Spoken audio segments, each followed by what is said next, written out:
Greetings, what is up my dearest dudes and dudettes? I hope you've all had a wonderful New Year celebration. Now, I don't know about you, but I think it's finally time to irradiate some things. Because while yes, I did already make a video about secondary irradiate, I want to play with it a little bit more. I want to see what it can do, and my weapon of choice for this little experiment is going to be the dual Toxicist. This is a Mastery Rank 11 semi-automatic secondary that does primarily puncture damage with minuscule crit but very good status. It also has a very cool unique trait which on a headshot gives you increased fire rate, extra toxin damage, it reduces recoil, and it also gives you infinite ammo. It is available from the Infested or Bio Lab in your dojo, though if you want to unlock the full power of it, you're also going to have to get an Incarnon adapter from the circuit in Duviri. So let us give it a shot and see what it do, shall we? I do believe these are the best. The extra recoil reduction is nice. What are the other options here again? Even more toxin or punch through. I think we will stick with the crit chance. I know the weapon is kind of built around it, but the frenzy trait is still really nice and it offloads a lot of mod pressure off of the weapon with the fire rate and the toxin and all that. Where is it? There is it. Secondary irradiate. I finally have it maxed out. This is going to be really nice with the Incarnon because it ricochets. Sadly, I'm pretty sure since this is auto, we cannot... Nope, no cannonade. Sad. Hornet Strike will have to do. Diffusion for some multi-shot. I don't think we'll be able to fit in Torrent this time, so let's get Crosshairs. And, oh my god, these polarities. Well, I was rather bold. 4 dashes on a secondary, yeah, that's brave. Some crit damage. We can utilize at least 2 of them for heated charge and convulsion. That's gonna give us a ton of radiation. We will lose some status though, because we're not running dual stats, but I think it's fine. A galvanized Shotu, this is gonna help a lot with the status. Or not, we're already out? Blimey, okay, format time. Let us change one of the dashes into something else, probably a V. I mean, we have 4 dashes, including the Exila, so I don't feel bad about reformatting it into something else. Galvanized Shot, that gives us 77% status chance, which is good, and then... Cold, we want to combine with the toxin into viral, I think? Yes. Yeah. Sounds good. Let's just run normal target cracker for now so that we can fit in cold. Frostbite 2. 103% status. That's better. Whoa. Krakata. Mate, that's wild. Okay, that... I knew it was gonna be good. But what the f was that? What the hell? That's crazy. We're doing mostly radiation. They're resistant to radiation. I know they're vulnerable to viral, but still. Is it one of those setups that makes you go, hell yeah? It's so fast and smooth. It barely feels like you're shooting something, you just point at them and they die. Now, while the ricochet is really what's making it pop when clearing groups of enemies, even the single target is really good because we have 2 primed elemental mods, so we have a truck ton of base damage. And we have double condition overload or condition overload because we have the Incarnon trait and galvanized shot. So even the single target is through the roof. I think this is actually one of the best, if not the best weapon for irradiate. Just straight up. Because even before, like, this always had good single target damage. And it had decent enough clear. Once you get the Incarnon and you get the ricochet, the clear is pretty good, but this just makes it absolutely monstrous. Look at all the goddamn numbers. Yeah, this is top-notch, this is. I wonder what would happen if we tried this on the gun buff machine setup that I did on Uriel. Because then we wouldn't need Hornet Strike and we would get loads of extra crit. We're gonna have to try that. I must say I'm very pleased that even this standalone build is demolishing this Eczema stronghold though. Very good stuff. Fun as hell. Let's actually add a D right here. I want to keep the dash in the Exiles just in case so that we can run Prime Target Cracker because we obviously needed more damage. However, I'm gonna pull a Colombo and do just one more thing. Yes, we're gonna switch over to the gun buff machine setup. We have Avenger. No, we want... What the hell is it called? Precision, that's the one. So we get the base damage there and then crit from Hotshot. We should be able to move the dash under Frostbite. Yes? Yes, fabulous. Because I would like to run Merciless Gunfight for even more crit damage. And then... what? Should we run Prime Pistol Gambit as well? Just all the crit? Let's do that. Let's see how that goes. Okay, let's activate Incarnon and... Oh, I am disgusted. I am mortified in the best way possible. Look at that.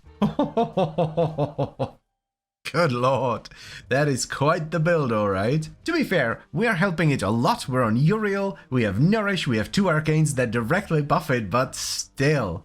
That's nuts. Torment, mate, just turn around. You do not want any of this. I do want to see it though. Where'd you go? Where are you? Oh my god. Just... Oh. Yeah, I told you you did not listen, you silly fool. I know I'm not an endgame boy, so this doesn't mean much, but damn, this is definitely one of the strongest setups I own. So, first let's go over the standalone build that works no matter what. It is a secondary Irradiate setup, so that is our arcane of choice. And we have Hornet Strike for base damage, Galvanized Diffusion for multi-shot, Galvanized Crosshairs and Prime Target Cracker for crit, Galvanized Shot for status chance and condition overload, Frostbite to combine with the Toxin from the trait to give us Vital, and we top it off with Primed Heated Charge and Primed Convulsion for a truck ton of radiation. The second, a spicier build, is designed specifically to work with my gun buff machine Uriel setup. If you want to know more about this, I made a video about it, just look up gun buff machine Uriel. This one once again uses secondary Irradiate as the arcane, but it runs Galvanized Diffusion for the multi-shot, Galvanized Crosshairs, Prime Target Cracker and Prime Pistol Gambit for crit, then Galvanized Shot for the status chance and condition overload, Merciless Gunfight for punch through and crit damage, and then once again Primed Convulsion and Prime Heated Charge for a truck ton of radiation. Also, if you want the gameplay to be smoother, you can run a priming pet with radiation, which is gonna make Irradiate kick in much faster. If, for example, you have a Tesla Coil Dirija, you can carpet bomb any nearby enemies with radiation, so you don't even need to prime them yourself. I am not an endgame boy, so take this with a pinch of salt, but this is genuinely one of the strongest setups that I have. It is absolutely disgusting. The single target is gross, and the clear is fantastic. It feels amazing in every scenario. Though it is also not the cheapest of setups, because first you need to get it from the dojo, which requires a fully built forma and some mutagen mass, then you need to get the Incarnon adapter and evolve it, and then you have to invest a bunch of forma so you can fit in all the mods. It's also a very headshot focused build. We're not necessarily running any mods like Acuity or arcanes like Deadhead, but you still need to headshot basically all the time to keep up the frenzy buff, which only lasts 3 seconds. So if you're very, very bad at headshotting, this might not be for you. But if even I, a mere YouTube man, can manage it, you should be fine too. So yes, I would absolutely recommend you give this a shot. It is one of the most fun and strongest setups that I've played with in a while.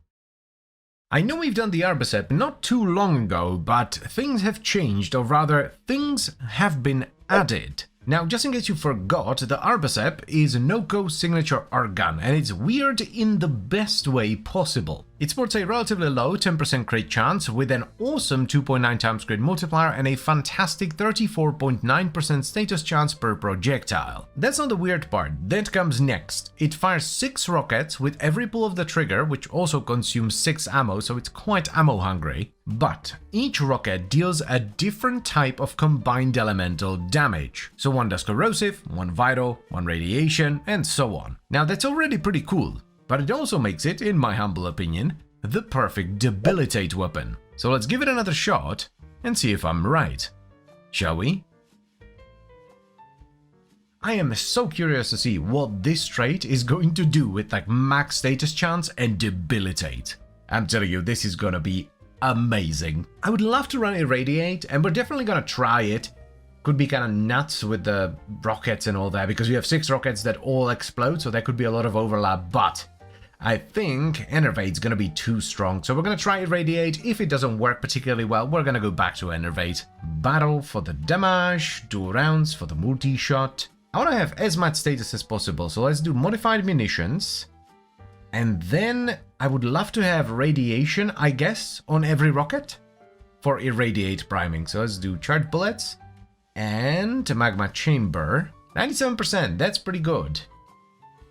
We could have more though, if we go viral. Let's try it out, see what I do, and then we're gonna go from there. Oh damn, that's that's doing way more than half a build ever should. The single target isn't the best, but again, half a build. And one more status, let's add vital as well. It is gonna get split by debilitate anyway. 139, wowee. We could do the aim down sight status mod, but we currently do not have to aim down sight, so if you can figure out something else, that'd be grand. You son of a bitch, I'm in. More radiation, more multi-shot. Yes. Show me the good stuff.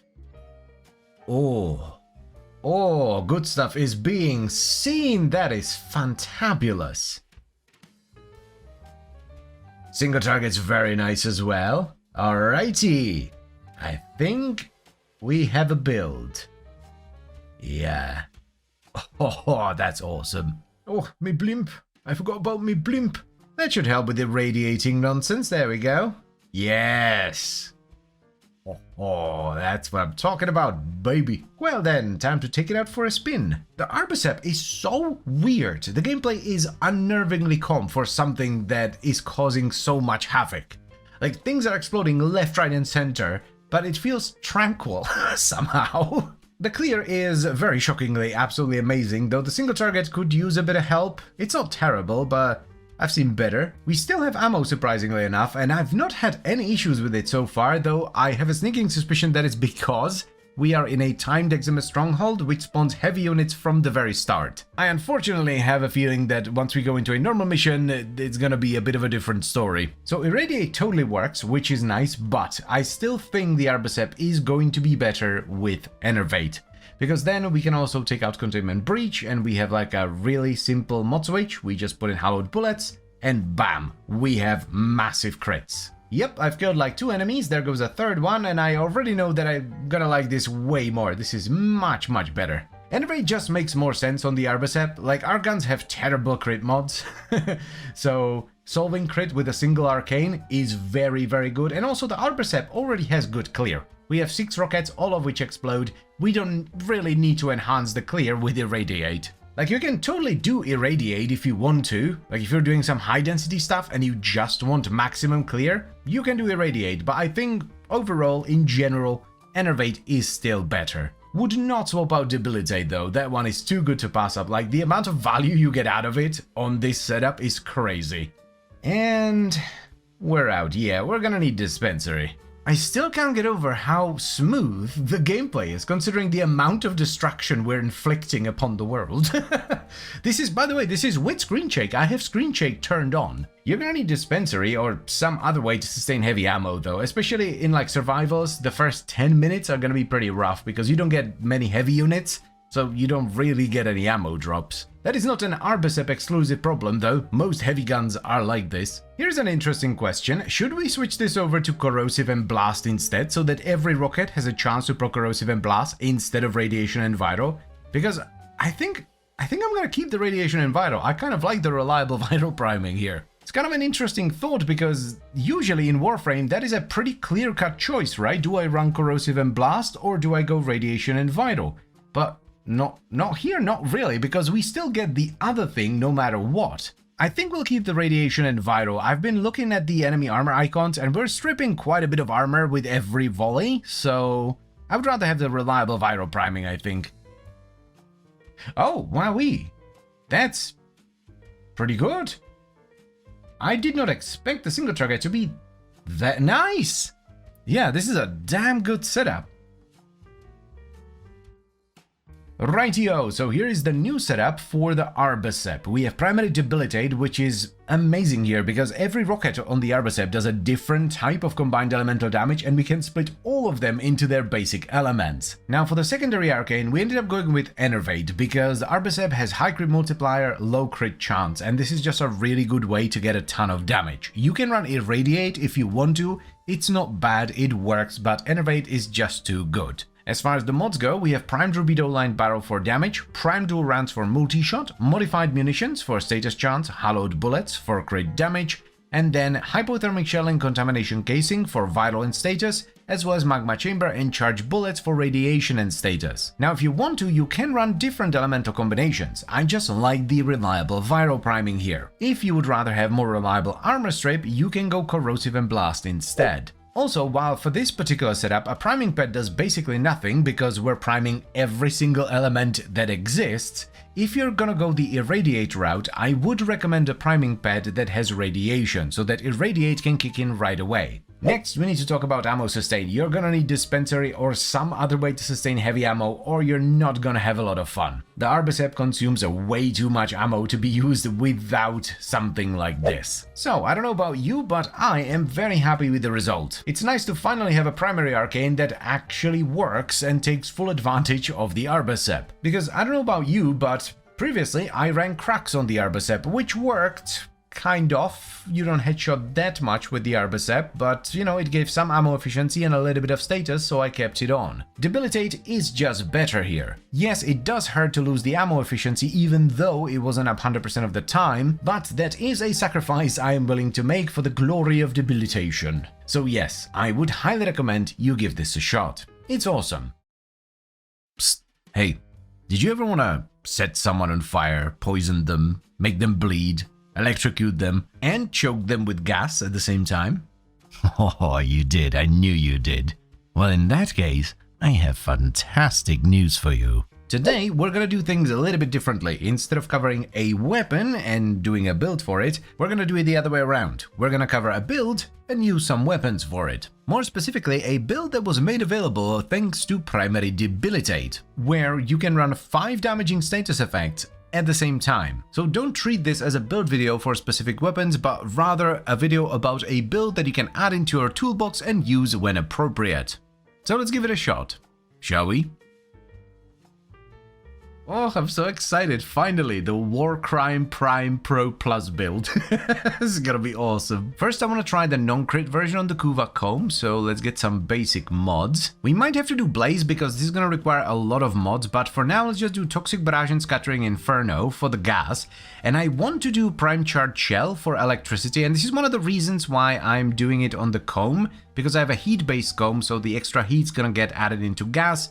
And we're not, if we move it over here, we're not going to have an overwhelming amount of electricity. We don't necessarily need to do this, but I want to do slash damage as well, so we're going to run Sweeping Serration, and then we need to move this somewhere else, actually. Top it off with Elementalist, which is going to give us giga value on this setup, though unfortunately, we can't fit in Fire Raid, which is rather unfortunate.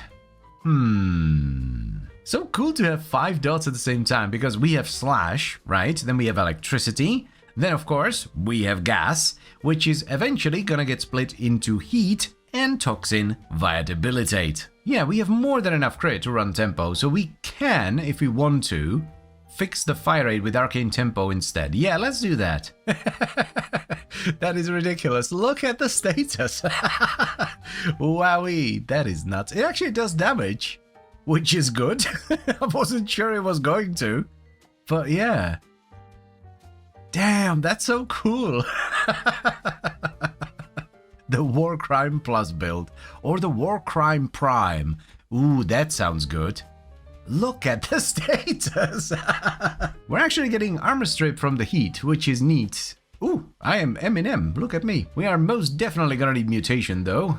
We have more than enough capacity for primed, which is fabulous. Marvelous status distribution as well, 60% slash, 100% electricity, and about 90% gas. This is surprisingly strong. Though to be fair, we have a lot of upfront damage as well. Because like we have Prime Charge Shell, 2 dual stats, and Sweeping Serration, so yeah.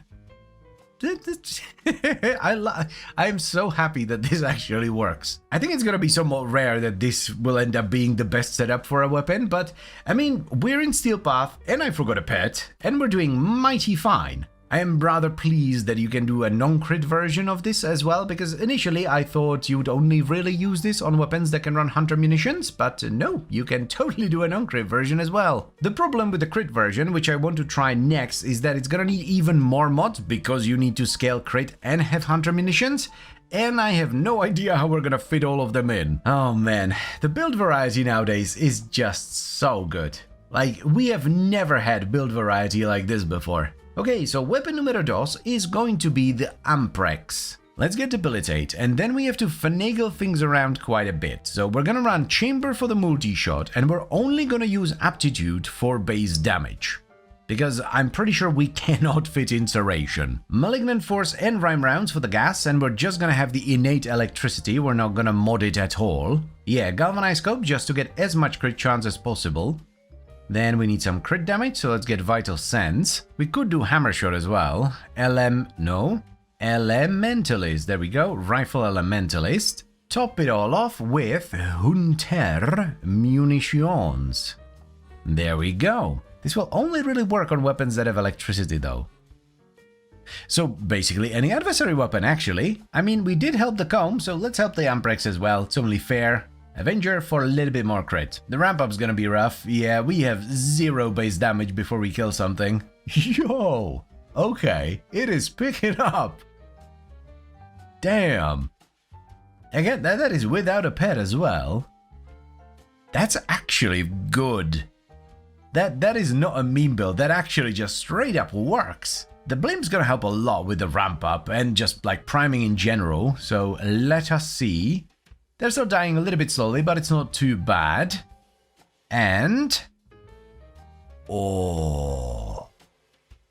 yeah.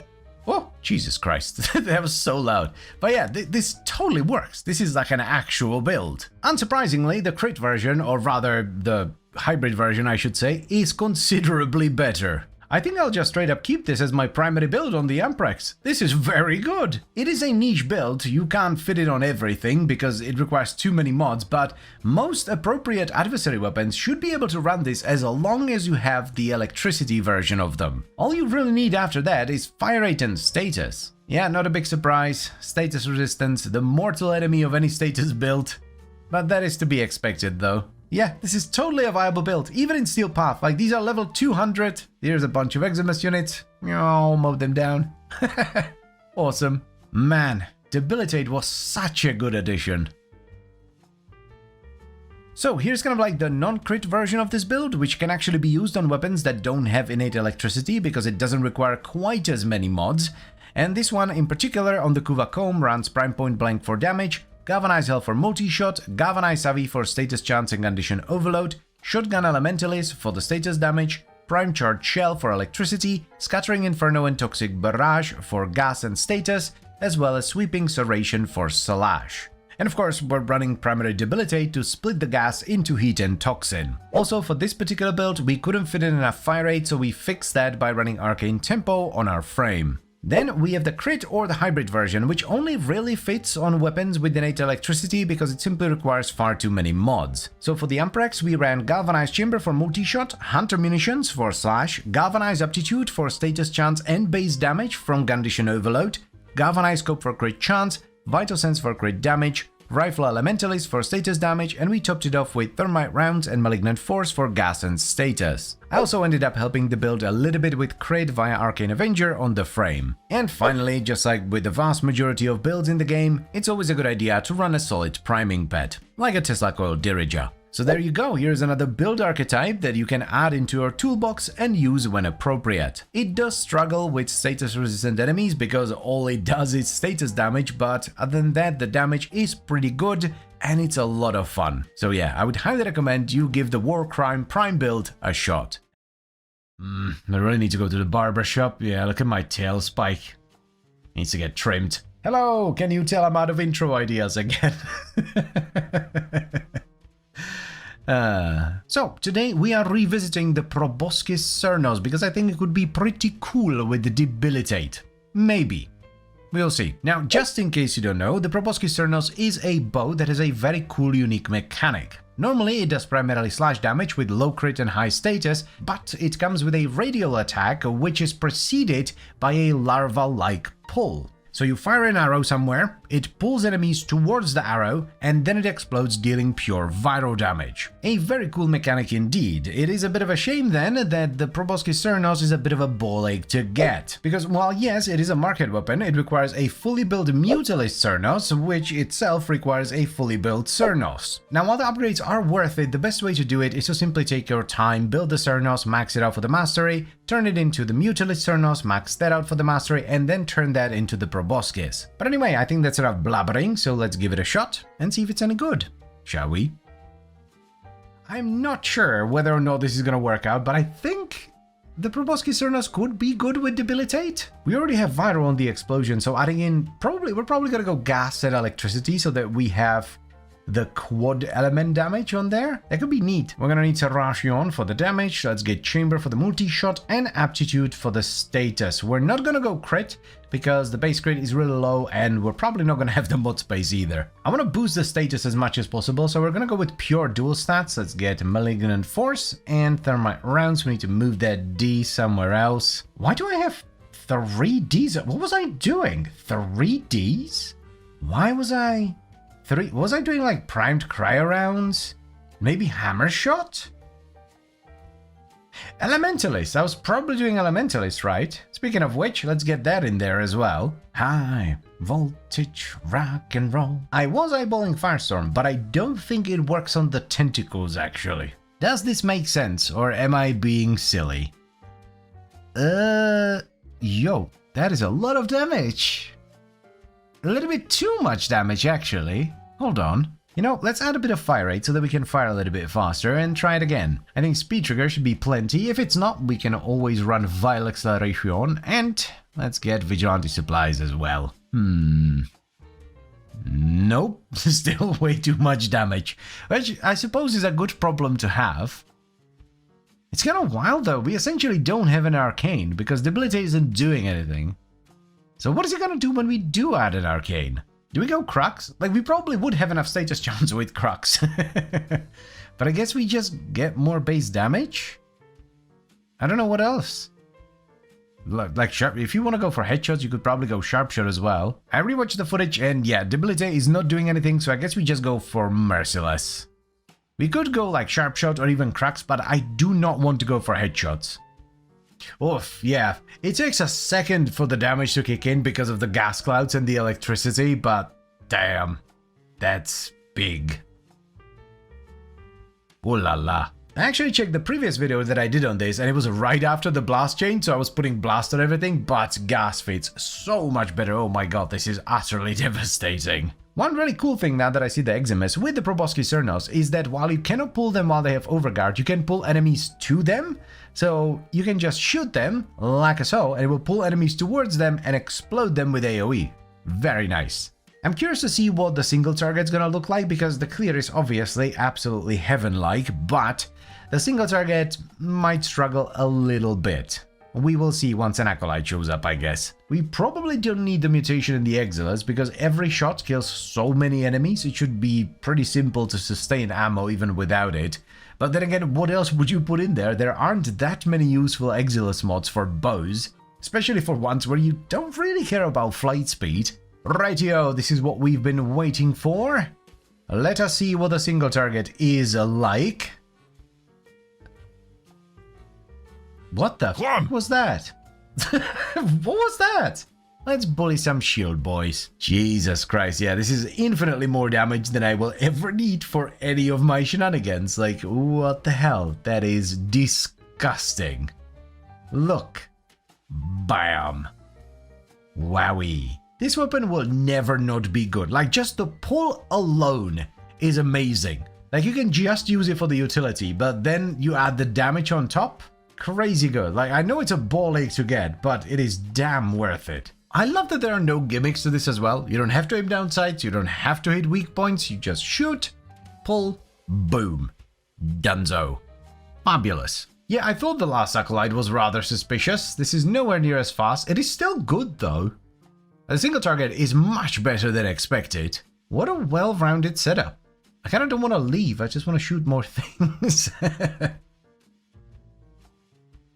Rightio, so here's the new and improved setup for the Proboscis Cernos. Originally I thought we were gonna go Debilitate, but I was very wrong indeed. This setup does way too much damage for Debilitate to actually kick in, so we ended up going with Primary Merciless instead. Though if you don't mind going for headshots, you could go with Crux or even Deadhead, or if you're very good at hitting headshots, you could even run Longbow Sharpshot. Now as far as the mods go, we have Serration for base damage, Galvanized Chamber for multi-shot, Galvanized Aptitude for status chance and condition overload, as well as a Rifle Elementalist for status damage. Next on the menu we have Speed Trigger for faster draw, and we top it all off with High Voltage, Thermite Rounds and Malignant Force for a lovely combination of gas, electricity and a buttload of status. Now while I do have Vigilante Supplies in the Exiles, I don't think it's entirely necessary because every shot, unless you're doing some very difficult content against extremely high level enemies, will kill an enormous amount of dudes, so you should have no issue sustaining ammos whatsoever. Also, just like with most setups, a good priming pad like a Tesla Coral Dirija is going to add a truck ton of damage as well. This was not what I expected. I thought Debilitate was going to be really good. I was wrong, but that happens, but it was still a rather entertaining experience. I love the Proboscis Cernos. I've loved it from the second it came out,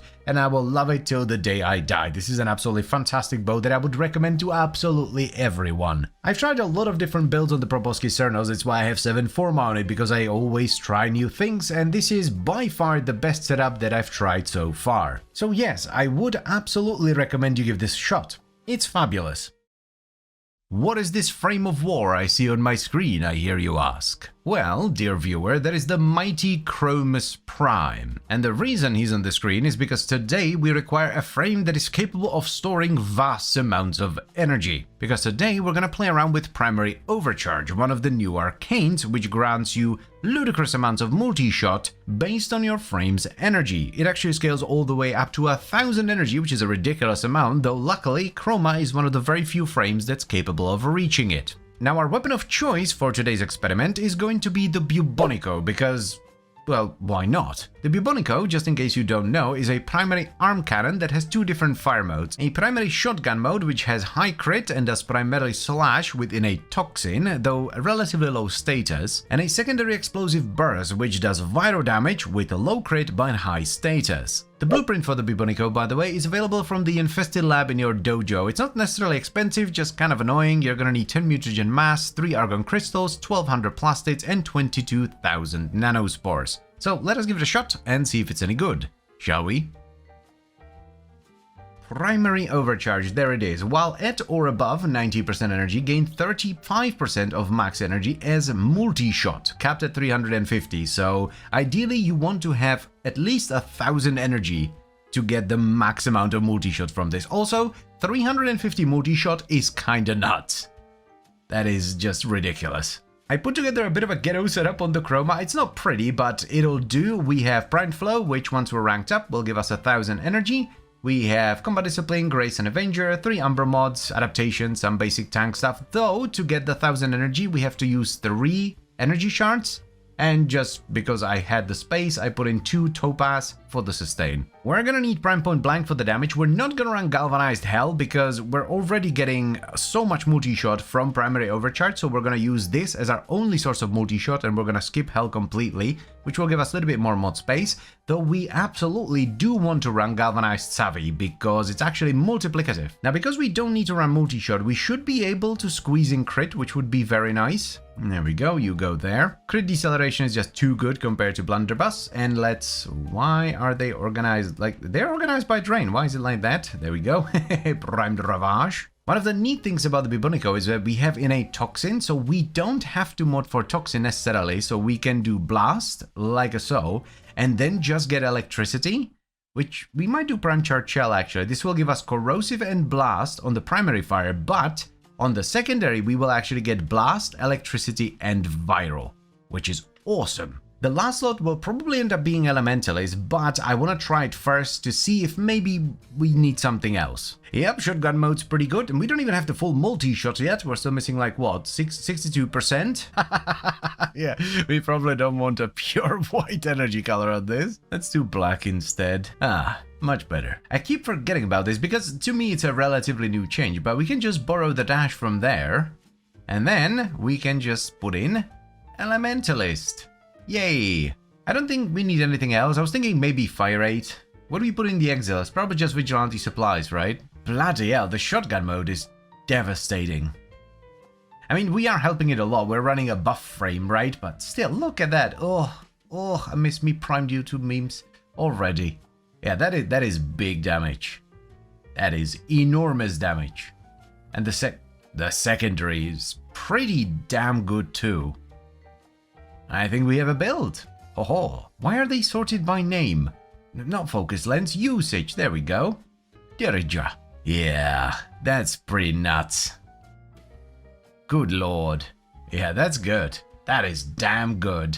Now, please do remember, this isn't like your everyday setup that you see on my channel. We are specifically running a frame that was designed to buff this, right? But still, disgusting, not gonna lie. What I like about this the most is that both the primary and secondary fire work. Well, not just work, they do what they're good at really well. We have enough stats for both, which for these kinds of setups is quite rare. We have enough upfront damage and crit for the primary fire to have disgusting single target, yet at the same time we have enough status scaling for the secondary fire to do its thing as well. Funny thing is, this is only gonna get better as we level up because we don't have all the energy we need just yet. We need to get Chroma to rank 30, then we're gonna get all the energy and thus all the multi-shot. Yep, single target is tremendous. The primary fire actually clears pretty well too, because of the blast.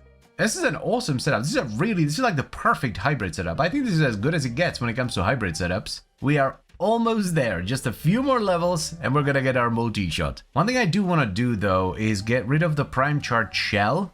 We're actually gonna put the dash back into the Exilus and I want to run high voltage instead. This way we get more blast than anything else, which is what I want, and we get some extra status on top. Might as well run... What? Hello? 99? Okay. I would love to have like rage or something, but I can't fit it in because I don't have a number of... I'm gonna have to redo this. This is just gross. Such a good setup. I am very pleased with the result here. This is tremendous. It is a niche type of build. You need a frame that is capable of storing this much energy, and there aren't that many that can do it. Like, there isn't a single frame that can do it just with primed flow, right? Even Garuda, which I think has the highest energy, still needs like a shard at least to cap it. But if you do run one of those frames and you can do it without crippling your build too much, then it's definitely worth doing. Oof, that was a big... Oh my god. Yeah. I mean, I saw it, you saw it, everybody saw it. That's just dumb. So first of all, let's go over the frame. I actually ended up adjusting it. I dropped the Umbral shenanigans and actually did a build that works and makes sense. So we have Grace and Avenger for healing and crit respectively, and these are both triggered by taking damage. The damage from combat discipline counts, which is why we're running it as our aura. Then we have Vigilante Pursuit in the Exilus. This isn't entirely necessary, I'm just running it for the set bonus, which is really nice. Now onto the actual mods. We are on Primed Flow for as much energy as possible, Primed Continuity and Dinra's Hatred for duration, so we don't have to recast our abilities too often and unnecessarily drain our energy. Then we have Rage, or you can run Hunter Adrenaline for continuous energy generation so that we can sustain that energy as well. We follow it up with Umbral Intensify for a bunch of strength, Steel Fiber and Vitality for armor and health respectively, and we top it off with Adaptation for some damage reduction. Also, this is a cold-based setup. Now onto the weapon build. The star of the show here is Primary Overcharge, which gives you multi-shot based on your frame's energy, which is why we built Chroma the way we did. With this setup, once we gather enough energy, we get 350% multi-shot from Primary Overcharge, which is why we don't run Galvanized Hell. We instead run Prime Point Blank for base damage, Galvanized Savvy for status chance and condition overload,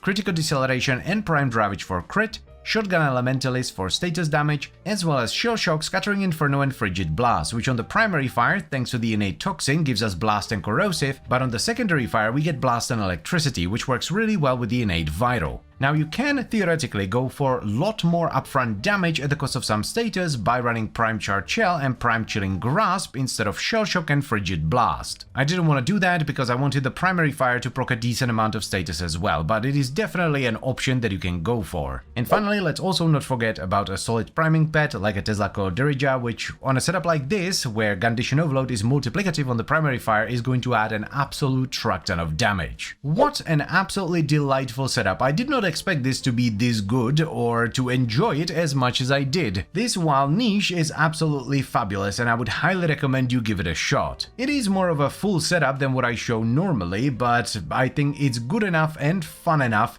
to have somewhere in your arsenal. I love that both the primary fire and secondary fire not just work, but they do their own thing and they do it well. We have enough stats for both of them, which is, as I've mentioned already in the video, quite rare. So yes, I would absolutely recommend you give this a shot. It's awesome. I am sick. On an unrelated note, I've also fallen ill, but they gave me some time to faff around with stuff and I made a very important discovery, which I want to share with you today. Now, there's a lot of build-up before I get to the final setup, so I'm going to put a timestamp in the video description so you can skip to the final setup and see it for yourself, which will totally not make me sad at all, you monster. But let's stop blubbering about and get right to it, shall we? It all started when sick Mr. YouTube Man, for no reason whatsoever, went to the chair and started reading through the abilities. This is when he discovered Sickening Pulse. This adds 10 stacks of an already existing status effect onto an enemy, with the exception of Slash, Heat and Toxin. These are doubled and their duration is refreshed. An idea starts brewing. Can we take a minion-focused setup, like for example my Demonic Invasion Uriel, add a pet that does heat damage like Good Boy Harold with its Hellhound setup, and then supercharge it via Sickening Pulse, which will double the heat procs, essentially making a double it and give it to the next person build? The answer to that question is yes. This is the important discovery I was talking about, because while yes, you are technically the one that's doubling the heat procs, they're still considered your companion's heat procs. Also, I quickly want to point out that you don't technically double the heat procs. What happens is it takes the existing heat procs on the enemy, condenses them into one heat proc that does the damage of all the existing ones, and then adds that. So you add one heat proc that does the damage of all the existing ones. And it's the same with the Toxin or Slash, but Slash is generally pretty difficult to scale on companions and Toxin is just not as good as Heat. The amount of damage this can do is kind of wild, because if you watch my videos regularly, you know that Harold is already ridiculously strong, and this essentially doubles his damage output. It melts everything because you strip half the enemy armor with Heat, and then Harold also has Magnetic, which takes care of shields and Overguard. Even the damage adaptation of Sentience, which normally cripples your damage by quite a bit, is not strong enough to make any noticeable difference whatsoever. They melt like everything else. So this was the initial setup, and I was quite happy with it. It was clearing missions very well.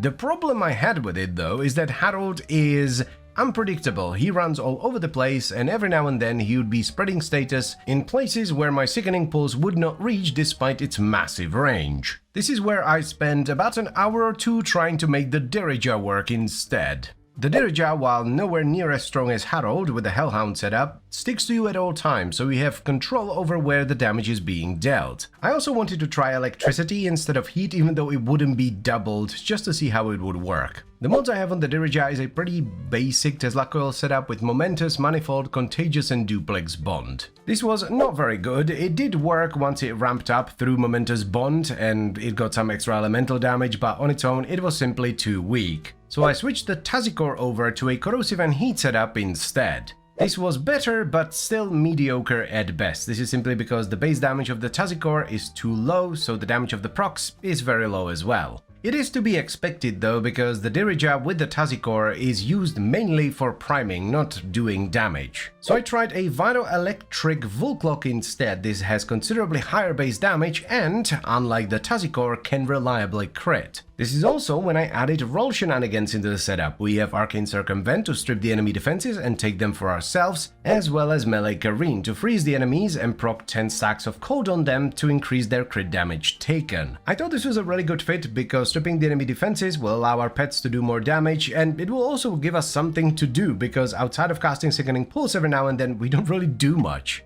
Now, while the initial test in the simulacrum was very promising, it did not translate well into a normal mission. Even when I eventually switched the Volclock back to Corrosive and Heat, it still did not perform well, because the fire rate on the Volclock is much lower, so it wasn't proccing much, and it overall just didn't work well. So I went back to Harold, but I kept Circumvent and Kareen. And oh boy, the results were incredible. We weren't really benefiting from melee Kareen outside of the freeze because the base crit of Hound weapons is only 10%, so it's not really worth scaling, but stripping the enemy defense with Circumvent allowed Harold to do more damage than ever, allowing the change to happen almost instantly. But Mr. YouTube Man, I hear you ask, why is there Korra on the screen and on the thumbnail?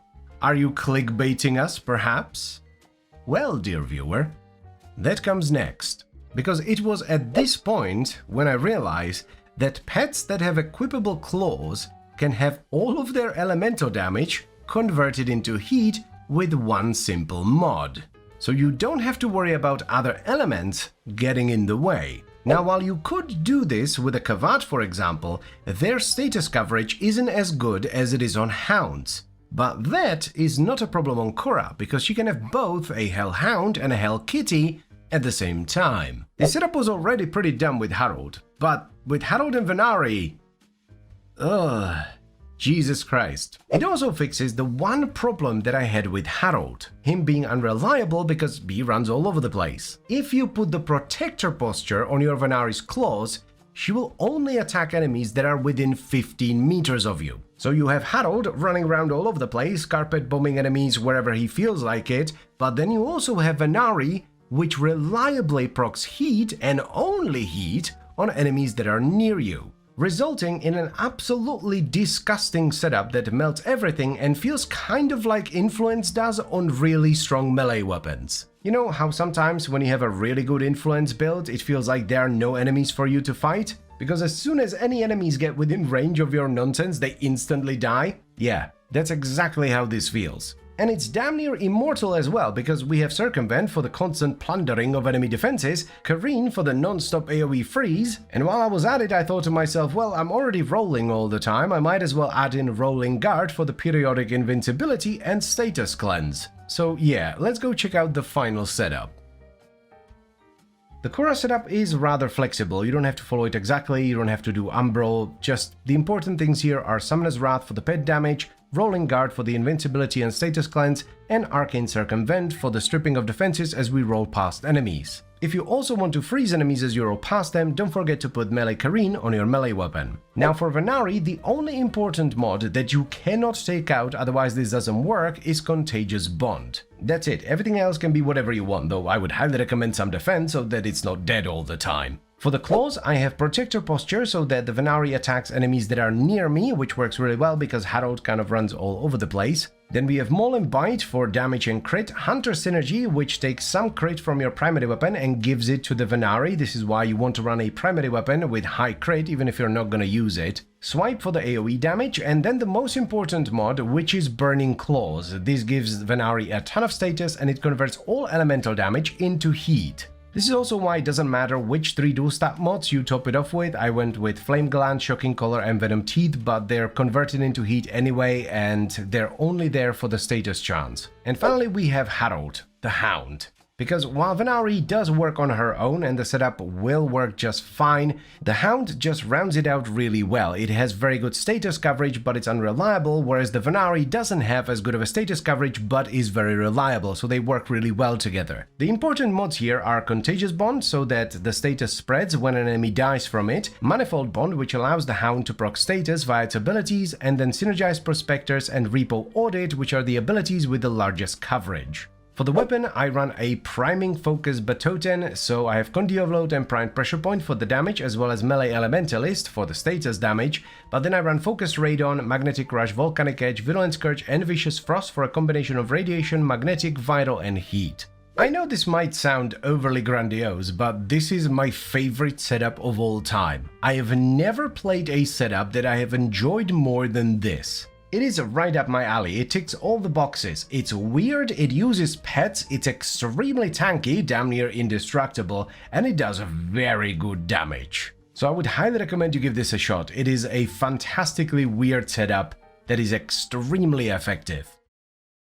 Please forgive me, for I have been foolish. I saw the Nautilus Prime, but thought to myself, a primed Railjack Sentinel, why would I need that? Little did I know that not only does it carry one of the strongest Sentinel and therefore MOA weapons, but it itself is quite good. I mean, I just used it to clear the majority of this week's Steel Path Infernum in a bit of a challenge run where I decided to not use my weapons unless entirely necessary, and it was quite smooth. Now yes, I was using the Korra setup that I showcased in yesterday's video, which is quite strong, but I did have Venari on heal mode most of the time, so she didn't help too much. And no, I did not use Whip Claw to mow everything down either. This is a very weird Korra setup that doesn't actually use any of her abilities, and it uses one Helminth ability instead. The reason it's on Korra is because of Venari. But you would know that if you watched yesterday's video. Pluggo. The reason this video exists at all, by the way, is because of you guys. This is why I love having you around, because you always point these things out. I would have never touched the Nautilus Prime with a 10-foot internet pole, but so many people suggested it, or rather its weapon, the Verglass Prime. I could not help but get it for myself just to try it out, and I'm glad that I did. So keep the suggestions coming.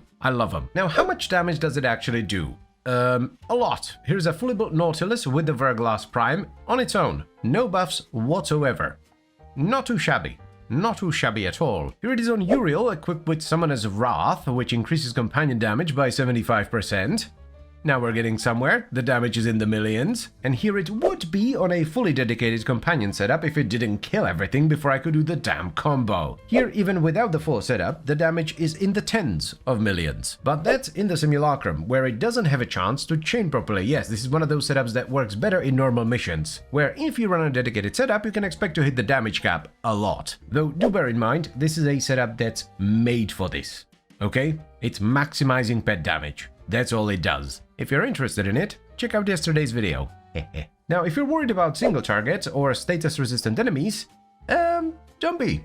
It's fine. So let's finally check it out. Righty-ho, so here's the setup on Nautilus, and it's not set in stone. You can actually change some things around, and it's also not too tremendously expensive. It only takes 3 forma. So first up, very importantly, we have Fired Up. This is extremely important. Never take this out, because this is basically where all the damage comes from. It gives the companion up to 100% extra fire damage as it hits enemies. This is doubly important if you're gonna use this with a dedicated setup that uses Sickening Pulse. Then we have Cordon. This is one of the precepts for Nautilus, and it groups enemies together. You might not actually want to run this. It depends what you want, because while in my opinion Cordon makes for a far more functional build because the Nautilus will group enemies together and then blow them up via Contagious Bond, it also stops those glorious status chains that just roll through the entire tile set, hitting the damage cap as they go. They will still happen occasionally, you saw it just a minute ago, but they won't happen anywhere near as often as if you don't run it. It just depends on whether you want enough damage with a nice grouping ability or entirely way too much damage with no grouping ability. Then we have Assault Mode just so the Sentinel attacks, Vacuum for, well, vacuum, Primed Regen for some recovery, Enhanced Vitality and Fiber for health and armor, and then 3 bonds, Duplex, Manifold, and Contagious. These provide clones of the Sentinel, allow the Sentinel to proc status from its weapon with its abilities, and spread its status when it kills an enemy respectively. All 3 of these are really good, and I wouldn't necessarily take any of them out. Duplex will provide more copies of the Nautilus to increase its status coverage, because they will just fly around randomly and proc status on whatever they feel like proccing. Manifold procs a nice chunk of status on enemies it groups together, and Contagious should never be taken out because it's what allows the status from the Sentinel to spread around when it kills an enemy. The least important one is Manifold, and if you're not running the Cordon precept you can take it out, but at that point you might as well run a different Sentinel if you're not gonna use its precept. Then we have the Verglass Prime, which runs a pretty simple 2 forma setup, where we have Serration for base damage, Split Chamber for multi-shot, Critical Delay and Vital Sense for crit, Hammer Shot for crit damage and status, Rifle Elementalist for status damage, and we top it off with Rhyme Rounds and Malignant Force, at least one of which should be unranked so that the Sentinel doesn't do entirely too much vital damage, which would overpower the heat damage from Fired Up. Now, the reason why we need to run both Malignant Force and Rhyme Rounds despite the Verglass Prime doing pure heat damage is because the heat damage from Fired Up gets priority. So if you just put in Malignant Force to get vital, which would work on paper, once the Sentinel hits something and gets the heat damage from Fired Up, it will start doing gas and cold instead, which is not what we want. Especially, once again, if you're using this on a setup that runs Sickening Pulse. It is rather impressive how much damage this setup can do just on its own, without any buffs. Like, this will easily, and I do mean easily, clear the baseline Steel Path for you on any frame. all you need to do is survive. It's pretty wicked. I think this is a pretty solid companion choice if what you want from your companion is extra damage. This is not a priming pet, it is not equipped with a ton of utility, all it really does is damage. So if that's what you want, this is not a bad pick at all. If, however, like me, you want to do some proper pet shenanigans, then I cannot recommend this enough. I would say the power level is roughly about the same as a well-built hound, but the status coverage isn't as good as it is on a hound. That's one thing hounds really excel at, carpet bombing entire rooms full of enemies with status all at once. But hounds are also unreliable. They run all over the place and cannot do whatever they want, which can be downright annoying in survivals, for example, where you pick a room or a hallway where you want to camp, but your hound decides that it wants to stay in another room instead. And then all the enemies get stalled there, so you have to go there, and then it runs into another room, and it's just that ad infinitum. The Nautilus, or Sentinels in general, are much easier to control because they stick to you, so you have control over where the damage is being dealt. So in short, if you don't mind fun chaos, go with a Hound, but if you'd rather have control, go with the Nautilus or a different Sentinel instead. Because this isn't just a Nautilus build, you can do this on pretty much any Sentinel you want, it just depends on what precepts you prefer. You could very easily copy the Nautilus build onto a Tesla Coil Dirija and equip that with a Verglass Prime instead. Or hell, you could put it on Helios and have it scan things for you. Well, if it doesn't obliterate them first, which it most likely will. I, as mentioned already, actually quite enjoy the grouping of the Cordon precept. And let us also not forget that this is a Railjack Sentinel at the end of the day, so if you do a lot of Railjack, you can just put on the Hull Repair precept and use that. So all in all, I would highly recommend you get the Nautilus Prime and give it a shot. Hell, even if you're not gonna use the Nautilus, it is still worth it for the Verglass Prime, the weapon that comes with it, because it is one of the strongest Sentinel and therefore MOA weapons in the game. Greetings, my dearest dudes and dudettes. I think it's time we finally revisit the Vesper 77, because while it's a relatively new weapon, the last time we played around with it, the augment wasn't available yet. Now, the Vesper is an interesting little weapon indeed. It is a semi-automatic secondary that requires a mastery rank 14, and it does primarily puncture damage with a decent chunk of impact on the side. Additionally, it sports a 24% crit chance with an above average 2.6 times crit multiplier and a very solid 26% status chance. The cool thing about it though is that when you aim down sights, it will highlight enemy weak points for you and give you 40% additional crit damage. Now, if you want to get your hands on this, the blueprint is available as a rare drop from one of the bounties in Holvania, with the remaining parts dropping in either Hellscrub or Legasite Harvest missions. So let us give it a shot with the Let It Gas augment and see how it do, shall we? This trait is pretty awesome actually, because while you might think, well, it just highlights heads on enemies, but it also highlights weak points on like MOAs and Ospreys and all that, plus you get the additional crit damage. Here's the augment, Let It Gas. This is one of the very few sources of pure gas damage in the game, so it actually contributes to the calculation for the damage over time, plus you get an enormous amount of status on top as well. First things first though, I want to try something that's probably not going to work. Where is it? Irradiate, there we go. I want to try using a pet to prime the enemies with radiation, and the thought here being that we could maybe spread the gas even further, though as I've said already, it is probably not going to work. Hornet Strike, let's get Diffusion and Lether Torrent as well, and because this is going to be a pretty headshot heavy build, let's get Galvanized Crosshairs. These two dashes might become a problem. Maybe not, let's run Merciless Gunfight for the crit damage and punch through. That's gonna be nice. Let's see if a Tesla Coil Dirija primes enough radiation. I don't think it does. Nope, I was correct. It most definitely does not. Damage is pretty good though. Wowee. Do not be sad though, there's a much better option out here. Deadhead. The reason why Deadhead is amazing here is because, well, this is a headshot focused weapon, but also gas clouds can headshot but don't have a headshot multiplier unless you provide it with something like Deadhead. We don't need Hornet Strike anymore, which is a lovely bonus, so let's get that out of there. A Prime Target Cracker goes in. Stunning Speed actually sounds nice. More status, which doesn't really matter that much, but the reload is actually quite long. Let's just use Scorch for now. We're probably gonna go with, I don't know, Elementalist, maybe? Damn, that feels good. Yeah, having Punch Through on a high gas weapon feels awesome. That is a very lovely combo. I like it. Oh, this is absolutely fantastic. I'm loving it more and more as I play. We could have done an acuity setup as well, but I don't think it makes an awful lot of sense. Like, yes, acuity is good for critting, but not necessarily good for statusing things. So with the leaded gas augment, yes, we would have a ton of upfront damage, but the gas procs would be all over the place. I think this is a much better way of doing things. Also, acuity is just annoying. You have no damage when you whiff a weak spot.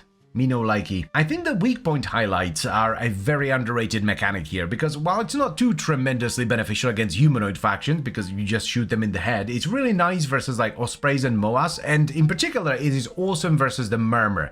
Because like, how do you headshot a rock with the leg? Like, where is the weak point on that? Malise, my dude. Bang, this should be pretty good, yes. Wowee. That's pretty good. What am I talking about? That's amazing for a status setup, actually. Okay, let's add a V. I think I want Primed Pistol Gambit. For a second, I thought I would run Cannonade instead, but then we would have to drop Lethal Torrent. I don't know. It is a lot of damage, though. 300%, and we would get even more punch through. I'm not sure if maybe Elementalist would be the way to go. We could actually, yeah, we could run it instead of Stunning Speed. It also provides reload, and we don't necessarily need the status chance here. It's only 30%. Yeah. Man, you do not expect a weapon like this to clear well, but it bloody does. Like, the gas is so very strong. This is one of the very few weapons where gas is just the way to go. It is incredibly fun. I know gas will lose to blast like most of the time, but man, when you have the right weapon, it feels just right. We could move it to the Exilers, but I don't have an adapter right now, so let's just change one of the dashes into a D. And there we go. This is gonna make the gas even more ridiculous. Oh, dude, it is so smooth. It is ridiculous how good this feels. This is one of those matches made in heaven because you have a really strong single target headshot focused weapon and it just so happens to have the right AoE build on it. This doesn't happen very often. Sometimes you can ham-fist it onto a weapon, but it rarely feels this good. I cannot recommend this enough. Oh, look at the gas. Shredding all the Eximus units. Chef's kiss. Man, I did not expect Elementalists to make this much of a difference. Like previously, when there was a group of enemies, I would have to fire a few shots. Now, usually one will do. I mean, we even have punch through, so when there is a really tightly packed group of enemies, we get multiple procs. Just, lovely. It's rare to actually get everything you want into a build. Usually you have to compromise a little bit and leave something that you don't care about too much out, but with this one, we actually have everything. Which is wild because this is a hybrid setup. You can usually do it on status builds, but on hybrids, there's no way. Righty-ho, so here's the final leaded gas setup for the Vesper 77. Our Arcane of choice is secondary Deadhead because not only is this a headshot focused setup, Deadhead also provides headshot multiplier for our gas clouds, which can headshot but don't normally have a headshot multiplier. As far as the mods go, we have Galvanized Diffusion and Lethal Torrent for multi-shot as well as a bit of fire rate, Galvanized Crosshairs for crit chance, Prime Target Cracker for crit damage, then we run Pistol Elementalist for reload speed as well as status damage. We also run Primed Pistol Gambit to get a little bit of extra crit chance, then we have Merciless Gunfight for punch through and crit damage, and we top it off with Leaded Gas, which provides all the elemental damage, in this case gas, as well as status chance we need. Our pet of choice for this setup was a Tesla Coil Dirija with a Tazikor modded for corrosive, cold, radiation, and magnetic. This strips the enemy armor with corrosive, provides some extra crit damage taken through the cold procs, and it helps us deal with shields and overguard via magnetic. I cannot recommend this setup enough. It is absolutely tremendous. I'm usually not a big fan of single-shot precision weapons, whether it be rifles or pistols. I prefer to roleplay as a cannonball with a big, bonking melee weapon, or if I do go for a primary or secondary, I tend to favor AoE weapons instead. But this I like. It is a fabulous combination of high upfront single-target damage with just enough AoE coming from the gas. So yes, I would highly recommend you give this a shot. It's awesome. If you have the augment at least, which right now is not available, so that might be a bit of a problem. Though if you see it available anywhere, do not think about it, just buy it, okay? It is worth it. Hello there, Governor. Today we're revisiting a relatively new weapon that's been requested a lot recently, the mighty Acarius Prime. Now, whenever I say that something is relatively new, someone in the comments will point out that it's been in the game for like 2 or 3 years. What you have to bear in mind, though, is that some of the weapons in my arsenal have been there for well over 10 years, so a 2 or 3-year-old weapon is not old. But anyway, the Acarius Prime are a pair of Mastery Rank 14 burst fire explosive pistols. They do a little bit of impact impact damage on a direct hit and an absolute ton of blast damage with a massive 7.8 meter explosion. They also sport an 18% crit chance with a standard 2x crit multiplier and a fairly high status chance of 34%. So let us give them another shot and see what we can do now that we have loads of new toys to play around with. Shall we? These puppers do an enormous amount of blast. Unfortunately, their crit is fairly low, which used to be a problem, but should not be anymore, thanks to secondary Enervate. So let's go try that and see if it actually works here or not. It should be fine. It doesn't stack super fast, but it's more than fast enough, so Enervate is a definite yes, which is fabulous. We're gonna need Hornet Strike. Let's get Galvanized Diffusion. I think we'll skip Lethal Torrent and go straight for Prime Target Cracker. I'm feeling Convulsion as the only elemental mod because that will give us Blast and Electricity, which is a fabulous combination, and it will give us loads of mod space to play around with. This will actually help us with the reload as well. Not that it's entirely necessary because the Icarius reloads faster if you're sprinting. Yeah, the status is pretty low, so let's go with Sure Shot. You don't want to run Galvanized Shot on an explosive weapon because the Condition Overload doesn't apply to explosions. How big of a boom does this make? Ooh. Holy clump! That's almost as big as your mum. Okay, that's pretty big. Do bear in mind, we are missing a mod and we're not stripping armor. Wowee. Me likey. We're gonna need Mutation, unranked should be fine. And then what? Let's also add Tazzy Core with the Diraja for some primage. Oh yeah. Oh, that's it. That's saucy as hell. Actually, stunning speed seems rather nice. Like, we don't have to sprint to get fast reload anymore. And we get a bit of extra status chance, gives us about 10%. Yeah. I can't think of anything else I would want to put in there. Krakata. Yeah, the explosion radius is enormous. Oh yeah. It's just gonna be good. It's kind of funny because when you look at the numbers, they're not that big. Like, I'm seeing orange grids that top out at like, 20-ish K, but there is so much overlap because of the enormity of the explosion, it deletes everything anyway. I don't think I've mentioned this yet, but this fires a 2-round burst. This is a burst fire, right? So you fire each Icarius with every pull of the trigger, which essentially gives you double the damage you see in the arsenal, and it also makes it much better for proccing status. It's also one of the main reasons why the damage numbers are relatively small. I'm curious to see what the single target's gonna be like because we've yet to test that properly, but from what I've seen so far, the occasional like Eximus or heavier unit, they go down pretty fast. So many damage numbers, I love it. Malise is dying. I'm not entirely sure from what because I've yet to shoot at him. There he is. Oh, that was pretty nice actually. The single target seems surprisingly competent, which is... well, surprising, because I remember last time I played with the Icarius, my main complaint was its single target damage. To be fair though, we didn't have Enervate back then, so scaling crit was rather difficult. You basically had to do like a Kavat or Harrow or something like that. Very good.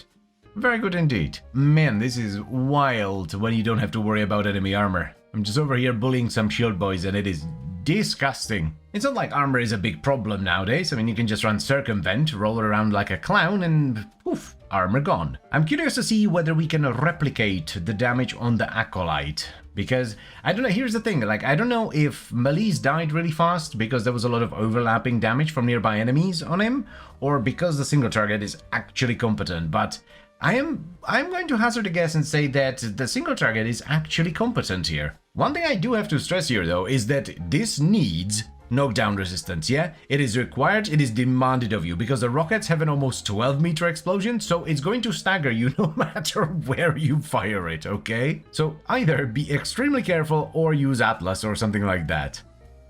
Or I guess you could put Prime Short Footed on your arrows just to piss people off. That works too. Righto, so... is the single target actually any good? It is, because there are no enemies to splash damage off of. So yes, the single target is actually competent. Marvelous. Such a chilled out weapon this. When you have knockdown resistance, I cannot imagine the stress and the anger if you don't. Yeah, this is an easy recommendation. Like, I remember liking the Icarius before, but now with all the new toys like Enervate and stuff, hell yeah. Very good. Well, let's go wrap it up, I guess.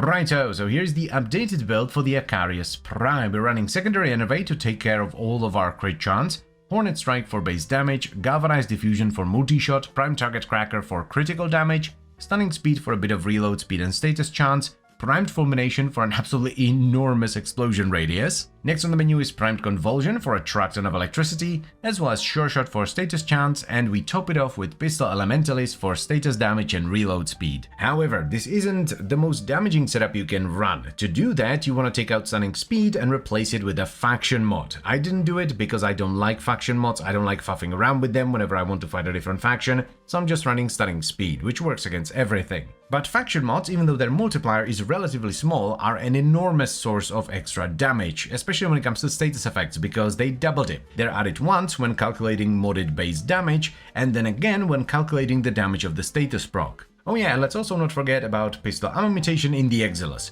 You're gonna need it. At least unranked, you don't need to rank it up, unranked is fine. Let's also not forget about a solid priming pad. I'm using a Tesla Coil Dirija with the Tazicore modded for corrosive, radiation, cold and magnetic. This does three main things essentially. It strips the enemy armor with corrosive, it freezes enemies with cold and makes them take more crit damage, and it also helps you deal with shields and overguard via magnetic. Though for this setup, because of its massive explosion radius, the radiation is actually quite good as well, because enemies tend to group up a little bit more when they're fighting each other as opposed to when just fighting you. What a gorgeous setup this is. I knew the Acarius was good, but now with Enervate and all this new stuff, fantastic. The damage is great, the explosion radius is ridiculous, and it feels damn nice, if you have knockdown resistance. I would not dare go anywhere near this weapon without knockdown resistance. I am already a bald man, I have no more hair to tear out. But yes, I would highly recommend you give the Acarius Prime a shot. It's fabulous. Yes, I do believe it is finally time to check out the new HEMA augment. So let us quickly equip the Coda... Huh? Oh. Well... Clum! Well, it's not the best, but it'll do.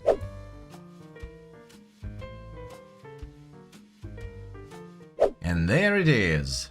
That wasn't too bad. The Coda variant of the HEMA is unsurprisingly a better version of the standard HEMA. It sports a larger magazine, much better crit chance and crit damage, it has higher status chance, and it even does a little bit more base damage as well. The biggest difference, aside from the viable crit though, is that it gets a truck ton of extra damage from its valence bonus. So let's give it a shot with its new augment, Necrophagic Vigor, which plays really well into that increased crit chance, and see if it's any good. Shall we? The augment actually makes this trait a lot more important, but first let's get an adapter, and do I have a potato? Yes, I still have 4 left. Fabulous. I know I'm late, but I can't be asked with FOMO stuff anymore, so I just do Nightwave whenever I feel like it. But yes, Necrophagic Vigor, this is a ridiculously good augment, like the value on this is crazy. 7 mod capacity, and you get up to 360% crit chance and crit damage. Like, are you serious? Like, we're free to do basically whatever we want here. I'm not really feeling anything, so I think we'll stick to Merciless for now, and then if we have a better idea, like maybe we want to go Debilitate or something, we can do that, but for now, I think Merciless is gonna be the way to go. Galvanized Chamber for the multi-shot, and we mustn't forget about Galvanized Aptitude, because Gundition Overload, since this is a projectile weapon, is going to be multiplicative with Merciless. Let's try Gas first. If we proc way too much of it, we can always switch to Blast, but I would like to start with Gas first. Gives us a decent amount of status as well. Right, we get a bit of punch through on top. That's quite lovely as well. Not entirely sure what I want to put here yet, so let's try it out and see if we need something. So how much health? Oh my, that is a hungry boy. Luckily, the trait can insta-heal you back to full-on headshot. Damn, that is a lot of crit. Like, this is performing surprisingly well for a build that's missing 2 mods. But then again, Necrophagic Vigor provides like 3 mods worth of crit. I would really like some Fire Aid though. Nah, I'm actually eyeballing Fervor for the set bonus. I think that's gonna be quite nice. Yeah, that feels much better, but I'm also pretty sure we're gonna be proccing way too much gas now. Actually, it's not as bad as I thought it was gonna be, but I still want to try Blast. It gives us Blast and Toxin, which is kinda neat. I guess we could go Blast and Corrosive if we wanted to. That'd be kinda neat with Viral. Oh, that is wicked. Okay, Blast it is. Okay, time to add a stupid amount of damage via the Dirija.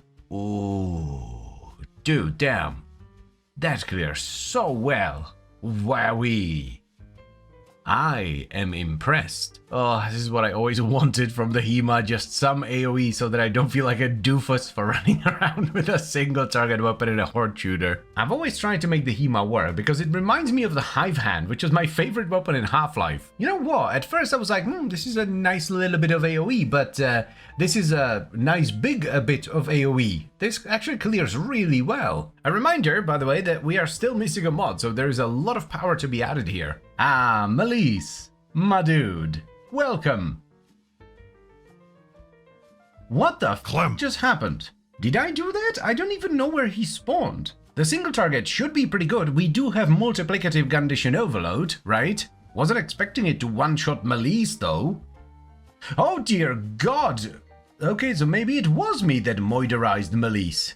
That is extraordinarily strong. Let's add a D. I was thinking about running corrosive for a little bit, but I think we're gonna go with hammer shot instead. Like, more crit damage is always good, and we get a bunch of extra status as well. I guess I should have tried the Coda HEMA without the augment first, just to see how it performs on its own, but damn, this augment makes it saucy as hell, I can tell you that. This is definitely gonna be one of my go-to setups. I am enjoying this very much. Because for me, it's not just the damage or that. I also like the sound, and I like the idea and the theme of the weapon. That actually does a lot for me. I think I forgot to mention this, but I am running Avenger on my Naro, so I have a little bit more crit chance than I should, but it's not crazy. It's 45% extra final crit chance. Oh Jesus, I always get spooked when I reload because that is a lot of damage on Naros. You lose like damn near 4,000 life. But luckily the trait is just a full heal no matter what, because 5% lifesteal in Warframe is a full heal no matter how much health you have. Man, I don't know about you, but I am loving Warframe right now. And I have been loving it for quite some time. Like, they haven't released a bad update in... I don't even know. I don't even remember the last update that was kind of meh. We are eating well, my dudes and dudettes. If it keeps going like this, Rebecca's gonna have a goddamn Michelin star soon. Nyaha, Acolytos. Hello. Oi, stop running around.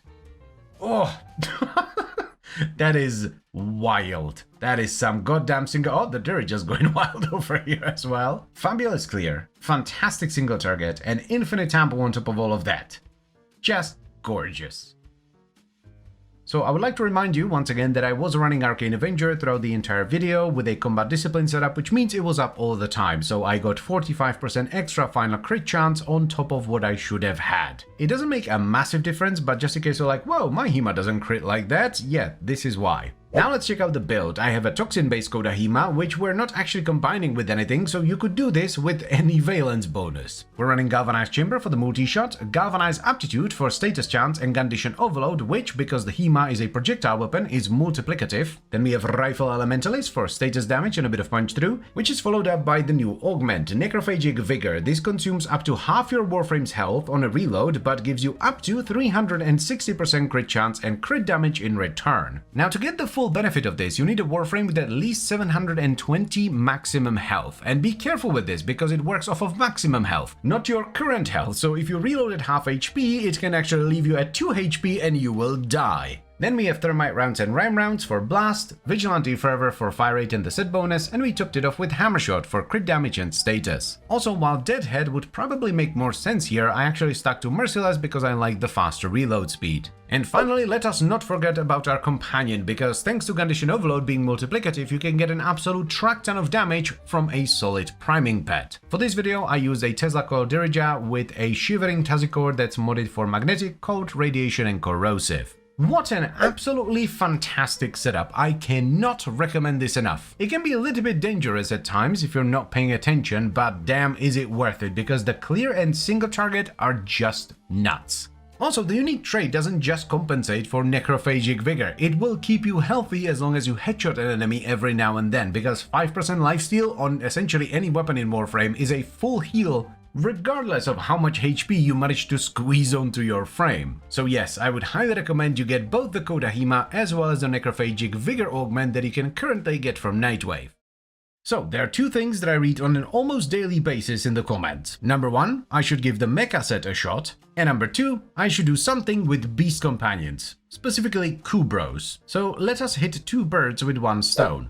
shall we? The mecha set, just in case you're not familiar with it, makes your companion mark a target every X amount of seconds for an X amount of seconds, and killing that target will spread all the status to enemies within X meters. All of these scale with the number of set mods you have equipped. There is Empowered, which is a Warframe aura that makes you do 150% extra damage against the marked enemy. Overdrive, which is a Kubro Claw mod, which gives them 90% status duration and 60% of your primary weapon's status chance. Pulse, which gives you 60% bonus armor for 20 seconds for each enemy within 30 meters when you kill a marked enemy. This doesn't have a cap as far as I know. And finally Recharge, which is a Kubro mod that gives them 90% shield recharge. So let's see if it's any good.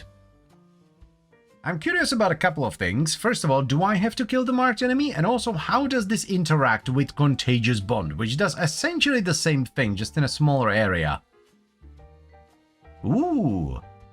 Okay, that's not bad. That is a pretty good start. Let's make Venari passive for a moment. I want to see if the Predacite's actually doing something, or it's just Venari. Predacites do count as Kubros, by the way, so they can use the mecha set. Helming Chargers, unfortunately, do not. Okay, things are happening. I didn't get the buff, so that was just Contagious Bond. Let's try it again. Oh, there's the buff. So the Predacite can actually do it. Damage is, like, decent enough. It's pretty good. The thing that annoys me about this set is that I would much rather run Summoner's Wrath for the pet damage, but you lose 15 seconds on the mark. It marks it every 30 seconds instead, which is a massive difference. Come on, boy. Do your thing, Anubis. There we go. There, see? Summoner's Wrath is a humongous multiplier for pet damage, so maybe it'll be worth running just 3 mecha mods? Let's make Venari aggressive again. Oh, here it comes. I think I saw 196 million in there. That's pretty good for the simulacrum. One thing that's really bothering me is I'm not getting the buff every time. Like, I only get it every, 3 or 4 times I spawn the enemies. Might just be on cooldown though. Let's put Empowered back in so that it has a 15-second cooldown instead. I also want to try removing the precepts from the Predacite just in case they interfere with the marking in some way. That's not a good sign. Enemies are dying, but that's all from Contagious Bond. I've yet to trigger the mecha set. Oh, hold up, I think I finally saw the mark on something. It is ridiculously hard to see. Yeah, there it is. Get him, Venari. Ooh.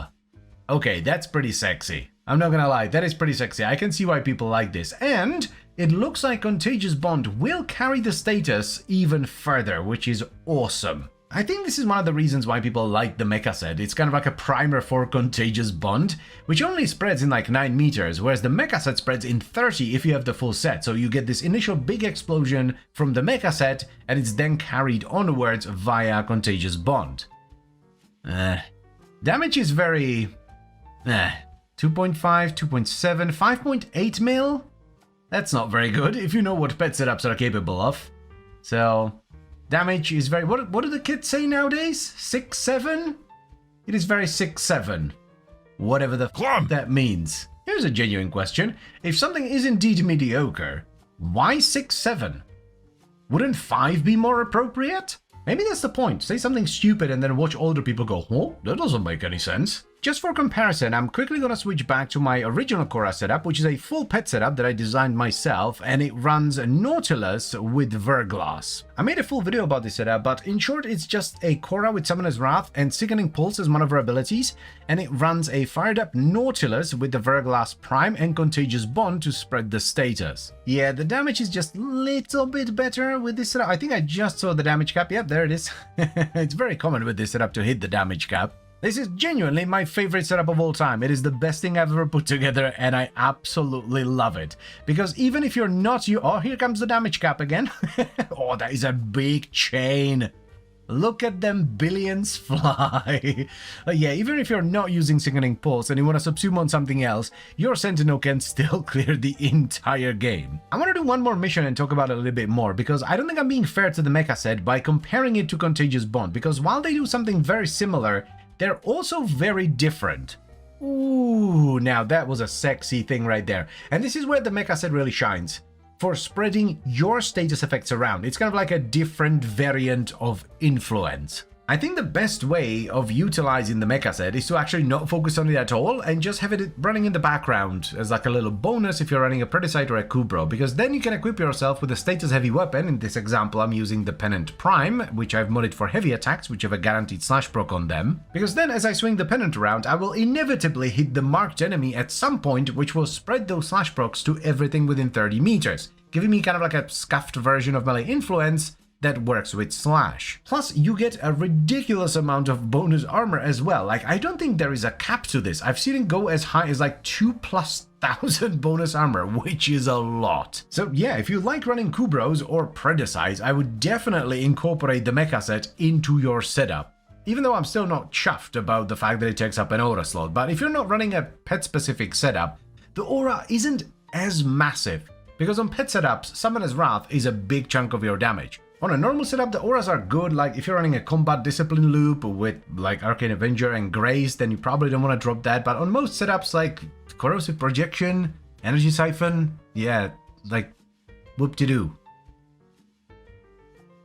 So here's the mecha setup that I ended up running, just so we have something for reference. I just took my normal Korra setup and put in Mecha Empowered and Pulse. That's pretty much it. I didn't change anything else on the frame. I ended up running a Pharaoh Predicite because it does count as a Kubro, but you can use whatever variant of Kubro you like the most. And I had it equipped with Endoparasitic Vector and Volatile Parasite as the precepts, then Contagious and Momentous Bond for the status spread and extra elemental damage, Mecha Recharge for the set bonus, then Fetch for Vacuum, 2 defensive mods. I tend to run frames with a lot of health and armor, so I have Link Vitality and Fiber, and I topped it off with Primed Animal Instinct for the radar, as well as Medipet Kit for a little bit of healing and faster recovery. And finally we have the claws. I really like the balance posture, so that's what I'm running here, as well as Precision Conditioning for base damage and to convert all physical damage into slash, Burning Claws to convert all elemental damage into heat. Then we of course have to run Mecha Overdrive to finish the set bonus, which also gives the pet a bunch of status chance as long as your primary weapon has a lot of status. This is why you want to run a primary weapon, even if you're not going to use it, that has a lot of status chance. Then because the Pharaoh's Claws don't have a lot of crit chance, I'm running Call the Weak for a truck ton of extra damage on non-critical hits. And we top it all off with 4 dual stat mods for some damage and status chance. It doesn't really matter which order you put these in, because Burning Claws will convert all the elemental damage into heat anyway. So there we go, 2 birds, 1 stone. Very good. Overall, I don't think I would recommend you focus on the mecha set, but if you like running Kubros or Predicites, I would highly recommend you give it a shot and incorporate it into your setup. It's not necessarily my cup of tea because I like to focus more on pets, but I cannot deny that it is very good if you have the right build for it. It is somewhat rare for me nowadays to get giddy when I'm about to share a build with you, because I've been doing this for a very long time and I've done some very dumb things. But man, this Paris setup is something else. I might even give the video a clickbaity title, something along the lines of the most ridiculous bow setup I have ever seen, because this thing bloody deserves it. I'm gonna give you a little taste, a little snippet of what we're about to do, okay? Look at all the projectiles. I can't breathe. I'm dying. No. A fun fact, by the way, that wasn't the full setup. We were still missing some multi-shot in there. But anyway, let's get this party started. The Paris Prime. Almost an antique at this point. I'm about to make some of you feel very old, because the Paris Prime is roughly about 12.5 years of age. And it is a puncture-based bow with very high crit chance, standard crit multiplier, and a reasonable status chance of 20%. The reason it's still top of the line and one of the best bows in the game is because it was given an Incarnon adapter that can be farmed from Circuit into Viri. And I think that's enough blabbering, so let's give it a shot and have some fun. Shall we? We're gonna have to make sure that we have enough sprint speed for the fire rate here, because that is a lot of extra fire rate. Projectile speed is good, and 60% status chance. That is stupid. Get ready for the most ridiculous Exiles augment in the world. Visage Ball. Restore 300 health for every 3 status effects. Not bad, right? Not bad, but 90% status chance in the Exiles plus the healing? Just 152% status. With just the Exiles. Now, rather than being Sharpshooter Extraordinaire, I think we're gonna utilize that status via Split Flights, which could be very fun. I really don't want to do Sharpshot or something like Deadhead. And Cracks is also not particularly good because the efficiency doesn't work in Incarnon. Yeah, probably gonna stick to Merciless. The reload speed is gonna be very nice for the extra draw speed that we can get in... Oh no. What if we... Okay, hold on. What if we do overcharge with split flights? Oh, that could be dumb. I had to format this, so we don't quite have the energy yet. We're gonna have to level it up, and this was to fit in rush, so we get the extra fire rate. We're gonna need serration, and I don't know if I'm gonna run galvanized scope. I think we should headshot enough with the random arrow spread, but let's test it first. Okay, so headshots are not a problem at all, but I don't think we're gonna run it anyway because I really don't want to aim down sights with this. We're gonna lose a tiny bit of fire rate with delay. We could go with point strike, but then we lose even more crit, so let's do crit delay. Yeah, that's not too bad actually. Vital sensu.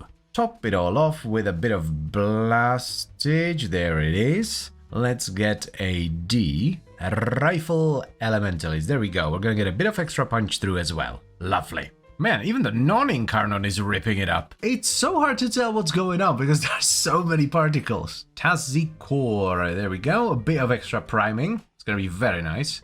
Ooh la la, that is well good. Let's activate incarnon. Yeah. Does feel a bit slow. Yeah, let's run acceleration instead of Avenger. This gives you vile acceleration worth of fire rate without the damage downside. And we're just gonna lose a little bit of extra final crit. Oh hell yeah, that's it. There we go. Fastest fingers in the West, boy. Ho ho ho. Very good. Haha, hold up. What have we made? Yo, this is wild. Look at all the project. Oh, we ran out of incarnon. Sad times. Well, not really. Even the non-incarnon is really good. Look at all the projectiles. I can't breathe. I'm dying. No. You know what the crazy thing is? We're still missing a good chunk of multi-shot. Because Chroma isn't maxed out yet, so we don't have all the energy we need. Okay, incarnon time. Kamagetama.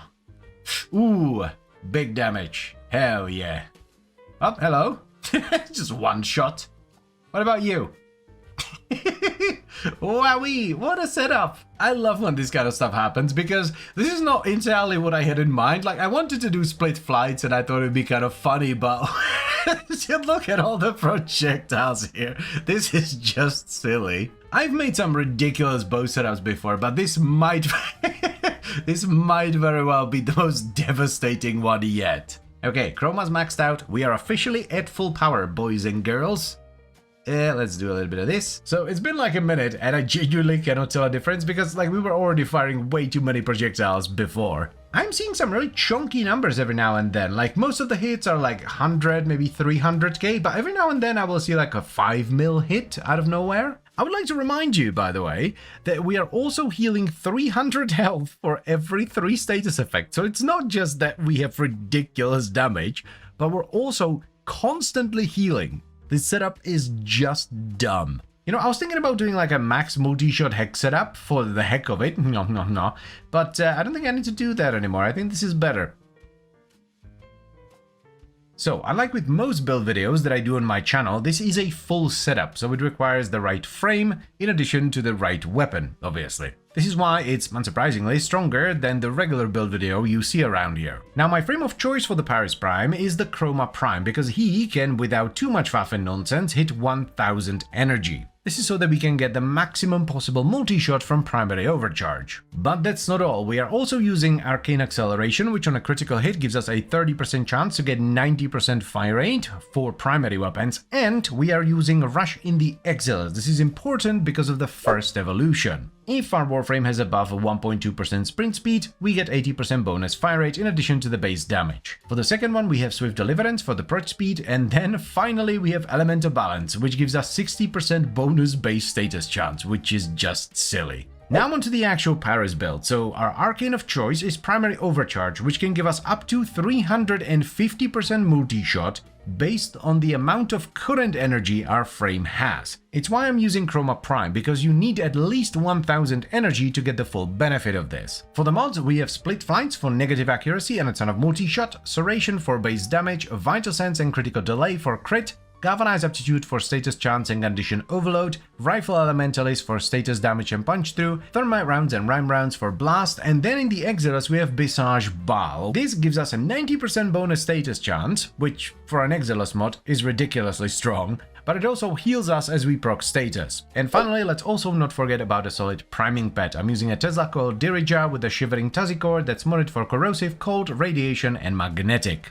I cannot recommend this enough. I've said it in the beginning, I rarely get giddy anymore when I'm about to share a setup with you because I've been doing this for a very long time and I've done some dumb things, but this is just peak stupidity that works oh so well. This is a fantastically strong setup. I refuse to believe that there is a better parry setup out there. This is just mwah, chef's kiss. So yes, I would highly recommend you give this a shot. Greetings, my dearest dude or dudette. I would like to inform you that your persistence has indeed paid off. We're doing it. Also, I kind of feel like Mr. Burns.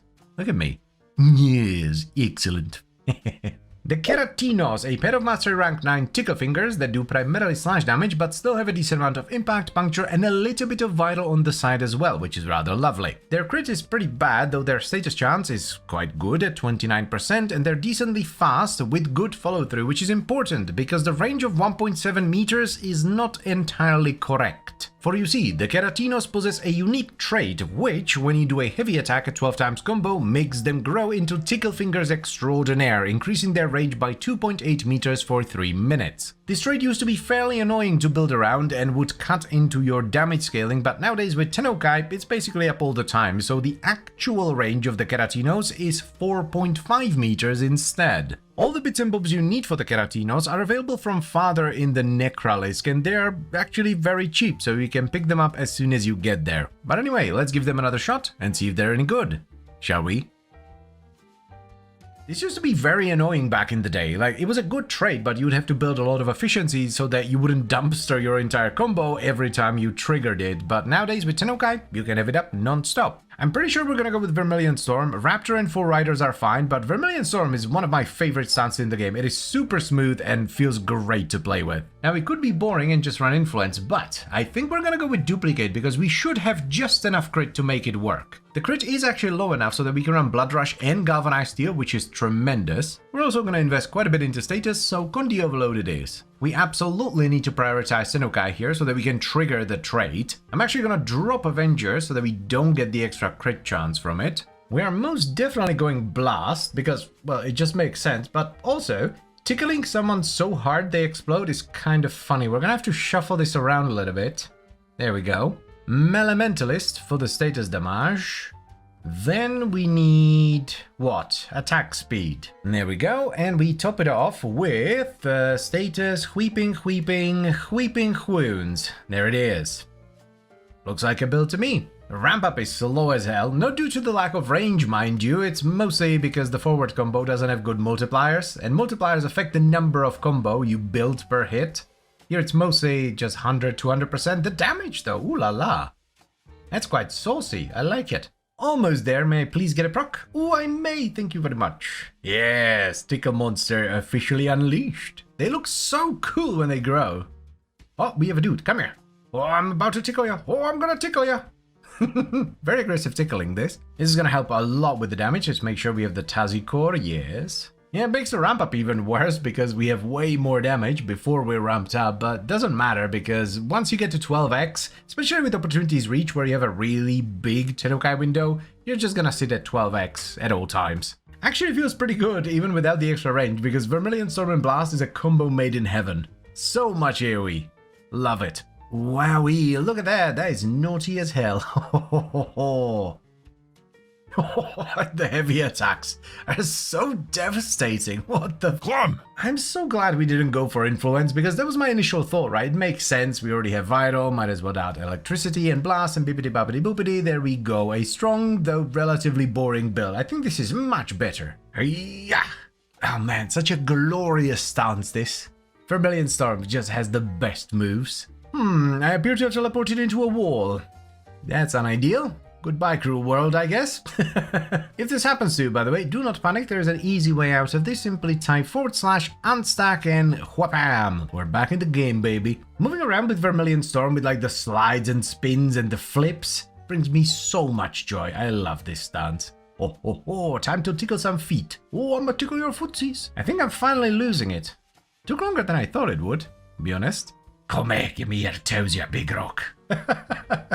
These might genuinely be my favorite claws. Like, I can't think of another set of claws that I would enjoy more than the Keratinos. Yeah. Like, what can I say? I'm a sucker for big titties. What, brain? I almost said I'm a sucker for big titties, which isn't necessarily incorrect, but it does seem rather irrelevant, though. What I meant to say is, I am a sucker for a lot of range. I don't know where the titties came from. This entire mission is just a mess. If, by the way, you would rather do the influence setup, it should be a relatively simple switch that might actually result in a cheaper build as well.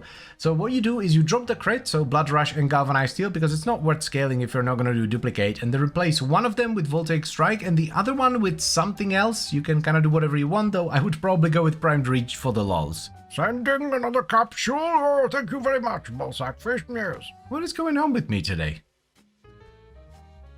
Righty-ho, so here's the updated setup of the Keratinos, this time using melee duplicate instead of influence, because influence is kind of getting boring. Our stance of choice is Vermilion Storm. I love this stance, it is incredibly smooth, has a ton of AoE, and just feels great to play with, so I would highly recommend you at least try it out. The only downside with this stance is that the combo you're going to be using the most, i.e. the forward attack combo, doesn't have great multiplier, so the ramp up is pretty slow. Then for our Tennokai trigger, I chose Opportunities Reach. I simply like having the longer Tennokai window as well as the extra range, but if you would like more reliable Tennokai procs, you can run Discipline's Merit instead. Now onto the actual mods. We run Blood Rush for crit chance, Galvanized Melementalist for status damage and status chance, Condition Overload for a truck ton of base damage, Weeping Wounds for scaling status chance, Berserker Fury for attack speed, then Volcanic Edge and Vicious Frost for blast damage and extra status chance, and we top it all off with Galvanized Steel for crit chance and damage. However, if you would rather do an influence build, it's a relatively easy switch. You replace duplicate with influence, you take out the two crit mods because crit is not worth scaling unless you're running duplicate, and you replace one of them with Voltaic Strike, with the other one being a freebie, so you can put in whatever you want. Also, don't forget a solid priming pet. You do have condition overload, so a priming pet is going to increase your damage by an incredible amount. I used a Tesla Coil Dirija with a Shivering Tazikor modded for corrosive, cold, radiation and magnetic. What a fabulous little setup this is. I cannot recommend this enough. It is incredibly fun and does very solid damage. Vermilion Storm with Blast and the extra range from the Keratinos feels incredible. The single target isn't the best, but it's not bad. Like, you do more than enough damage to comfortably clear everything in Steel Path. Just don't expect it to one-shot acolytes for you. Other than that though, I have no complaints. Zero, zilch, nic. Vůbec si na nic nestěžuju. Myslím, že dočkáš mi nějaký šulin v komentech zase bude říkat, že by to čeština teda moc nejde. Vždycky pobaví. But anyway, yes, I would highly recommend you give the Keratinos a shot. They're fabulous. I like them. Oh dearie me, would you look at that? It's Mr. Chroma again. Do you know what that means, my dudes and dudettes? Yes, it means we're doing something dumb. And we're gonna be doing it with the Heck, more specifically the Kuva Heck, which is a primary shotgun that does mostly puncture damage with a little bit of slashing impact on the side. It sports a 23% crit chance with a 2.1 times crit multiplier, and it has a base multi-shot of 7 with a status chance of 13.3% per projectile. Additionally, the Kuva Heck also comes with a unique mechanic where the alternate fire fires all 4 of its barrels at once. And finally, since this is a Kuva weapon, the only way to get it is by vanquishing a Lich that's wielding it. And now, it's time for some shenanigans. So let's give it a shot, shall we? I've already made this video technically like 8 years ago, but today we're gonna do it bigger, better, and dumber. So we're gonna start off with both Scattered Justice and Galvanized Hell, which I do believe is more multi-shot that was available back then, even with a Riven. We are of course using primary overcharge, this is why we're running it on Chroma for additional 350% multi-shot. I mean, we have to do armaments for the memes, right? So there's additional 60. How much do we actually have here? We got 200 from Justice, then 310 plus the Galvanized, that would be 430, plus overcharge, that's 780? Right? And then armaments with 840? That's almost twice as much as we got last time, and I had a Riven last time. It's gonna be pretty tight because you also need Prime Point Blank here. That's like half the build gone. What's the bit? 11,000. We could run Arcane Tempo on Chroma for a bit of fire rate, I guess. Yeah. I think our best bet here is gonna be Massive Magnetic with Prime Charge Shell and Prime Chilling Grasp. So let's do that. Let's actually move them closer together, like a saw. 47,000 damage per shot. Sure. That is pretty much it, I guess. Not a lot of room for experimentation. We could run Vigilante Supplies for another piece of the set bonus, I guess. I almost said it works surprisingly well, but it's not surprising at all. 47,000 damage pre-crit will do that. Do bear in mind, yeah, this is Steel Path, level 195, corrupts it. We're using Magnetic, and we're not armor stripping them at all. Actually, if we run Rage, we can drop Prime Point Blank. Yeah, and we can run Savvy instead. Let's add Veggie Soup as well. There we jump for a bit of extra priming. Hell yeah, brother. Now that's a shotgun. You're probably better off being on the other end of an exploding grenade because there is less shrapnel flying around. Wowee. That's awesome. Okay, so damage is great, but it's a bit rough with the base punch through, which is like 0.3 meters. I thought it might be enough, but it is not. Dear God, I forgot how tedious it is to kill enemies one by one. I don't know what to do about it though, like how do we fit in punch through without losing any of the multi-shot? Oof, 2 minutes in, I'm already popping capsules. Bit early for an acolyte, isn't it? Oh, never mind, it's Big Dig himself. Where the hell is he? What? Okay, that was fast. You were made for this. No! Damn, that's disappointing. I was expecting a clean one-shot. Does work pretty well in an Exterminate, though. This is pretty fun. Oh, there is no way. Right. The secondary fire is also semi-automatic, so we can run Cannonade. Look at all that juicy punch-through. That is sexy as hell. Let's get rid of Savvy, I guess, and just get Cannonade. Also allows us to run Avenger, which, thanks to combat discipline, is going to be up all the time. Ooh, 118k, now we're talking. That's a lot. Like a lot of 154. Normally that's like, you know, a reasonable amount of damage. Unless, of course, you're firing like over 50 pellets, at which point it ceases to be reasonable. That's a lot of damage. The punch through is feeling oh so good as well. That was the perfect mod to slot into this. Praised be Cannonade. We're getting way more crits as well thanks to Avenger now. We're actually getting into the orange crit territory, which is why you're seeing red crits. That's the Vigilante set working there. I am somewhat upset that the game will occasionally occlude most of the numbers and just decides to not show them. Like there, that was like 15 hits maybe. Oh, that was better. That was better. Oh, that was a good one as well. Yeah, but sometimes it just shows like, yeah, like there, it showed like 3 numbers. Why? Let me enjoy my multi-shot, goddammit. Numbers on screen make brain happy. Why would you take that away from me, video game? It's why I play you. I want to make brain happy. Oh yeah, I almost forgot. We're also getting the Justice effect, which is a nice bonus, I suppose. I kind of just wanted to do this for the memes, just to see what it would do, but turns out what it do is a lot of damage. This is a totally viable setup. What? No. Bullshit. There's no way he survives that. I must have whiffed like half the pellets there. There's no way he can survive that. So, first of all, this setup uses a dedicated frame. In my case, it's a Chroma because we needed a frame with over 1000 energy for overcharge, and while I was at it, I added a few extra things like Vigilante Pursuit for another piece of the Vigilante set, as well as Arcane Avenger for 45% extra final crit chance. Now, the build itself is rather silly. We are stacking as much multi-shot as possible, which is why we're running Primary Overcharge, Scattered Justice, Galvanized Hell, and Vigilante Armaments for a grand total of 840% multi-shot.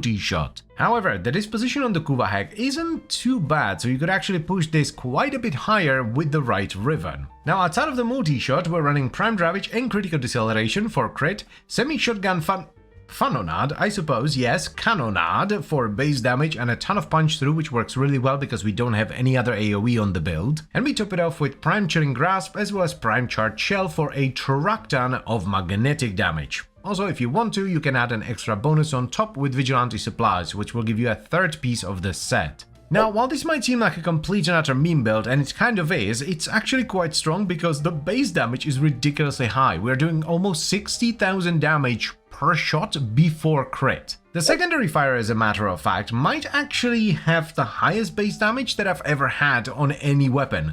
It's almost 250,000. 239,624.7. I know this is not the most optimal build of all time, but that's not what I do. I like fun builds, and this is a certified fun build. You're basically hurling a scrapyard worth of shrapnel towards whatever unfortunate soul had the bright idea to stand in front of you whenever you pull the trigger. Also, it would not be that difficult to turn this into a more reasonable build. You can take out Vigilante supplies because it's contributing the least amount of multi-shot to this, and just replace it with something else, whether it be Galvanized Savvy for the status chance and condition overload, more elemental damage, more crit, or hell, even a Riven. So yes, I would absolutely recommend you give this a shot. It's very fun. The time has finally come. Yes, we're gonna finally put the cannon in Cannonade. Well, technically we're gonna be putting Cannonade into a cannon, but that doesn't sound as good. And yeah, I also cannot believe it took me this long to put the Cannonade mod onto a cannon. Well, let's give it a shot. Shall we? Right, that's just the grape shot mode. I was wondering, like, what is the unique trait here again? But yeah, we're finally doing the thing. We are putting Cannonade onto a cannon. What an idea. Big damage. Sadly, the punch through isn't really gonna do much for us. But wait, there is more. We're not just doing Cannonade, we are also doing Overcharge. That's why we're on Corvex. I want many a cannonball. I think heavy caliber would be pretty funny for the negative accuracy, but we already get so much damage from Cannonade, it would be very, very dumb. Ooh, Cannonade's actually gonna remove the negative fire rate from crit delay. That's lovely. Let's get Vital Sense for some crit damage as well. We are obviously running Prime Firestorm for a big boom, and I want to get Galvanized Chamber as well, because more cannonballs is more good. I'm wondering, like, I have a really good heat valence. Should we combine it into Blast with Prime Cryo rounds? I do have a D polarity in here. Yeah, let's try that. Oh, that is big damage. Ho, ho, ho. Should we go the Elementalist route? Like, it's gonna add even more punch through, that's not gonna do anything, but... Does it make sense, though? We don't have a ton of status. How much do we get with Aptitude? Should be like 50-something? 58.9. That's, like, okay. We do have a lot of multi-shot, though. Might as well move this out of here. We do need some form of mutation though. Unranked supplies should be fine. It's actually going to be very nice for the set bonus here. Wowee, hold on a second. Let's admire this for a second. That is a sexy boy. Look at that. That looks so good. That is a light show and a half. Not gonna lie though, I'm a bit disappointed by the damage. It is to be expected though. It's an AoE weapon and we're making it even worse with Blast. Maybe I'm just being stupid. It does happen a lot. I think we'll be better off if we take out Prime Cryo rounds, because then we get Blast and Heat, and we can run Hammer Shot for more status chance. And it also gives us a 7x crit multi. It does tank our upfront damage quite a bit, but that doesn't really matter on a Blast setup. Oh, ho, ho, ho. Kind of wild how much of a difference one mod can make. It's mostly the heat though, because it's also armor stripping them whilst adding some nice damage over time. Yeah, this makes way more sense. Look at that. That's like, I don't know, thrice the damage we had before. I'm feeling good about this. Let's add the Diligent as well. It's not going to add too much via priming. It's just going to strip a bit of extra armor with Corrosive. But I do want the cold procs. Okay, moment of truth. Now that's a cannon. Oh man, this is what I always wanted the Tsar to do. Like, yeah, that's a cannon. I just realized I haven't said anything in 2.5 minutes. I'm just too absorbed in the gloriousness of my cannon. I mean, you've been very quiet today. Is everything all right? Yeah, I'm just absorbed in the gloriousness of my cannon. Oh, here comes Vor trying to show us his Janus key again. Might be a good idea to actually talk about the setup for a little bit. Nah, it's nonsense. Seriously though, this is godlike fun. I was somewhat concerned that because we're not running heavy caliber and we're not decreasing the accuracy, you wouldn't really notice the extra multi-shot because it all explodes in the same place, but no! You can definitely tell. You can absolutely tell. This is what the Tsar was meant to do, just big ass boom. Look at all the numbers. Look at them. Pure dopamine. I wonder what the single target's gonna be like against an Acolyte. Hello, Angst. Are you ready to get cannonballed in the face? Ooh, okay. And that is solo. That's just straight up single target as well. Wowee. That's pretty good.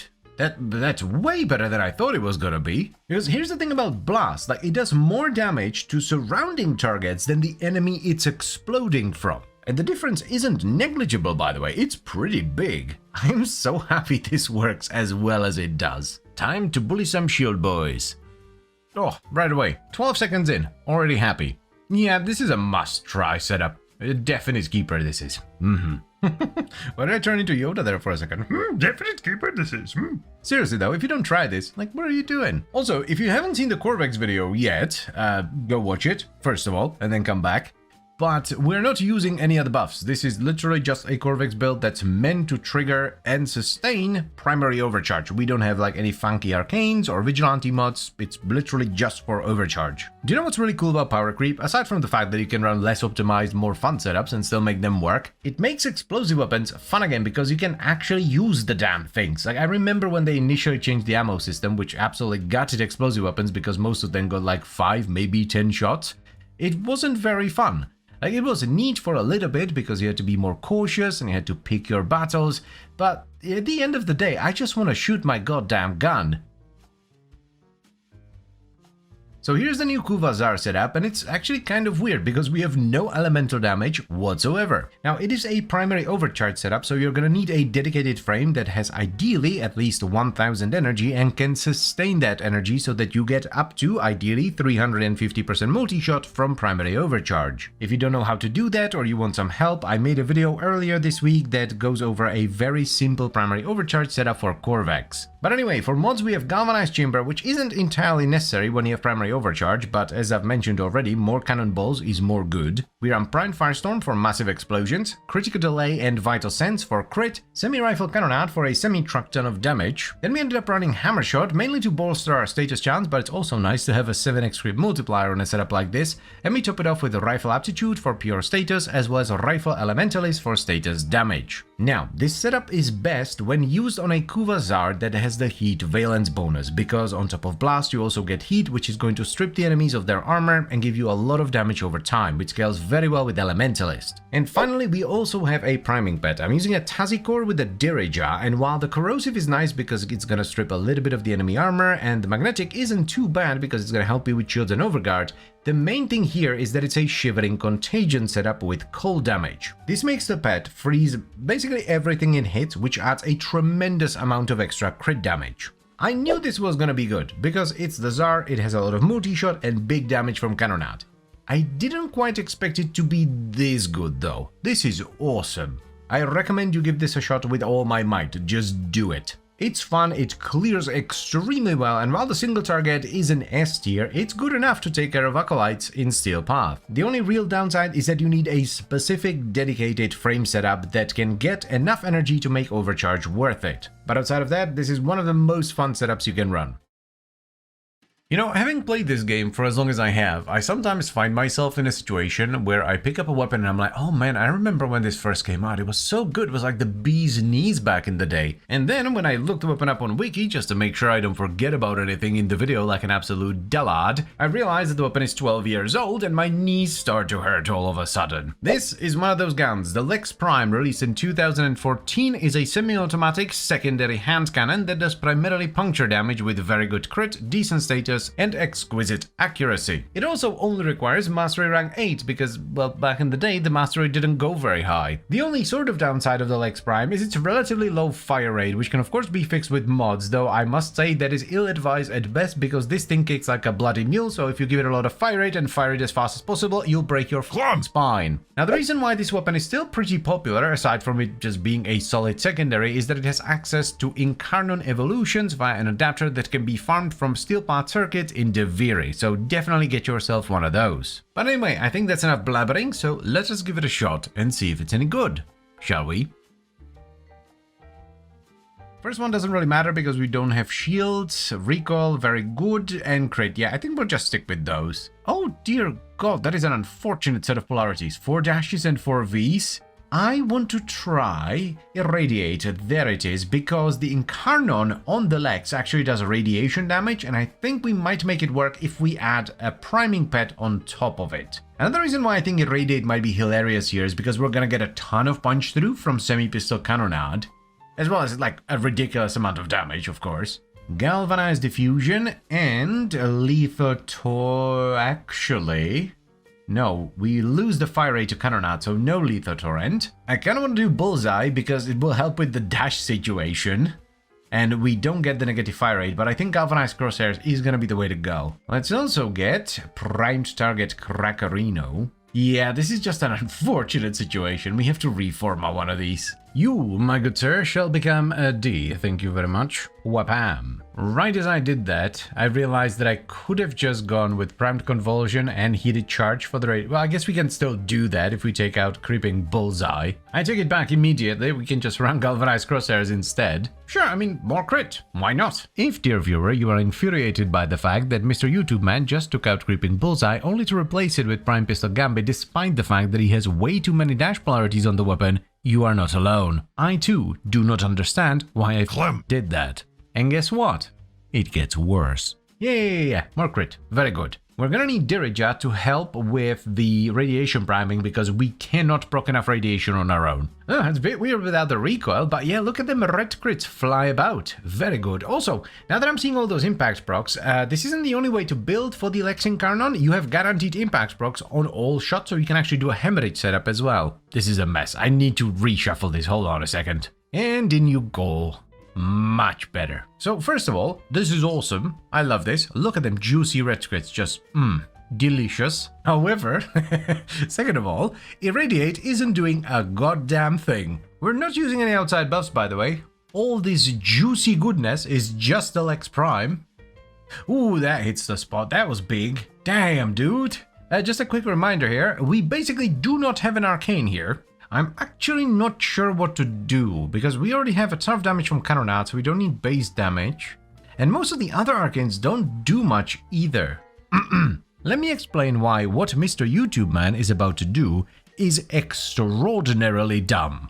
Even for him. This ill-conceived moron decided that the best course of action is to reformat the dash in the Exilis into a V to fit in lethal momentum. Sounds pretty innocent, right? Wrong. If he simply took the dash from the Exilis and swapped it with the V that's under primed pistol gambit, not only would he save a forma, which he absolutely does not need to use, he would get more crit because he would be able to run creeping bullseye instead of primed pistol gambit, and he wouldn't have to sacrifice a rank of lethal momentum because creeping bullseye is cheaper than primed pistol gambit.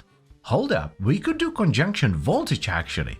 Oh, hold on a second, this might be good. If we take out prime heated charge, we will lose quite a bit of damage, but yes, we do have radiation and electricity. This way we can fill the second dash with Merciless Gunfight, which gives us even more crit damage and more punch through. Hell yeah, this feels a lot better, and Voltage isn't even stacked all the way yet. Voltage is generally pretty good on Canonade setups because you usually don't run Lethal Torrent since you don't get any of the fire rate, so it basically turns into Vigilante Armaments that drains 11 capacity. Also, I must say, the faster Incarnon switch thanks to all the fire rate is very nice as well. I'm tempted to try Blast as well, but the only way we could do that, because it would be way too many mods, is to rely on a pet to keep up our voltage and then just run Blast. And I don't like to do that if I don't have to.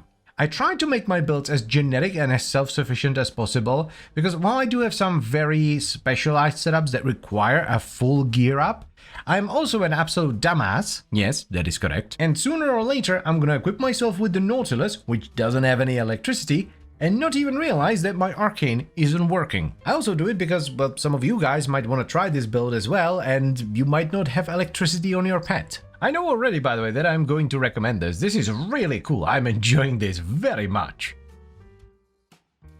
Righto, so for the evolutions, we have Hoplite Virtue, which gives you base damage and even more base damage if your shields break. Then we have Lex Talionis, which gives you negative recoil and accuracy, which stacks up to 4 times on a headshot. And we top it off with Critical Parallel for more crit. Then we have the build with a little bit of an oopsie. You want to run Creeping Bullseye instead of Primed Pistol Gambit, which is going to give you more crit while simultaneously draining less capacity. So we have Semi-Pistol Canonade for a truck ton of damage and punch through. We have Galvanized Shot for status chance and condition overload.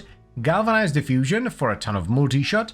Galvanized Crosshairs, ideally Creeping Bullseye, Prime Target Cracker, and Merciless Gunfight for a ridiculous amount of crit chance, crit damage, and even more punch through. And finally, since this is a conjunction voltage setup and I wanted it to be self-sufficient, we are running Primed Convulsion for electricity. Now, lethal momentum is actually pretty important here, because the wave you fire in Incarnon mode has pretty severe fall-off, so the more projectile speed you can get, the more range you're gonna have. This is why the mistake I made was so stupid, because it cost me a rank in lethal momentum, so I ended up with less range than I could have had, whilst also using an unnecessary forma, and having less crit. God, I'm still angry about that. And finally, let's also not forget about a solid priming pet. I was using a Dirija with a shivering Tasicord that's modded for radiation, cold, magnetic and corrosive. I'm actually very happy with the result here, especially that 4.1 meters of punch through that we ended up stacking, because it feels incredible in Incarnon mode. The way it slices through an entire hallway full of enemies is awesome. I genuinely think this is better than building the Lex Incarnon for Hemorrhage. So yes, I would absolutely recommend you give this a shot, just for the love of God, run Creeping Bullseye instead of Primed Pistol Gambit. I still don't get it, you know? Clem. Well, they don't use this. Clem. I don't know. Clem. That's fair. Yeah, it did used to be pretty ass. Krakata. Yeah, I guess you're right. Clem. Don't push it, mate. The Bronco Prime, not the Ag Bronco, mind you, just the singular one, used to be an atrocious secondary shotgun. I mean, there is a reason why it only requires Mastery Rank 4 despite being a primed weapon. It has a pretty long reload considering how tiny the magazine is, horrendous spread, the fall-off isn't the best, it has very low crit chance, and it does primarily impact damage. The only redeeming quality here is that it has a base multi-shot of 7 with relatively high status chance. But, and this is weird to say, despite how bad this looks, and how much of a meme it was throughout the majority of its lifetime, the Bronco Prime is actually a fantastic weapon, with the added benefit of it being known as a meme weapon, so not many people use it, and as a result, it has enormous Riven disposition. How did that happen though? How did it go from a meme to what I would consider to be one of the most criminally underrated weapons in the game? Well, for one, the Incarnon adapter that you can farm from the Steelpod circuit in Duviri definitely helps. The evolutions are quite nice. But we also got a bunch of new toys, mods and arcanes that work with the Bronco Prime really well. So let's give it a shot and see how good it actually is nowadays. Shall we? Okay, so I have two ideas for this. The first one is kinda dumb because I wanna try Reign of Lead instead of Commodore's Fortune. It is a somewhat silly idea, but we can just use Enervate to get crit instead, so why not try more base multi-shot? Let's get one of those. Enormous damage from Cannonade, which is lovely, though I don't know if the punch through is gonna do anything because the Incarnon ricochets around, and I don't know if they can punch through or not. Almost forgot about dizzying rounds. This is an awesome mod. 200% status chance is ludicrously high. Let's clean it up a little bit. Methinks Blast. Yeah? Yeah, sure, let's just put in Gunfight for now. Makes the most sense with Blast, even though it's in the wrong polarity. Ooh, look at that. Oh. I kinda like this, actually. All that multi-shot with the ricochet and blast on top. The single target's kinda mid, though. I have been told many a time by the comment section that it's not pronounced Dirija, so let's see how this does with the Dirija. It is pretty good. Definitely helps with the single target a lot. So that was pretty good, but let's try the other thing I had in mind as well. We're gonna use Commodore's Fortune for this one, so that we get the extra crit, and we're gonna do Irradiate instead.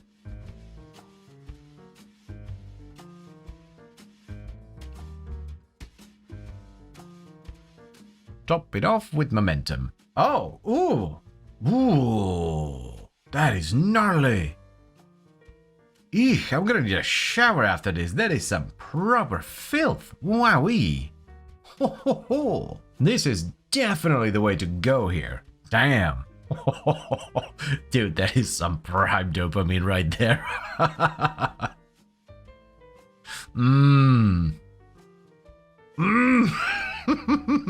That tickles me in just the right way.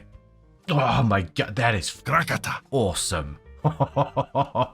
Like, it's not doing like obscene damage, but the way it does it is so satisfying to watch. I feel like a vanilla shaman hitting Wind Fury over and over and over again. What the Krakata. Dude, no. This is, like, hands down, the best irradiate setup I've ever done. I think this video could just be a compilation of that, and people would be like, yes, very good point, sir. I should try the Bronco Prime. Yeah, the single target's pretty bad, especially if you run out of Incarnon like an absolute ninny. I genuinely cannot get enough of this. Quick reminder, by the way, this thing has a riven disposition of 1.4, which is not quite maximum, but it is damn close. So, oh, choo-choo, you can get absolutely gnarly rivens for this. I finally figured it out. It's the Sporotrix. I knew this, the way this does damage reminded me of something, and it's the Sporotrix with its augment. That also explodes its damage in this very particular satisfying way. One thing that is kind of annoying though is the Incarnon buildup, because it seems all over the place, and I think it has to do something with the accuracy, because sometimes you just... Clem! Miggy, I almost had a heart attack. Who would have thought that fighting on a train crossing would be a bad idea? That's almost too much. Like, seriously, that's like some Larkspur, irradiate Larkspur memery right there. Why do I keep standing on this Clem! crossing? Righty-ho, so here's the final setup for the Incarnon Bronco Prime, which I believe, as mentioned already, is criminally underrated. We're running Semi-Pistol Funonade for a truck ton of damage and a good chunk of punch-through, Galvanized Diffusion for multi-shot, Prime Target Cracker and Creeping Bullseye for crit. Then we have Dizzying Rounds and Augment for the Bronco, which makes you stagger enemies if you shoot them up close, but it also gives you 200% status chance, which is why we're using it. We follow that up with Galvanized Crosshairs for constant red crits, Scorch and Jolt for radiation and status chance, and we top it off with secondary Irradiate, which works oh so well with the ricocheting Incarnon fire, as well as Lethal Momentum to increase projectile speed, which affects the fall-off range. Now the evolutions we chose were Speeding Bullet for base damage, but also projectile speed if your Warframe has a sprint speed above 1.2, Practice Grip for accuracy, which is important on a weapon with as poor of an accuracy as this, and Commodore's Fortune for the crit. This, as I've mentioned already, is straight up the best Irradiate setup that I've done so far. And I've done some pretty silly Irradiate setups. There's just something about this that tickles me in exactly the right way. I cannot get enough of this. Now, it's of course not perfect, the single target damage could be a lot better, but it's not atrocious, you can still take down an Acolyte with it. Just don't expect it to be very fast. But to be fair, that is kind of to be expected on a setup that was designed to do as much AoE as possible. Like, look at the screen. It's so pretty. All the crits. Delicious. So yes, of course I'm gonna recommend you give this a shot. Especially if you have a Riven for it. My god, I cannot imagine the damage you can do if you have a saucy Riven. The Arcatitron is the closest I've ever come to believing that something was changed because of me. Now, I'm not saying that it was, it's just that it was a little bit suspicious that I released a video on April 1st, 2024 showing how you can relatively easily hit the damage cap with its slams, and then, mere 3 days later after my video, they changed the unique trait and made it so that the damage bonus it provides is no longer multiplicative, but is additive instead. To be fair though, it was a reasonable change, and it was also right after the slam update, so a lot of people were playing around with different slam weapons, so I still don't think it was because of me, but it was damn suspicious. But anyway, the Arcatitron is a Mastery Rank 10 hammer that you can simply get the blueprint for in the market, and honestly the build requirements are a bit of a joke. 20,000 credits, 2 Argon Crystals, 6 Gallium, 2,150 circuits, 1,200 polio bundles.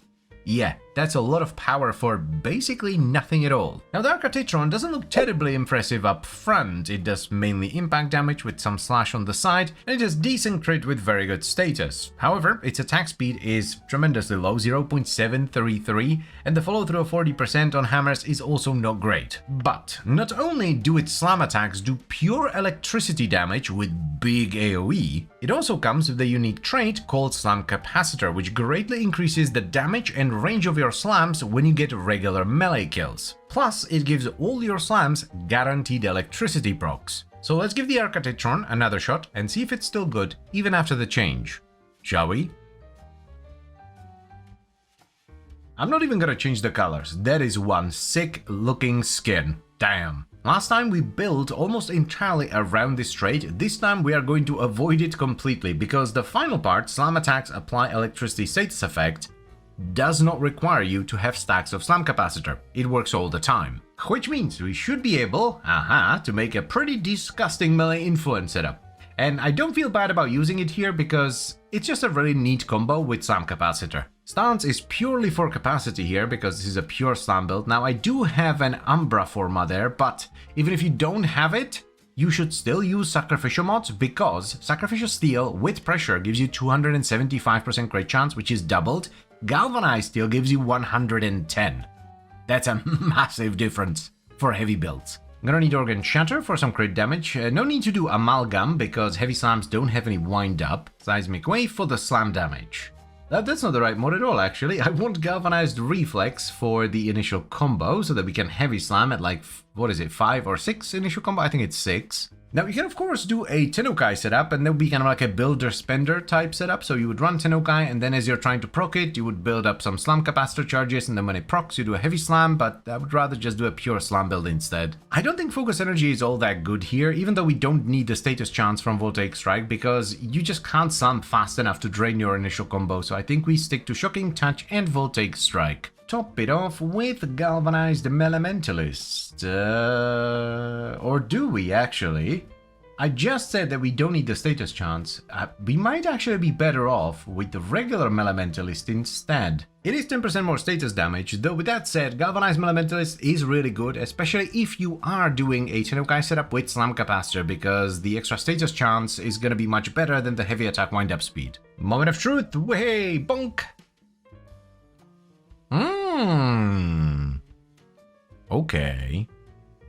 Okay, that's not bad at all, actually. I expected worse. Very promising indeed. Now fully ramps up, and dunk. Yeah. That'll do.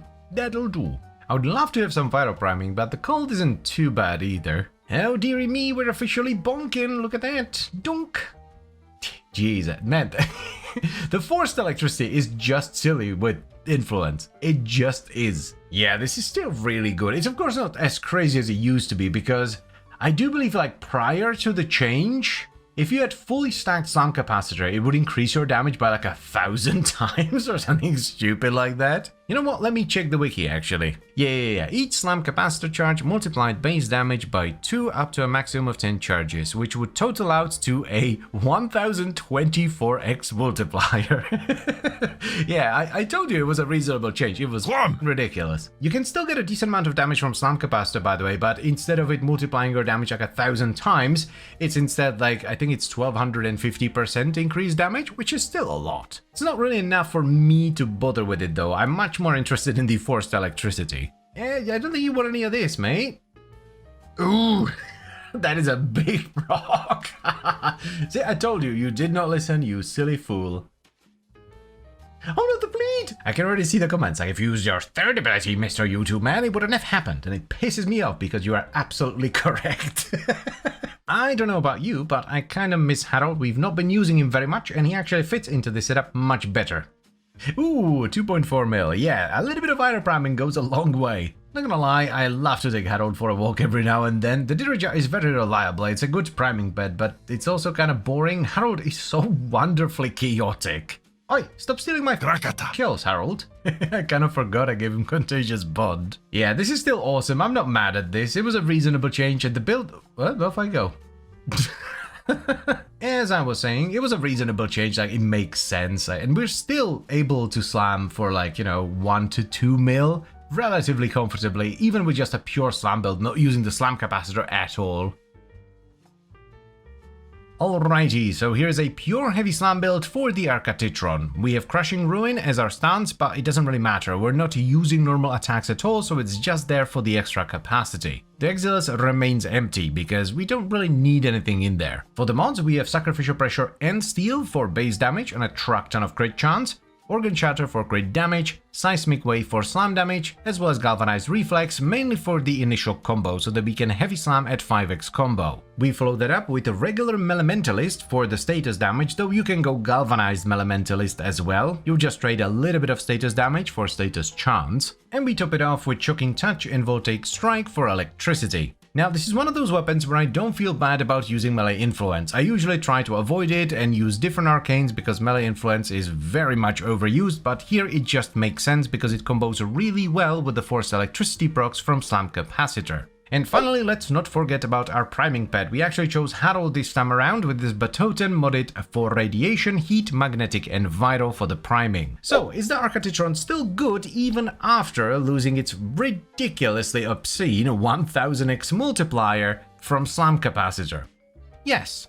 Yes it is. Because the Arcatitron is just a really good slam hammer. You don't need the Slam Capacitor trait at all, as a matter of fact, as you can quite clearly see here. We are not actively stacking Slam Capacitor, and we are still clearing Steel Path very comfortably. Though that doesn't mean you shouldn't use it or at least try it out, because the Slam Capacitor trait works really well with Tennokai. And even though it will involve more fiddle farting, because you're gonna have to hit enemies to trigger Tennokai and build Slam Capacitor and then slam, it will result in considerably more damage. It's very much up to you, so while I would absolutely recommend you give this setup a shot because it's really fun, I would also recommend you try a Tennokai setup that focuses on the Slam Capacitor trait as well. One thing is for sure though, you definitely want the Arcatitron. It is a fantastically fun hammer.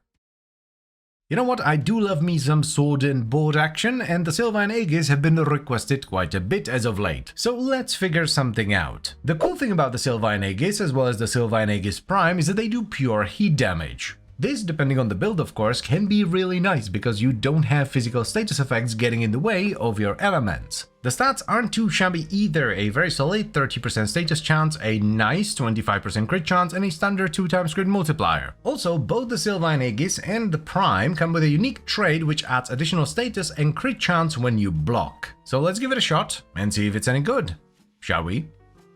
This is an interesting trait. You usually don't build around this, but when you block you can get up to 60% crit and status. Though unfortunately it only lasts for one hit, so you don't usually build around this. However, I would like to try to build around the trait. I'm not sure how we're gonna do that yet, but we're gonna figure something out, I'm sure. Ooh, that looks like it is some AoE right there.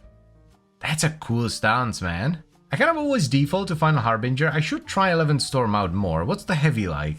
A big swing? And another big swing, okay. Ah yes, I remember now, this is why I default to Final Harbinger. This dash combo is incredibly fun. Yeah, it even has like shield throws and stuff, very cool. Oh, both have a knockdown, eh? We could do a heavy build actually. What do the other combos do? Not much, there is a knockdown. There's a foot that does nothing. That does a decent amount, but I am kind of eyeballing Hallowed Name. For a heavy build actually. At first I thought about Melee Kareen, but frozen enemies can't hit you so you can't block them, but since we have that knockdown on both heavies we could go with Melee Afflictions, which is what I think we're going to do. First let's do Sacrificial Mods. These are kind of a must-have on heavy builds, mainly because of steel. It's way too much crit chance to pass up. Well, we're definitely doing an elemental build, so galvanize the Elementalist. Let's get Reflex as well for the initial combo. Okay, Gas or Blast? I'm kind of leaning towards Gas actually. Awesome thing about both of them is we just need one dual stat mod and we're good to go. I want more wind up, so let's get Amalgam Organ Shatter. Yeah, a bit of extra range with spring-loaded blade sounds pretty nice, and it will also utilize the second D. The last mod is most definitely going to be Killing Blow because it's a truck ton of damage and it will cap our wind up as well. I do make sure, by the way, that every video has the phrase truck ton of damage because retro synth music just loves the phrase. This mod is ass, by the way. We can put it on for now, but yeah, it's not very good. I actually made a video about this when it first came out. I called it the Avenging Turd, even back then. I know, just peak comedy. I'm fully aware how amazing I am. So we just block for a little bit, and then... whapam! Ooh. Hold up. Let's try that again. What? I was gearing myself for disappointment the entire time. And then it just works? Okay. I'm quite annoyed that the augment isn't very good because it would fit into this build perfectly. It also triggers on block, and the Syndicate Explosion does gas damage if I'm not mistaken. So it'd be perfect. Sadly, it's ass. Righto, let's get rid of the turd. I'm actually gonna add another V. I was thinking about reformatting one of the Ds, but probably not. Let's get Killing Blow. This is really cool, especially with, I'm running Amar's Hatred, I think it is, on my frame, so I teleport with heavies up to 10 meters, which is tremendous for melee, by the way. If you've never tried that before, definitely do so. Works really well Wait, Tenokai builds actually. What was that? Oh, she wasn't knocked down. There we go. Yeah, that's not bad at all. I'm not gonna do it because it's a lot of investment for basically nothing because I mostly play solo, but Guardian Derision is not a terrible mod for the Exiles if you're gonna do a build like this because it overrides most things, even like radiation, the taunt I mean, will override things like radiation, so even if enemies are radiated, they will still shoot at you so you can get your stacks via blocking. Oh, right. Yeah. That's a bit of a problem. Harold is so back. This is the second video in a row. Please don't kill them, Harold. I want to have some fun as well. He's just way too aggressive for a build like this. Yeah. We have to figure something else out. Actually, hold on. I have this scuffed setup for the Tazikor. Yeah. This is just vital electricity with like fire rate and reload speed. Oh yeah, that's more like it. It'd be nice to have heat in there for a bit of armor strip, but it does not seem to be needed at all. Very good. Let's go. I am so fortunate to be stupid enough to try heavy build on a sword and board that does not have a unique heavy attack. This is actually pretty dope. It makes sense on something like the agendas because of the projectile on the heavy, right? But it actually works really well here. And I think gas was the right choice because when I was talking about blast and gas in one of the But Why videos, people have pointed out that I didn't really mention one thing about gas that sets it apart from blast, and that's the fact that the gas clouds will persist, which is nice for a build that doesn't hit very often because you hit, and then as you're charging up another hit, you have that gas cloud still doing damage. I really cannot praise the MR set enough, it makes this so much more enjoyable. Also, there is no cooldown on it, you can literally just teleport with every heavy attack. Oh damn, that's actually pretty good. That is genuinely surprising because acolytes are the bane of afflictions because you can't knock them down, so your arcane does nothing against them. Man, I never would have thought that a heavy build for the Sylvain Aegis would feel this good. But this is why you try things. You know, it might sound dumb, but if it works, it ain't dumb. So first of all, I would like to point out that this build is far more enjoyable if you have at least one piece of the Amar set. I almost always use Amar's Hatred on my frame, which allows you to teleport to an enemy when you heavy attack. This set is particularly awesome for heavy builds, but it's also great for Tenokai setup. So when you trigger Tenokai and you have no enemies nearby, you can just target the nearest enemy and teleport to them with the heavy. It's awesome, it adds an element of fluidity to melee that I very much enjoy. But let's move on to the build, which is rather silly because we're doing a heavy attack build on a weapon that has no forced procs or unique heavy attack. Yet it's still more fun than any other build I've done on the Sylvain Aegis. And the reason we chose a heavy build is because we're utilizing melee afflictions to multiply our status effects. Now the stance doesn't matter, we're just using it for the extra capacity because this is a pure heavy build, so we're not actually doing combos. For mods we're running Galvanized Reflex mainly for the initial combo, Amalgam Organ Chatter for crit damage and heavy attack wind-up speed, Killing Blow for heavy attack damage and to cap our heavy attack wind-up speed so we heavy attack as fast as possible, and we top off the first row with either Spring-Loaded Blade or Primed Reach for extra range. Then we're gonna turn the pure heat into gas via Virulent Scourge, we're gonna use Galvanized Melementalist for the status damage and status chance, and we top it off with Sacrificial Steel and Pressure for the crit chance and base damage respectively. Also don't forget about a priming pet, ideally something with Vital and Heat, though Vital and Electricity was fine as well. What a joyous setup this ended up being. I fully expected this to be a meme build and a half, but it actually turned out rather great. Sometimes being dumb pays off. It usually doesn't, but every now and then you will end up with a very fun setup like this. This is why I like doing this, why I like taking suggestions and doing dumb, weird builds. Because if all you do is follow the meta, you're gonna be playing with the same stuff all the time. And that's no fun. There's a reason why those people don't usually stick around for more than a few years. So yes, I would absolutely recommend you give this a shot. It's very fun, if a bit weird. Well then, I do believe it's time for a bit of a refresh on the Arca Plasmor. This is one of the few guns that I keep up to date at all times because it's simply fantastic. Especially the Tenet version, I actually need to get a better one because mine is quite atrocious. Now just in case you don't know, the Plasmors are primary shotguns that essentially fire a wall of energy. The projectile from this is absolutely massive and they do pure radiation damage. Now on top of that, the Tenet variant also gets a valence bonus, so you get extra damage on top, and it also sports a 20% 72% crit chance, a standard 2x crit multi, and a fabulous 34% status chance. Now, as mentioned already, the only way to get the Tenet variant of the Arcaplasmor is by defeating a sister of Parvos that's wielding it, so let's give it another shot and see how it does nowadays. Shall we? I really need to get a better Plasmor. I use this way too much to have a 25.6% valence. This is gonna be awesome. So previously I would run Vendetta, which is good but was somewhat unreliable because the Plasmor has quite a bit of range. So we're gonna switch it over to Overcharge for a ton more multi-shot. Cannonade is gonna be tremendous here because it is a lot of damage, plus you get extra punch through as well. And because we have Cannonade, we don't have to worry about the negative fire rate from deceleration, which is lovely. Let's get Ravage as well. The crit chance isn't super high, 66%, but I think it's worth scaling. I don't think we're gonna run Galvanized Hell. I wanna try just having Overcharge as our only source of multi-shot. Galvanized Heavy is an absolute must because it is multiplicative on the Plasmors. Let's try Gas first. If it feels bad, we can switch to Blast or something else, but I would really like to try a status heavy setup. I usually build for a lot of damage, but I want to try some status action instead. And there it is. Galvanized, not Savvy. Acceleration gives us a ton of extra effective range.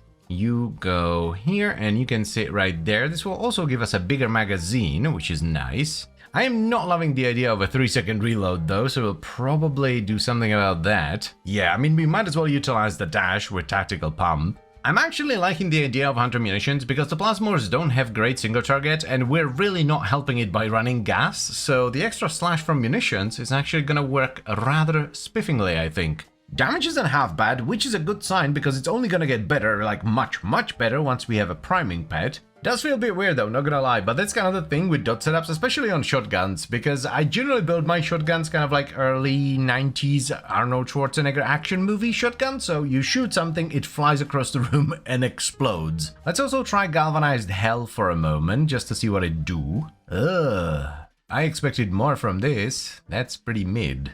We could also try Corrosive and Blast. The unfortunate thing here is gonna be that we're gonna have, yeah, way too much Corrosive, not enough Blast, but the fortunate thing is we can still keep some of the reload. Well, it's definitely better than the other setup with Galvanized Hell. I don't think it's as good as the Hunter Munition setup though. Let's just stick to the original setup then. Believe you me, this is gonna be very big, huge. Oh yeah, that's the stuff. Very nice. I do feel like we could use more crit. Maybe we could just run Avenger. I mean, we already have a dedicated frame. Let's try that actually. It's gonna be 45% more crit, just flat, and then we need to switch into Combat Discipline so that it's reliable. Oh, Nelly, I'm seeing some orange. Hell yeah. Ho ho ho. That's what I'm talking about. Yeah, the single target is way better. You just need to give it time. You need to shoot them and then just let them bleed, politely. So far, I must say, I am impressed because I have always tried to build the Plasmors for status, but failed every single time, and then I just relied on raw damage to get things done, but this seems very promising. I would like to point out, by the way, just in case you didn't notice, that I'm actually actively using my third ability to be immune to status. So cherish it, for it may not happen ever again. I am very glad we don't have to take out Tactical Pump. I was a little bit worried for a brief moment there, only the briefest of moments, that we were gonna have to choose between having acceptable reload speed or decent damage. I am somewhat skeptical here, but let's see. Ooh, unwarranted skepticism. I take it back. That was pretty good. Whoa, just one shot, eh? Damn, this thing continues to impress me. I think this is the build. That's kind of funny. We are killing things way too fast and as a result killing ourselves with Combat Discipline. Yeah, this setup was not designed with discipline in mind. I'm gonna have to subsume, like, I don't know, Gloom, I guess? Just to get some healing because, yeah, that was big close. I am playing with fire. It doesn't have the grandest of single targets, but it's actually surprisingly good. It's much better than what I expected it to be, and the clear is simply fabulous.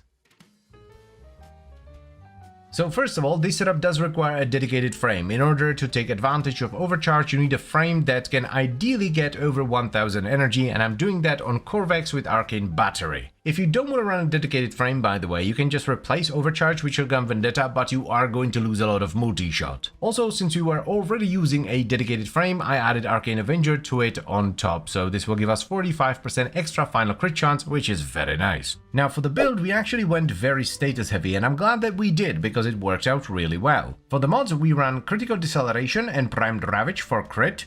Then we have Toxic Barrage, which is combined with the Heat Valence bonus to give us gas, and we also run Hunter Munitions. The Plasmors don't really have great single target, and we're not helping things much by running gas, so having the extra slash from Hunter Munitions is awesome. Moving on from there, we have Semi-Shotgun Funnernut for a truck ton of damage and some extra punch through, which is always nice.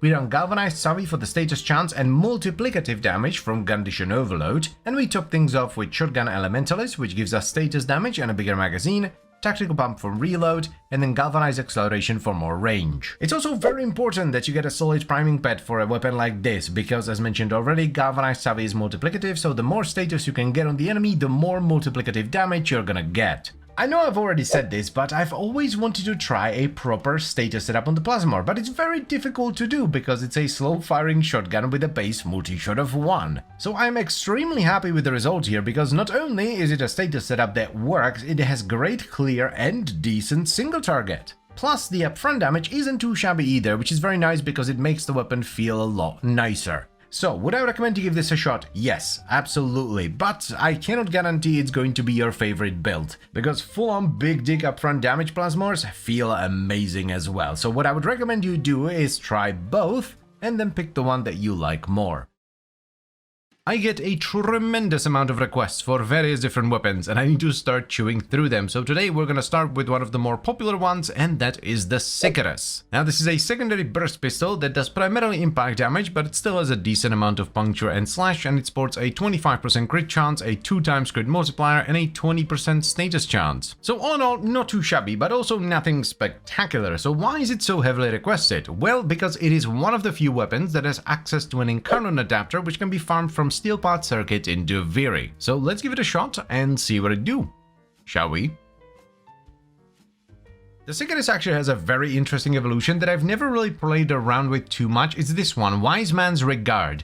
It increases your base status chance by 30% of your current crit up to 40%. This is a little bit confusing, but basically it looks at your current crit, it takes 30% of it and adds it to your base status. Righto, so if we add Creeping Bullseye, yeah, our base status goes up to 42.5, and this should be scaled with mods because it should be base status. Well, we're gonna need a lot of crit, so let's add Galvanized Crosshairs as well. We're gonna do Irradiate 100% because the Incarnon here is pretty basic, it just makes it ricochet, and ricochet with Irradiate is insanely good. Let's get some crit damage. We are gonna need Hornet Strike, and let's get Battle Diffusion too. I don't think we're gonna have enough space for Lethal Torrent, so Accelerated Isotope for the radiation plus the Fire Rate should be very nice. We do actually need to scale the status as well, so let's put in Galvanized Shot. I would love to have Merciless Gunfight here because Punch Through makes the whole irradiating ricochet thing even crazier, but we might not have enough damage, so let's try it first. Yeah, this is what I was worried about. To be fair, they are corrupted, so they are resistant to radiation, but still the damage is definitely on the lower end.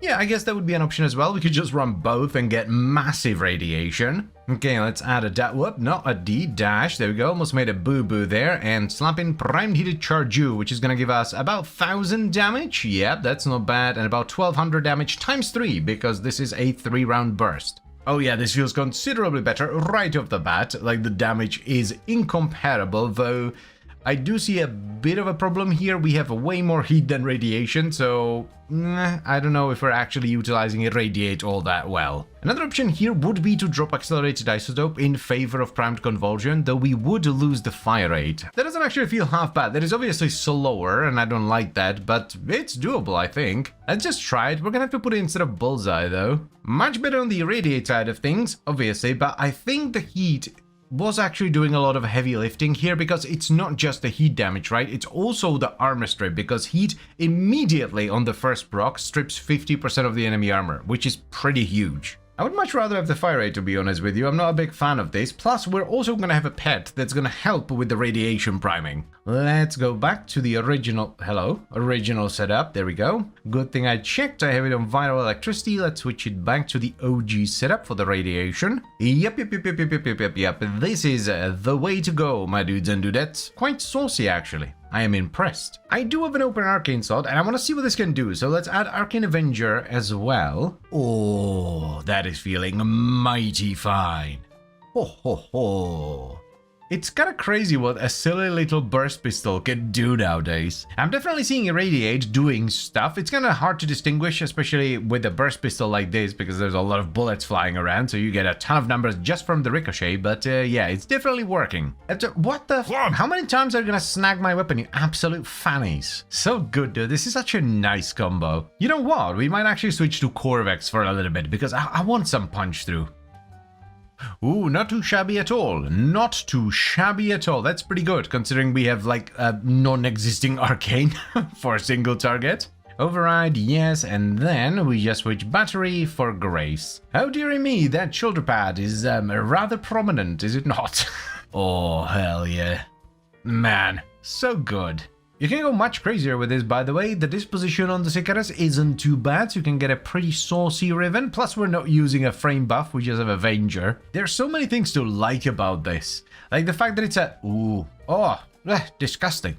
The fact that it's a 3-round burst makes building Incarnon incredibly fast. Like one precise burst and your Incarnate gauge is full. That shoulder pad is really starting to get on my nerves, and that's with it being folded. Like when you aim down sights, the shoulder pad folds in and it's still in the way. It's just good old-fashioned fun. No faffing around, no nonsense, no weird mechanics. You pull the trigger, it goes brrrt, and everybody's dead, Dave. There are children present. They don't need to know about your Yanisky. Thank you very much. Oh, now we're getting some ricochet action. Hell yeah. Me likey. Very, very good. Righto, so please do bear in mind that the final set of clips was recorded on Corvex with Arcane Avenger, so we got 3 meters of punch through plus 45% final crit chance bonus, right? So if your Sicarus doesn't seem to do as much as it did in this video, that's probably why. Now to the actual build, which is pretty straightforward. We are running secondary Irradiate for the extra AoE. This is great with Ricochet, especially if you have punch through as well. And for the mods, we're using Hornet Strike for base damage, Galvanized Diffusion for multi-shot, and we decided to not run Lether Torrent because the mod space is already pretty tight. Then we have Prime Target Cracker, Galvanized Crosshairs, and Creeping Bullseye for crit, Accelerated Isotope for radiation and fire rate, Primed Heated Charge for a truck ton of heat damage, and Galvanized Shot for status chance and condition overload. For our evolutions, we have Feign Retreat for the base damage and extra execute damage, Extended Volley, which is really nice just for the base magazine capacity, and then we chose Wise Man's Regard, which scales your base status chance off of your current crit. So it takes 30% of your current crit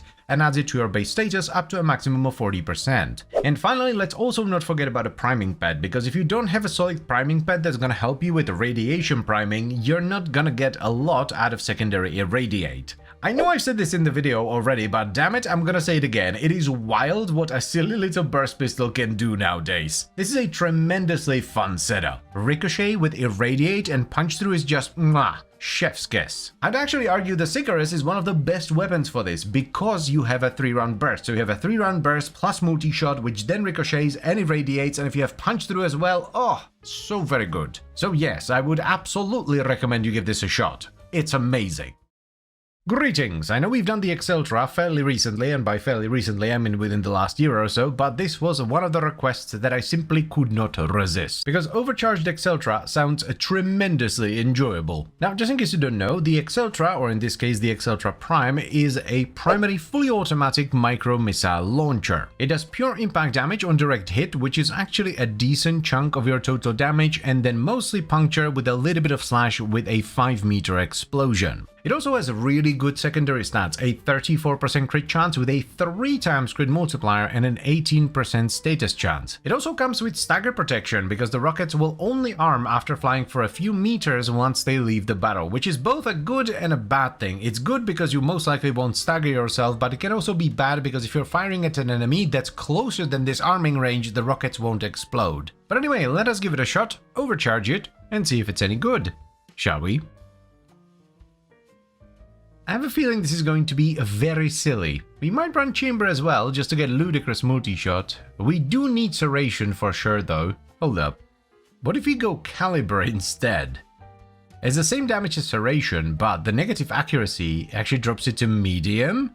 Ooh, let's try that. That is much tamer than I thought it was going to be. It actually feels quite nice. I was worried the rockets were going to fly all over the place, but they don't. Let's get some critage. Crit delay will do. I don't want to aim down sights for a scope. That just seems dumb. Vital Sensu. Hammershot might be quite nice as well, actually. We get 8.4 crit damage and a nice chunk of status. Are we actually going to go this old school? I guess we are. It does make sense. Hunter munitions and viral. Wowie. Yo, what the Clum! That's a lot of numbers. Well, that's funny, isn't it? Okay, it needs some tweaks. It definitely needs to be tweaked, but that is a good start. I guess we're gonna replace Hammershot. Fits in perfectly there. So we lose the crit damage and status, but we get loads of status damage. Mighty Morphin polarizations. It sounded better in my head. Let's also get VG Soup back in. That's gonna give us a 4-piece set bonus. Very good. Now that's awesome. I wonder if we should brute force galvanize aptitude into this, because it's a little bit weird on the Exceltra. It doesn't work on the explosion, the condition overload part of it, but it is multiplicative on direct hits, which is a nice chunk of your damage. The damage is bit mid, it's not terrible. This is level 200 after all, but it is hilarious. Like, I can barely see anything over the numbers. The way you can just spray it around is so satisfying. Yeah, the single target is beyond questionable. Unfortunately, I'm not entirely sure how to fix it. Oh, blimey, Dirijabi wilded again. Sheesh. Yeah, I expected that. That is unfortunate, and it's got turbulence. Fabulous. Bloody hell, I'm almost out of life support as well. Feels much better in a lower level mission. Shocking, I know. Yeah, this feels fine, but I wonder if maybe going raw damage or just more damage.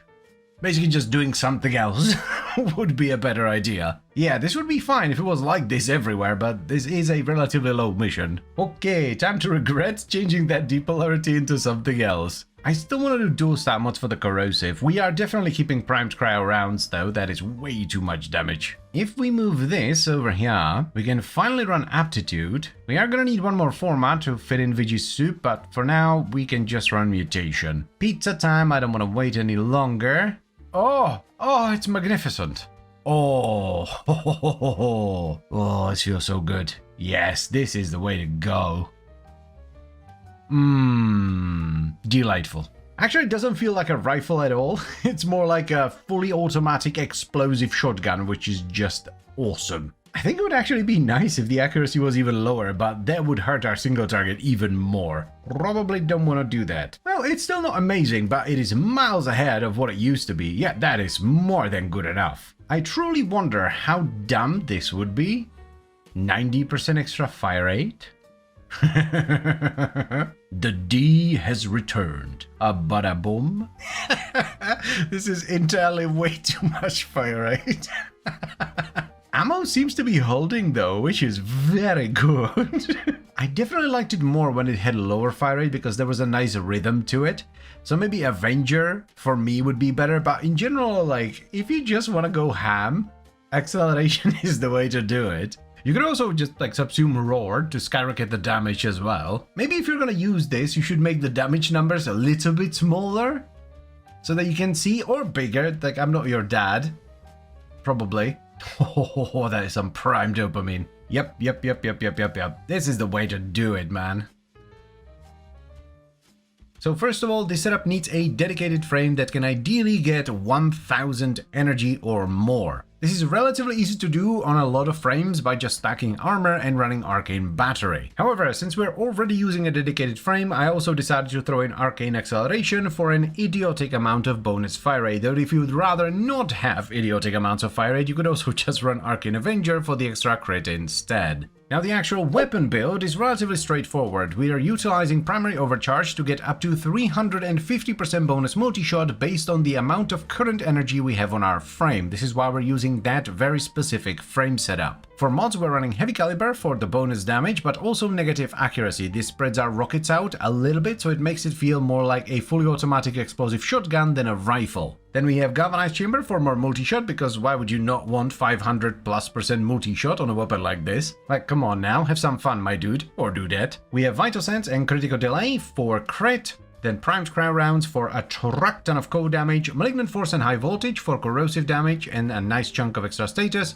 And we top it all off with galvanized aptitude for the status chance and condition overload, as well as vigilante supplies in the Exilus, because you will need ammo mutation for this. Now for this setup I would highly recommend a robotic priming pad, because on top of the very good priming you can get out of something like the Dirija, you can also equip its weapon with vigilante armament, offense and fervor, granting you at least a 4-piece vigilante set bonus, which gives you a 20% chance to overcharge your crits into the next tier. This is why I love your guys' suggestions, because without you it would have taken me another year, maybe 2, to do this, if I were to do it at all. And I would have robbed myself of this absolute joy of a setup. It is not the strongest thing in the world, it's not even a tribute, but what it is incredibly fun. This is fantastic. So yes, of course I'm gonna recommend you give this a shot. Why would you not? Like, look at it, it's stupid.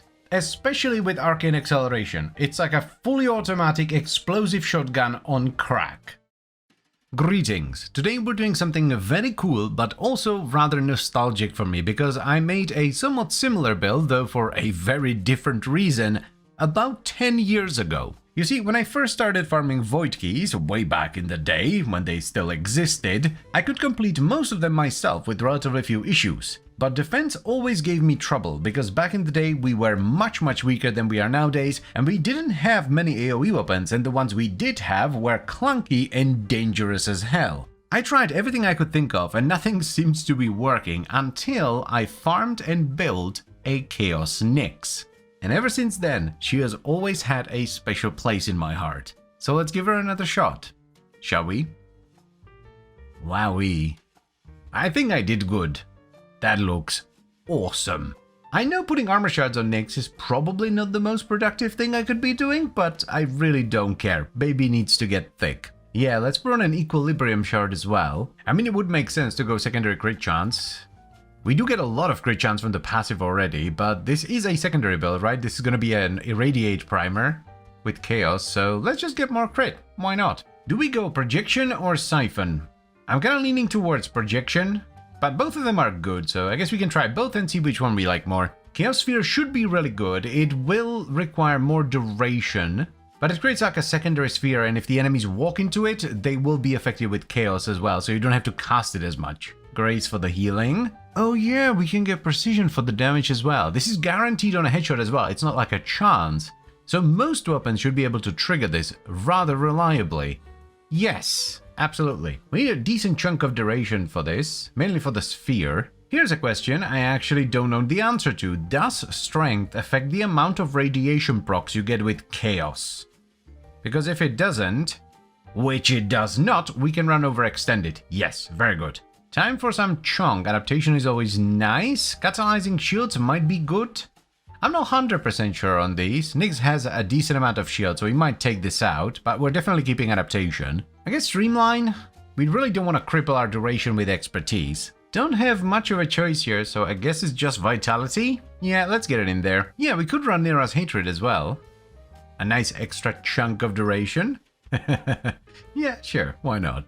Okay, let's get lethal momentum. And this is why we're making this build, so that we can run stuff like this on our secondaries. We don't have any radiation on it, right? We can just go for like a big corrosive and blast setup, and then slap on secondary irradiate for more AoE. Now if we just chaos, everything is primed. Dude, that's so nice. Should be a pretty safe setup as well, because barely anything will ever target you. I guess, yeah, psychic bolts. Wait, what are you doing, step chair? Okay, so now we can ooh-woo as well. Then we chaos. And... delightful. Oh, that's nice. That's so good. Finally, let's add a pet as well. Dirija Tazi core, not vital electricity though. Please load. There we go. Configuration A. Ooh. Oh, bloody hell. That's gross. Nice-oo. Well, that hasn't happened in a while. I forgot to press record. To be fair, I was distracted. I got a fishing level on OSRS. A quick summary of what I was talking about whilst not recording. It feels good, but it definitely needs some tweaks. I would like more duration, maybe more range.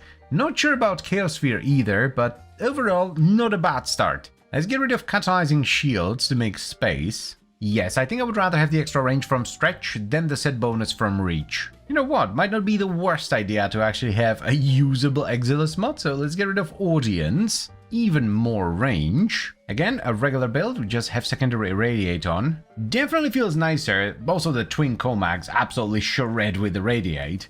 One thing I'm not sure about though is Chaos Sphere? I think I would rather just have Chaos. It would make duration less important as well, which would be nice. Definitely an upgrade though. I have made a decision, and while it might be stupid, we are gonna get rid of Chaos Sphere. We're also gonna swap Nira's hatred for Boreals, so that we get more efficiency, because we don't need quite as much duration anymore. Add another D. Let's try Circumvent instead of Grace. We're gonna try Susan this time. Again, no radiation, just gas electricity, bunch of crit, and then irradiate. Yeah, I think I actually prefer just straight up Chaos to Chaos Sphere. Like, for this particular setup, but normally Chaos Sphere is really good, but here it was just kind of taking up mod space and not doing much. Man, Susan is ripping up. I just remembered that I have Circumvent, so I should be rolling. I don't know though, it doesn't really fit into the whole setup for me. Definitely try it out though, Circumvent is really strong, but for me it doesn't really fit into the playstyle of this build. I don't think this makes an awful lot of sense, especially with the passive, so let's get rid of it and replace it with some cast speed, because Chaos does have quite a lengthy cast animation. And with this forma, we should be YouTube approved. Whapam! There it is. We could do another offensive arcane, like Avenger or something, but I think I would rather have the extra health from Blessing. Steady hands, and there we go. We're gonna run the Brakakak now. Oh, that is beyond fabulous, that is. That's funny, yeah, this is a keeper. Aside from the priming with, like, you know, Narration Chaos, it is about as safe as I thought it was gonna be, maybe even safer. Like, I barely have any adaptation stacks most of the time. Like, right now I have nothing. Like, I'm not getting hit at all. Oh, just got hit with some impact.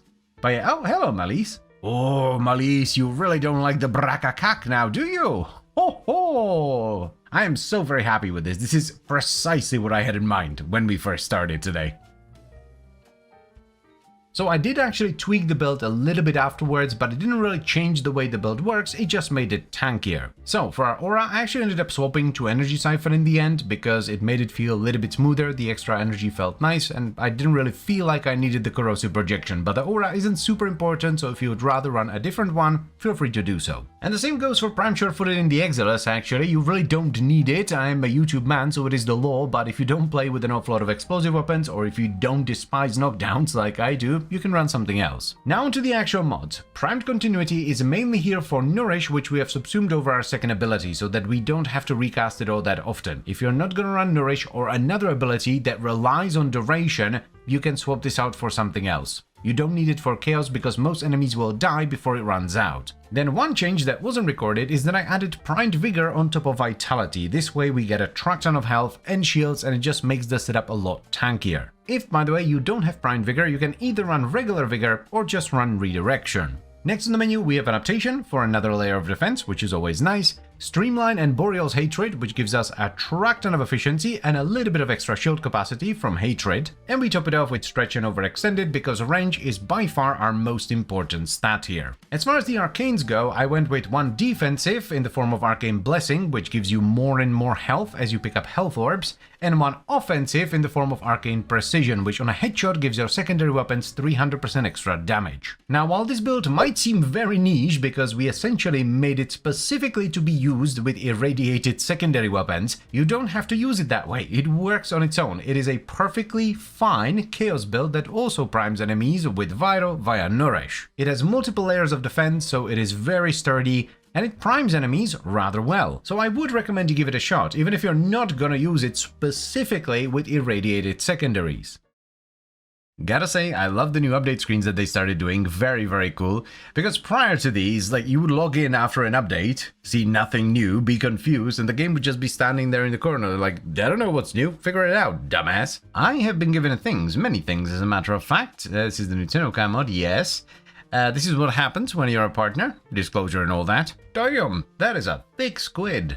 Wowee. Greetings, you two people. Today we are checking out this incredible new rifle that goes by the name Encaus. This is Foley's signature primary beam weapon that comes with two different fire modes. The primary mode is a continuous beam. It actually fires a stream of ink, shockingly enough, with the secondary mode firing an ink blob that will cover enemies in ink. Now the cool thing here is that while the enemies are covered in ink, the primary mode will drain ammunition from them and it will also execute enemies on low health. Other than that, the weapon does primarily corrosive damage with a little bit of puncture on the side. It sports a pretty mediocre 16% crit chance with a below average 1.8 times crit multiplier and a fabulous status chance of 32%. Oh yeah, and it's available from the new Foley mission. So let's give it a shot, shall we?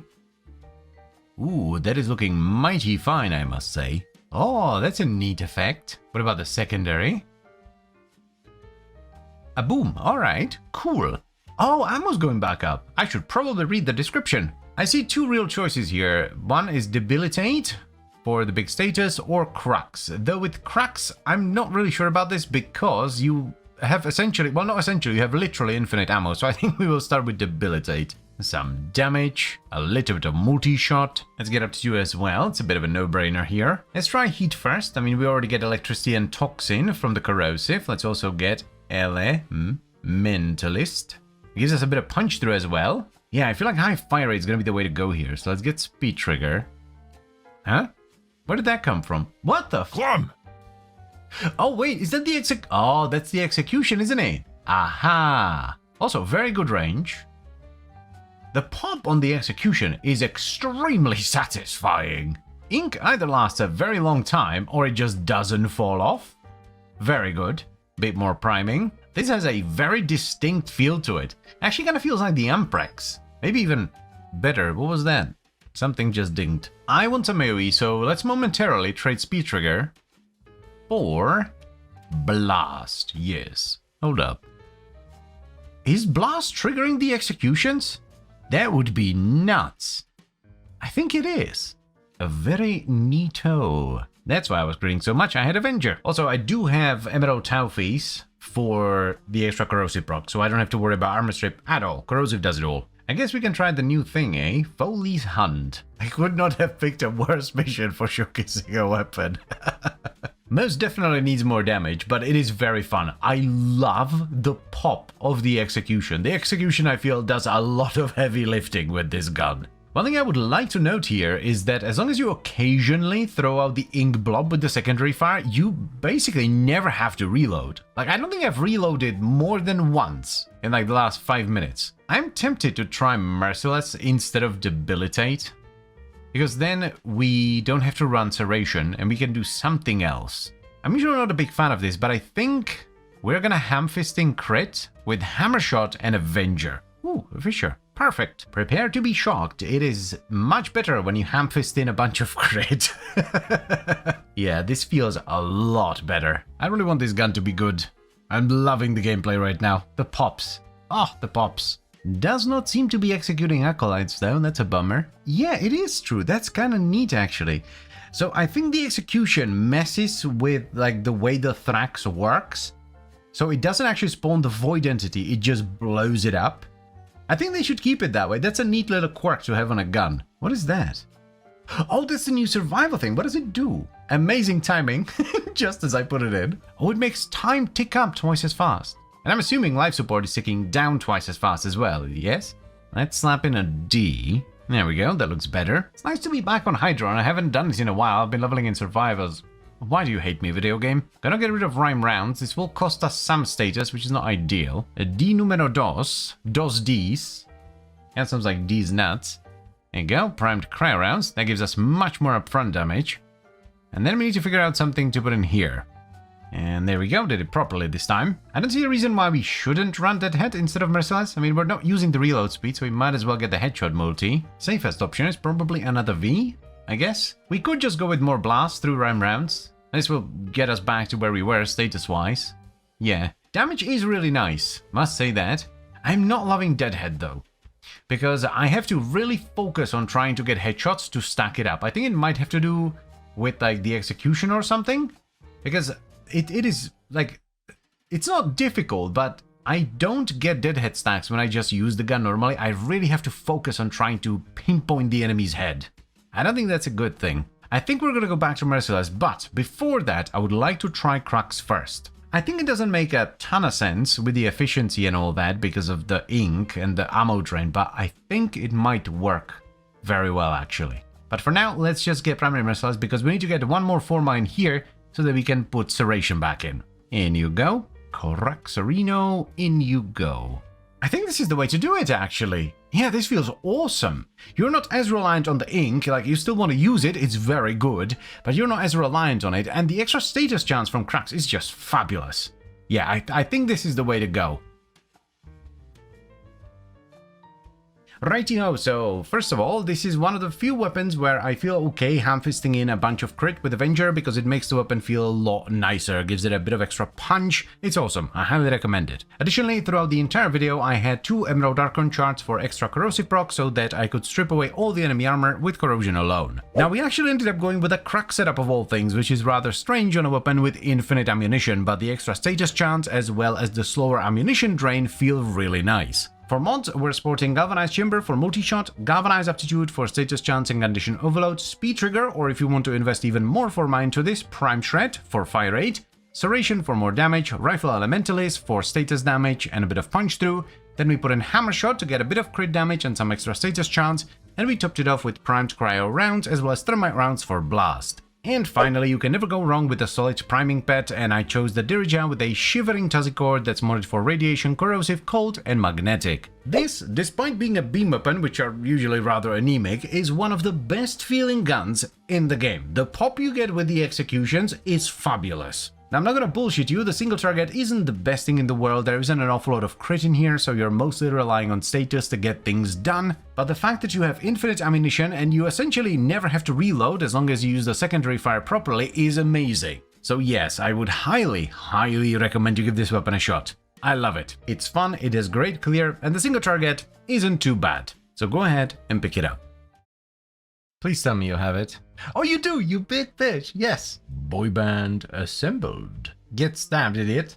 Oh, it's a 40% as well. Coda Bubonico. It finally happened, and it is absolutely enormous. This thing is huge. And it is fairly similar to the standard Bubonico. It still has 2 different fire modes, a primary fully automatic shotgun mode that's heavier on crit, and a secondary AoE burst mode. This one has basically no crit, though above average crit multiplier, and has extraordinarily high status chance. Now, the Coda variant is unsurprisingly a lot better because on top of the extra damage you get from the Valence bonus, it also comes with a bigger magazine, faster fire rate, higher crit chance, and higher status. So let us give it a shot and see if it's any good.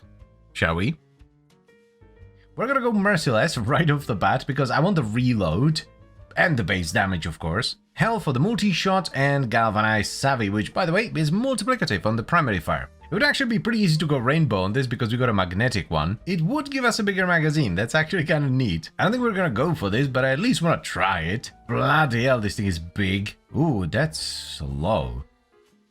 Oh, never mind. Okay, it do go fast once it's ramped up, but the initial few shots, like the first few shots, are pretty slow. This is gonna make the ramp up even worse, but Blunderbuss is just atrocious. A Ravage for the damage. Yes. Doesn't really do much for the secondary fire, though. Good lord, what have I done? It's so slow. It does do the damage, though. It definitely do the damage. I don't know why I'm building it like this. It's slow as hell, and in general, I prefer the secondary fire to the primary, so I don't know what I'm doing over here. Pretty nice when you get the infinite ammo fissure, so you can keep the ramped up fire rate going, but yeah, this is not the way. Ooh la la, yeah, the single target is pretty wild though. Well, I guess you can call me Mr. Deli Lover, because we're about to do some no, Lucas, stop. That's too much, don't say that.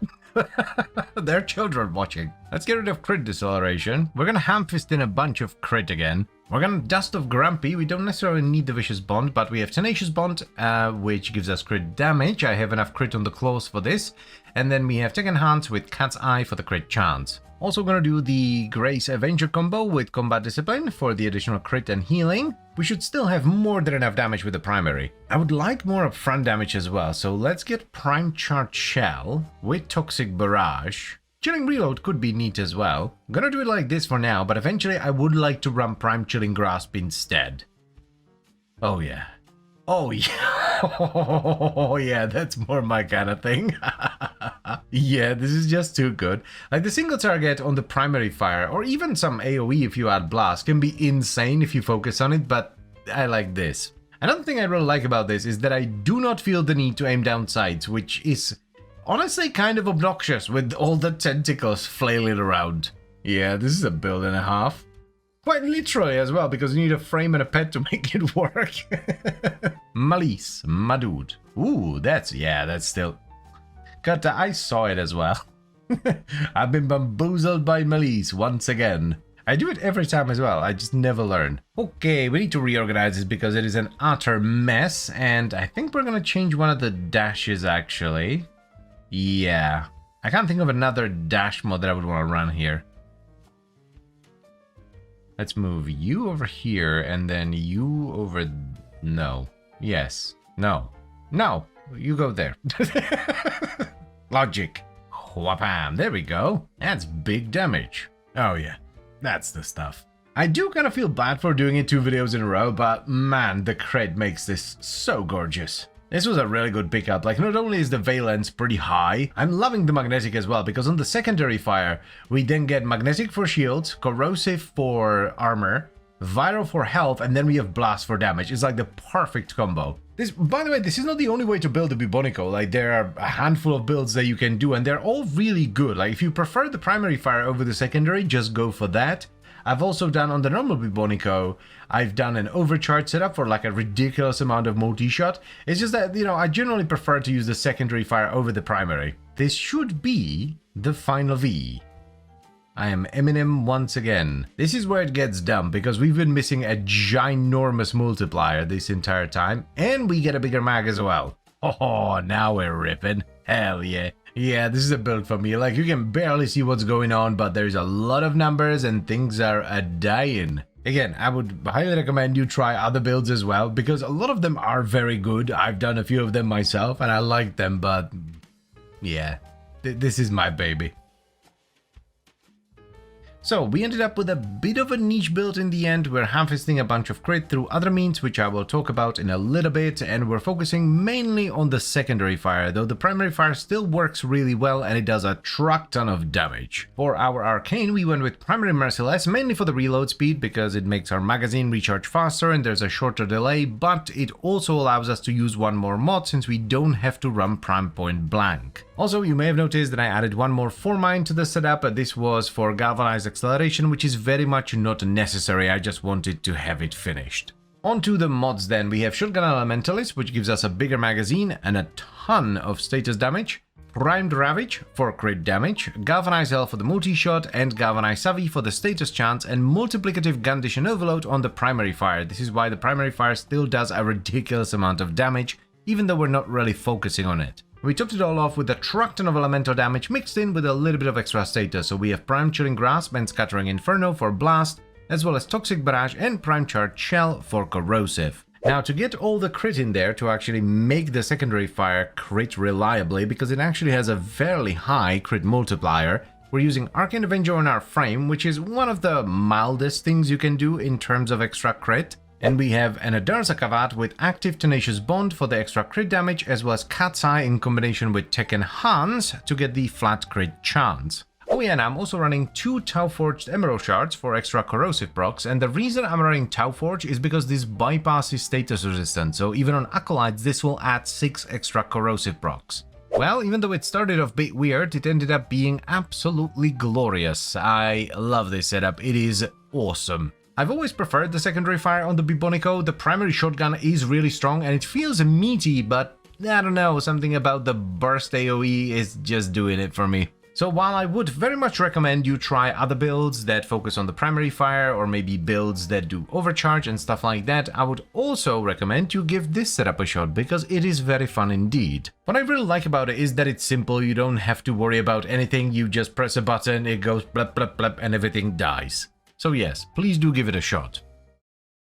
Well then, let's get this party started. Nope, nope, nope, nope, that's a no, nope. Come on, man, I want to go vroom. Nope, nope, what a surprise. Nope. Oh, it exists. Jesus Christ, that was, if I'm not mistaken, Larvling number 14. That's a good name though. This better be good because I sat on the third planet for almost an hour with the sequence ready to go and it would not spawn the goddamn lich. The stats are considerably better, plus you get the Valence, but the stats weren't necessarily the issue with the original Ghoul Saw.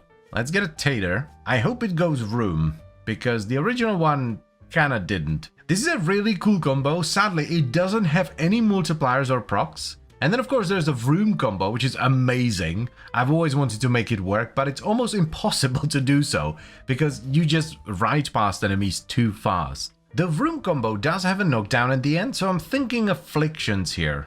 Let's get some damage. We're probably gonna form our way the dash. Yeah, actually, never mind. We're gonna put in Molten Impact for bigger heat. Blood Rush for crit. Let's get Steel for the crit damage as well. We're gonna need all the status we can get. Maybe? Let's keep it in for now. And Elementalist for the damage. Lovely. I'm gonna squeeze an Arcane Strike for now, before we can put attack speed on the saw itself. Gonna have to run Dirija on viral though. See, this is what I was talking about. It do go vroom. Dirija is down, which is unideal. But it do go vroom, we have the damage, it's just not being dealt. You can see the damage is actually pretty great if we use one of the standing combos, which are unfortunately not amazing because they have pretty long animations and they root you to the ground pretty hard. You cannot really move while doing them. I wish this thing had a different heavy attack. It's pure single target. I mean, look at this. Yep. Not doing much AoE with that. Oh dear god, I forgot how bad the combo ramp up is. You're barely hitting anything with the Vroom and the slam doesn't count. Yeah, I don't think there's much we can do to fix this. This is about as good as it gets. No mod is going to make this amazing. Here's the dumb thing though. This would actually be an awesome combo if you didn't go as fast. Like you would go slower for a shorter distance, but with the same amount of hits. I think that would work much better because you would actually have time to hit enemies as you ride past them. Again, the actual standing combos though, pretty decent. That's not bad. That is the problem with the Ghoul Saw though. It's not necessarily the weapon, it's more in the stance. You can either do slow, kind of boring combos that root you to the ground but do damage, or really fast, fun combos that don't. I think Duplicate will work. Blood Rush and Steel should give us roughly the right amount of crit chance, and we get a lot of crit damage. And then we just need to squeeze in Blast, which is going to be very easy actually, because of the Valence. Behold, Blast. This weapon annoys me so much because it would be such a fun playstyle, just screaming your head off, running around with a sword, right? But there's nothing. Like, it's so hard to scale because it's 100% damage across the board, no procs, just nothing. Does seem to work better than the last setup though. First of all, I don't think Condi Overload is doing us much good, so let's switch to Prime Pressure Point instead. You shall become a V. There we go, much better. I feel like this is gonna make a big difference. This actually doesn't feel half bad. This is definitely the best one so far, but there is something off about the combo. I don't know if the attack angle is very narrow and it's just more pronounced with Primed Reach, or there is just straight up a dead zone in there somewhere, because quite frequently I find myself standing right up against an enemy and they are not taking damage. I can definitely see this working. It's not going to be amazing in high-level Steel Path, and the single target is just atrocious, but in baseline Steel Path this could be pretty fun. V numero dos. This might be dumb, but I kind of want to go full Blast. I want all the stages we can get, and I want the chance to proc Blast to be as high as possible. There we go, again, we're feeling a little bit better over here. Good stuff. This would be so good if it did, like, you know, 3, 4, maybe 5 times the damage. Now I feel like maybe I should have gone Electricity on the Valence, because then we could go Blast, Electricity, and just run Influence. That fixes most things. I'm starting to get mad because it's so obvious that it's not the weapon that's like the problem here. Because when I start using the standing combos, which just suck because they are not fun at all, we have damage aplenty. I'm convinced there's a dead zone on this weapon somewhere because I am running into the same issue even with the standing combo. Sometimes the weapon just does not hit, even if I'm right up against especially actually when I'm right up against the enemy. Final attempt. Let's use the step chair to get Nourish for viral priming. That way we can run Durage on Corrosive for the armor strip. There we go. It's definitely the best version we've had so far, but it's still not doing it for me. So here's the final setup for the Kuva Gulso. We ended up going with a melee duplicate setup, which works well enough, though you could also go with an influence setup if you have electricity valence. For the stance, you have no choice but to go with Butcher's Revelry, which needs help, and it unfortunately did not receive said help with this newest release. You will run Primed Pressure Point or Condition Overload for base damage, Blood Rush and Galvanized Steel for crit chance and damage, Primed Reach for extra range, Galvanized Elementalist for the status chance and status damage, Weeping Wounds for a ton of status chance that scales off your combo counter, and you will top it off with Volcanic Edge and Vicious Frost for blast. Now, this setup needs so many bells and whistles to work, so much help that it's not even funny. We are offloading attack speed, we're offloading all priming as well as combo duration on our frame, focus school and pet. So yeah, this needs a lot. This was such a disappointment for me. It's not even funny. Like, I was so excited for the Kuva Gulso, and that perhaps is a part of the problem. I was expecting something, some kind of a gimmick, some kind of a mechanic, maybe a tweak to the stance, but yeah, it's just a stat buff. And I don't think a stat buff is what the Gulso needed. The Gulso had damage, it just wasn't very good at dealing it, which is precisely the problem with the Kuva Gulso. I've said this in the video, but you can either use relatively boring standstill combos that root you to the ground but do damage, or very fun, enjoyable combos that don't. If all you care about is numbers, like how much dupas you can do, go for it. Build it for Tennokai and rip enemies up with the heavies. But if you're looking for a fun, enjoyable weapon, I don't think I can recommend it. I know this doesn't happen very often, but no, I would not recommend you give the Kuva Gulso a shot. I just care too much about enjoyment. I want a weapon that's fun and that I want to use, and this is unfortunately not one of them. If they change the stance, they tweak the numbers on it a little bit, maybe give it few more procs and deal with what seems to be a dead zone, I'm not 100% sure on it. I just noticed that quite frequently actually the weapon would just not do any damage even though I was swinging it right at an enemy. I will give it another shot, but for now, it's a no. Hello, welcome. Today's video is going to be a little bit different because rather than focusing on a weapon, we're going to be focusing on a mod, more specifically the new Truth's Flame Exilus mod for melee weapons. This is yet another Tennokai mod, but it's very different to all the other ones. It's designed for chaining heavy attacks because when you get a kill with your Tennokai heavy, you gain 4 additional seconds of Tennokai opportunity with 120% melee bonus. It also grants you the Truth Syndicate effect, which is quite neat. However, it comes with a curse, as you can see. If you do not get a Tennokai kill, you suffer 100 hit damage per second for 6 seconds. Plus, and this is quite a hefty downside that's not specifically stated on the mod itself, if you do not get a kill with your Tennokai, it will reset your combo. So let us give it a shot and see if it's any good. Shall we? Right, so we're gonna do this on the Okina Prime. There is the mod, Truth's Flame. Sounds very interesting. The reason I want to do it on the Okina Prime is because they are dual daggers, and dual daggers can run a Mars Contempt, which has a set bonus that allows you to teleport with heavy attacks. This should make it much easier to consistently land our heavies for Truth's Flame. There's a pretty neat incarnate as well, but we're running Synergist Shorty, mainly for the base damage there. The status doesn't do much, Orokin Reach for the range, and then Commodore's Fortune for the crit. I think we're gonna go with Gnashing Pyra. It doesn't make a big difference because we mainly want to focus on this Savage Tiger, which is actually a pretty decent heavy. I'm not entirely sure how this is gonna work, but for now, let's get Blood Rush and Galvanized Steel for crit, because we're gonna need big damage. I'm not sure if status effects can trigger Truth's Flame or not, or if it has to be the initial hit or something like that. We're gonna have to test that out. We might utilize this D for Elementalist, because we're getting some status chance, so just in case status effects do work, might as well put it in. Definitely gonna need a lot of range, because we ideally do not want to whiff our heavies. Probably don't need a ton of attack speed here. Now, for the arcane, we're actually gonna go with melee Kareen, because this is another reason why I chose the Okina. The Incarnon freezes enemies. It like generates daggers that instant stack 10 cold on them. I'm curious to see how this works. I've not tested it yet. There we go. We do a heavy.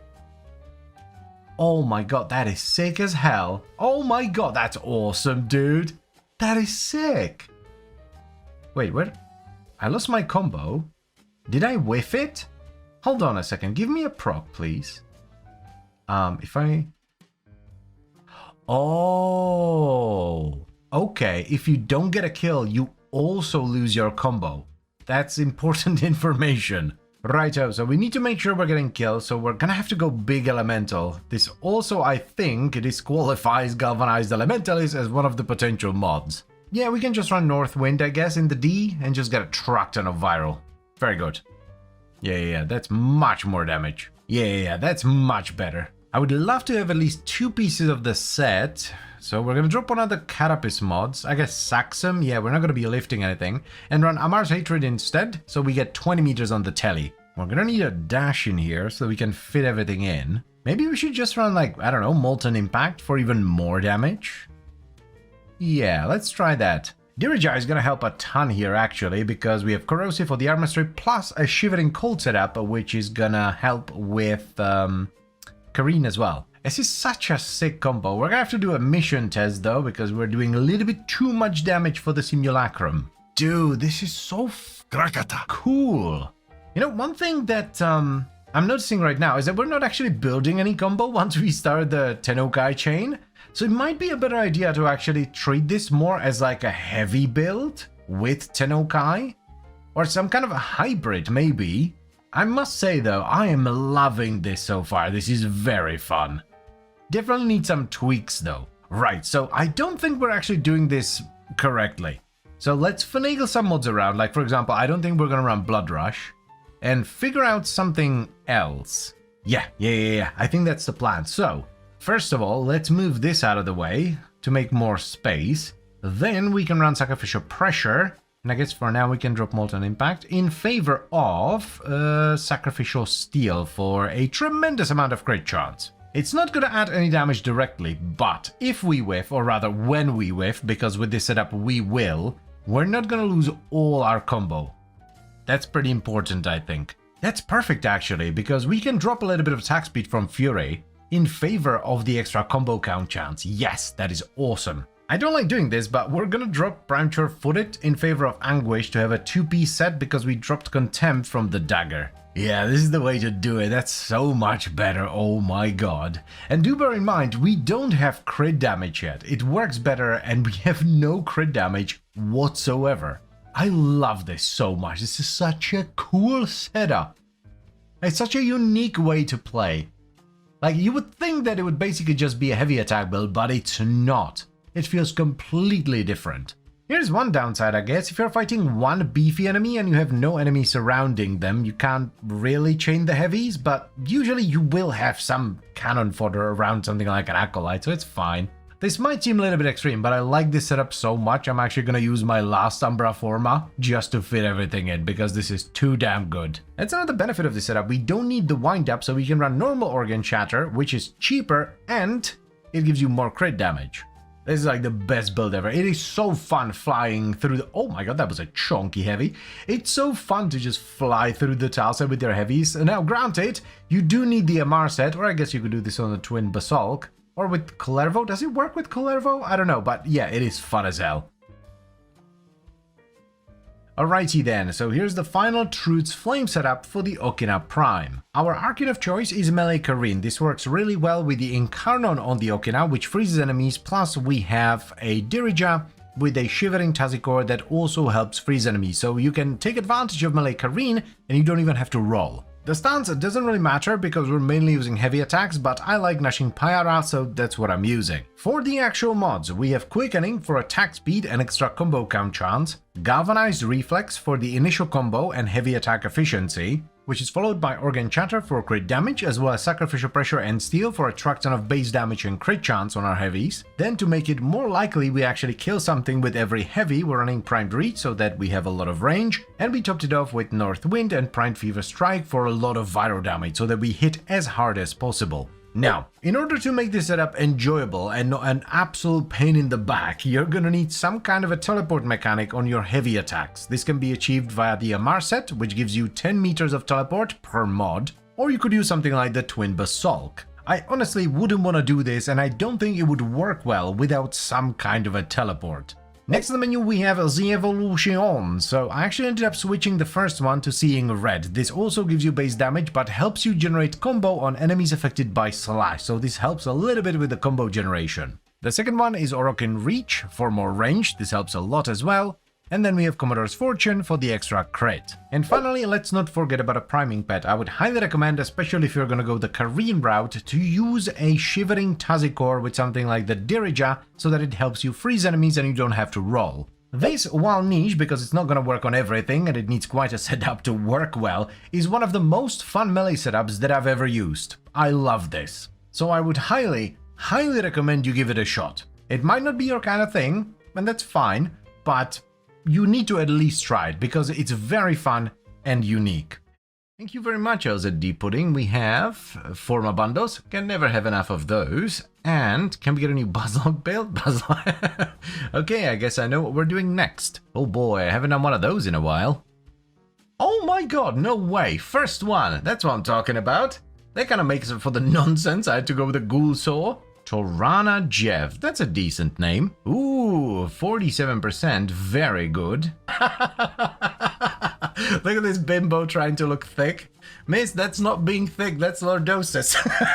Well, that wasn't too bad at all. There we go, Torana Jev, Tenequanta, and the Hound. Okay, much bigger crit. Much less status though, ooh la la. And then for the secondary, humongous status. Okay. Oh. Right, base electricity. Well, let's hope that's not a problem. One potato. I guess we're gonna start off with something basic, just to try it out. So let's go merciless. A bit of multi-shot. Do we go with aptitude? I guess so.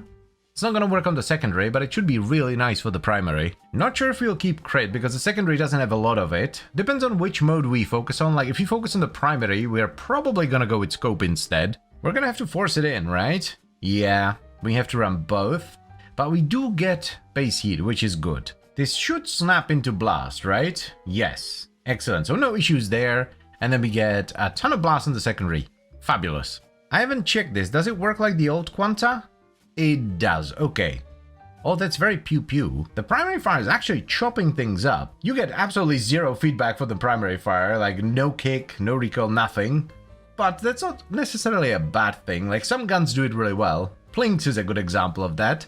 Definitely like it more than the cubes, they kinda don't feel worth using. We absolutely need more fire rate though, this is very slow. Okay, so since the cubes do feel kinda meh, we're gonna switch over to Deadhead, much easier to stack, and we get the headshot multi. Let's also get rid of crit delay and replace it with galvanized scope. Yes, that's actually perfect. Let's get it one rank from the top for now, just so we can get a feel for it and have something to put in there until we level it up. Wowee, that's some proper damage, my dudes and dudettes. That is some proper damage. I am liking this, that's pretty cool. Looks pretty cool as well. Yeah, this thing isn't half bad. Let's add the floaty boy as well. Jesus, that is a lot of damage. Yeah, I think this is the way to go. I was initially thinking like maybe we could do some fancy debilitate or cracks, but no, this is fine. Be blessed, people of the relay. I generally prefer weapons with a bit of kick to them. I like big meaty weapons. But every now and then something like this comes along and it just feels right. It's the same with the Plinks. The Plinks also doesn't have any kick or anything, but it feels nice to use. This is the same. Blast was definitely the right choice here. It's much better than actually using the cubes. Like, I still don't feel the cubes are worth using. Yeah, it's just too expensive. It's 10 ammo for a bit of extra priming. Like, nah. Just nah. If the cubes had decent crit, so they would actually do solid damage, and you could build for both the primary and secondary, then yes, but like this, no. Righty-ho, single target time. Let's try a cube. Yep, that was Ooh, yeah. See, this is why I don't want to use the cubes. Look at that damage. Very nice. That was saucy as hell. Like, back in the day, the cubes made sense, because you couldn't just mod for blast and get decent AoE even with something like this, but nowadays, not so much. That's an Oculus, stop shooting that. I'm pretty sure we found the build. This feels awesome. I do not want to change a single thing here. I do want to zhuzh it up a little bit though. Don't want to be running around with Vile Acceleration one rank from the top now, do we? If you're not too bothered with min-maxing, you could just stick to this. One thing you could do is replace Rime rounds with primed cryo rounds. That would be neat for more upfront damage. Or you could like replace Vile Acceleration with primed shred, so you would trade some fire rate for a bit of punch through. The punch through from shred would be nice, but I like the high fire rate from acceleration, so I think we're just gonna add a V under scope, and that way we can drop this, which will take us from 17.5 to 19. Very nice. And then to top it all off, we can run VG supplies for the set bonus. I'm liking this an awful lot, actually. It's an extremely chill weapon. All in all, very good on the primary. I do feel like the cubes could have used a bit of work, though. Maybe make them do something special?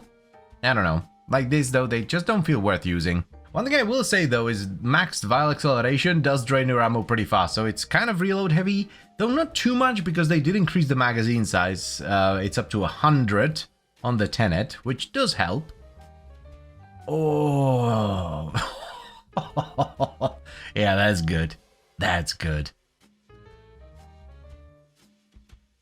Alrighty then, so here's the final Tenet Quanta build. We ended up going with the primary Deadhead setup. At first I thought maybe we would do something fancy with Debilitate or Crux, but Deadhead just fits the build really well. The weapon is pinpoint accurate with its primary fire, so it's easy to stack, and it adds a ton of damage through the headshot multiplier. Now for the mods, we have Galvanized Aptitude for status chance and condition overload, Galvanized Chamber for multi-shot, then Vile Acceleration for a truck ton of fire rate, which is followed up by Galvanized Scope and Vital Sense for crit, and because I have a heat-based Tenet Quanta, we topped it all off with Rime rounds, Malignant Force, and High Voltage for a combination of status, corrosive, and blast. Now I'm also running Vigilante supplies in the Exilus, just for the set bonus. You don't really need the mutation, but if you're not too bothered with min-maxing, you could actually do a Zero Forma build where you don't run Vigilante supplies and you drop a 1 rank on Vile Acceleration. Alternatively, you could also go with a higher Forma setup where instead of Vile Acceleration you get Primed Shred, which will give you some punch through, though at the cost of some fire rate,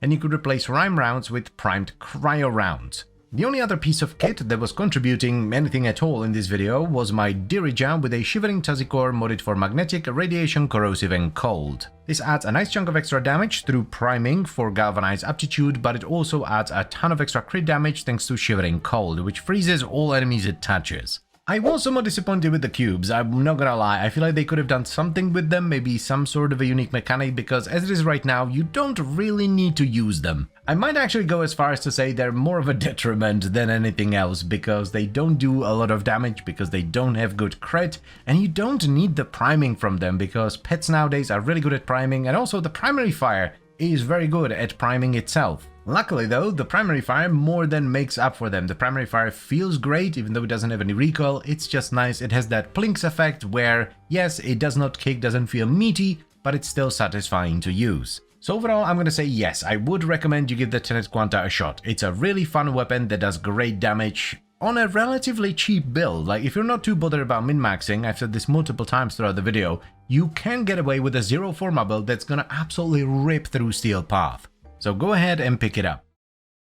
I am twirling a baguette, and that could only mean one, well, it could mean two things. It could also be the Hind, but it is not. It is the almighty Buzzlock instead. This actually used to be my secret weapon for the Plague Star event. It used to be really good for the boss because of its tracking mechanic. Plus, since no one ever really used it, it always had, and will have, extraordinarily high Riven disposition. But anyway, the Buzzlock is a fully automatic primary rifle with a scope that does primarily impact damage, though it still has a decent amount of puncture, and then there's a little bit of slash on the side as well. It sports a decent enough 23% crit chance, an above average 2.5 times crit multiplier, and a solid enough 21% status chance as well. The most interesting thing about the Buzzlock though is that it has a secondary fire that fires a beacon which grants you 50% final crit chance bonus, and it makes all your primary shots home onto the beacon. The blueprint for it, just in case you want to get it, is available from the Grenier lab in your dojo, and it's definitely on the more expensive side of things because it does require a fully built detonite injector as well as a hull forma. So let's give the old buzzlock a shot and see if it's any good nowadays. Shall we? I used to love the buzzlock, like so much I actually got a Riven for it. It's not particularly good by today's standards, but back in the day it was pretty good. And the reason I use it a lot is because of this unique trait. The secondary fire fires a homing beacon that makes your primary shots home in onto the target. Plus it gives you 50% final crit chance bonus, which if you combine it with Avenger, you're getting 95% bonus final crit chance because they're additive together. So you're essentially adding another tier of crits onto what, you mod with, well, mods. Words. We're gonna deadhead it up, I think. It's gonna be really nice for the headshot multi, and the negative recoil isn't the worst thing in the world either. Let's add the non-negotiable, so chamber for some multi-shot. I'm scrolling the wrong thing. We want aptitude, which is multiplicative on the primary fire because it is a projectile. We're gonna run scope and a vital sense. From past experience, I know I want a lot of fire rate, but I want to go with prime tread this time around because I would really like to test out some solid punch through. Definitely want VG soup, not for the mutation, but for the set bonus. Back in the day, you would just go big elemental so you hit as hard as possible. Not sure if that's still the way to do it though. We need to do something about this 3-second reload though, that is no bueno. We could actually go... yeah, we could go radiative reload. That's 40%, and we get more damage. Yes. By the way, the buzzlock is ancient. It's been in the game for like 12 years. Well, the damage is still definitely there. That's a good sign. Here's how the secondary works. So you tag something, and then for the next 20 seconds, everything homes in, and you get a buttload of extra crit. Hello, Mr. Editor Man here. I don't think this has happened yet, but I accidentally deleted a handful of clips. Though luckily nothing too important happened in them. I tried Crux, didn't like it, then I tried Blast, and I did like it. That's pretty much it. I am, not gonna lie, I'm kind of getting annoyed by the scope. Hold on a second. I need to turn off this goddamn scope, which by the way you can do in the accessibility options. Yep, that feels much better. I think we're gonna go back to Blast. The corrosive just isn't doing it for me. Yeah, that's a problem as well. We are not getting enough headshot kills. I am not loving the headshot focus here, so I think we're gonna switch over to Merciless, which is also gonna lower the reload even more. And we're gonna drop scope for critical delay. We're gonna lose a chunk of fire rate and crit, which is not the best. We do get 69% crit chance though, that's nice. I think it's time we stop bullshitting ourselves and just put on Avenger because this will need some help. Dirija should actually help a tremendous amount as well. Hell yeah, now we're getting somewhere. Yeah, the corrosive has to go. We need Blast for some cleave, so let's do that. You can just about squeeze in the dual stat mods. Haha! Finally, we have a build. That took a bloody while, good lord. That's the way to do it, my dudes. And dudettes, of course. Well, would you look at that? The old buzzlock is still kicking, that's awesome. To be fair though, we are helping it a lot. We have Avenger, I'm using Nourish. We have a priming pad, like there's a lot of bells and whistles here. It is a bit of a relic of the past, but it still works well. Like, I'm surprised how well this is holding up. Plus, the secondary fire is a nice boost. Like, if you run into a beefy enemy, like an Acolyte or a chunky Eximus or something like that, you can just tag it with a secondary, get 50% bonus crit. Why not? Oh, I also kind of like the way it looks. It looks like you're firing trace around. It's kind of neat. I'm tempted to use that Riven of mine because that's where the buzzlock really shines. It's always had really good disposition, so you can get disgusting Rivens for it. I can't imagine they'll be too expensive either. Like, who the hell wants a buzzlock Riven? Except for, like, me, obviously. Oh, here we go. Acolyte time. Let's see that dupus. Let's carefully tag it. And... yeah, this is... what the f*** video game? Nonsensical deaths aside, because I'm pretty sure that was not my fault. As a matter of fact, I'm not entirely sure what happened there, because I was on full health. This is what the buzzlock was always really good at. Tag a single target, hold the trigger, and just let it rip. I'm actually liking the clear quite a bit as well. Blast does a lot of heavy lifting here. The cleave's very nice, plus the punch through from Prime Tread, excelente. Am I gonna recommend the buzzlock in 2026? Righty-ho, so we've tried a bunch of different things, and this is what felt the best. We chose Primary Merciless as our arcane, as it adds a nice chunk of damage, it's easy to stack, and it helps with the 3-second reload, which is not very nice to play with. For mods, we run Galvanized Chamber for multi-shot, Radiated Reload to bring the reload time even lower, plus it gives us a nice chunk of radiation on top. Then we have Vital Sense for crit damage, Prime Shred for a track ton of fire rate and punch through, and we also run Galvanized Aptitude for status chance and multiplicative condition overload on the primary fire since it is a projectile. We followed it up with Critical Delay of all things for crit chance, even though it costs us some fire rate, and we topped it off with Rime and Thermite rounds for blast and status. You can optionally run Vigilante Supplies in the Exiles as well for the extra set bonus.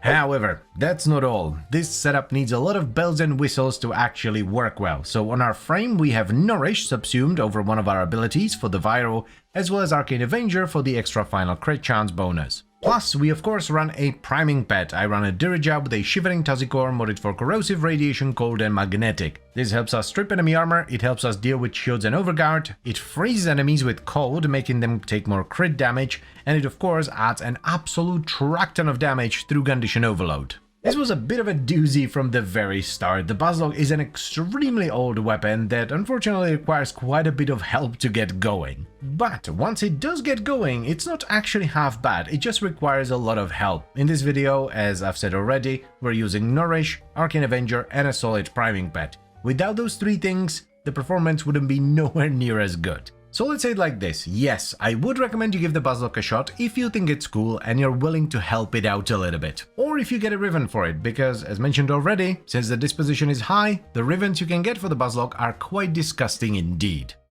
Righty-ho, so Superior Valkyr Prime has just released, and with her came two new weapons, the Petigale and the Sarafang. So let's check them out, starting off with the Sarafang. This is a heavy two-handed axe that does primarily slash damage, and it has excellent secondary stats, 30% crit chance, 3 times crit multiplier, and a 30% status chance. This thing is big. It also has a unique mechanic which triggers a vortex when you do a heavy slam if you're at 8x combo or 5x combo on Varuna. So let's give it a shot and see if it's any good, shall we?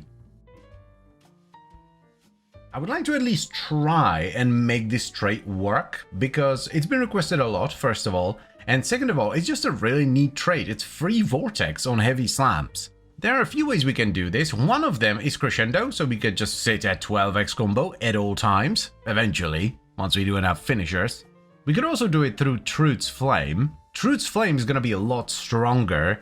It's gonna be a bit iffy because we will lose combo if we don't kill anything, but we could run Afflictions with it, because heavy slams lift, so we could do that and then run Truth's Flame.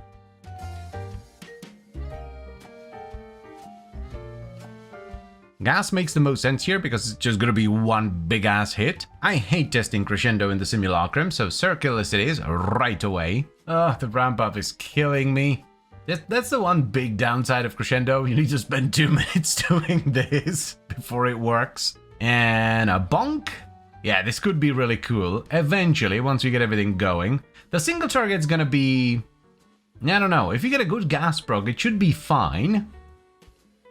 We are not getting any gas procs. There we go. Finally. I don't know why I put in sacrificial mods, as they make no sense here. It would make far more sense to go either pressure point or overload, and then just blood rush, because we are building combo, right? Let's take out reflex for now, because we need more status. We're not proccing enough gas with the slams. It's just a temporary thing to make leveling feel less terrible with Crescendo. This ramp up is gonna be the end of me. It's so bad. 3 minutes. It's been 3 minutes and I'm still doing finishers. I think we're gonna do the Truth's Flame version instead. So, how are we gonna do this then? Truth's Flame, and I'm pretty sure we're gonna go the Affliction route for big gas. Yes, yes. I think temporarily we're gonna get rid of Seismic Wave for... That's not the right polarity.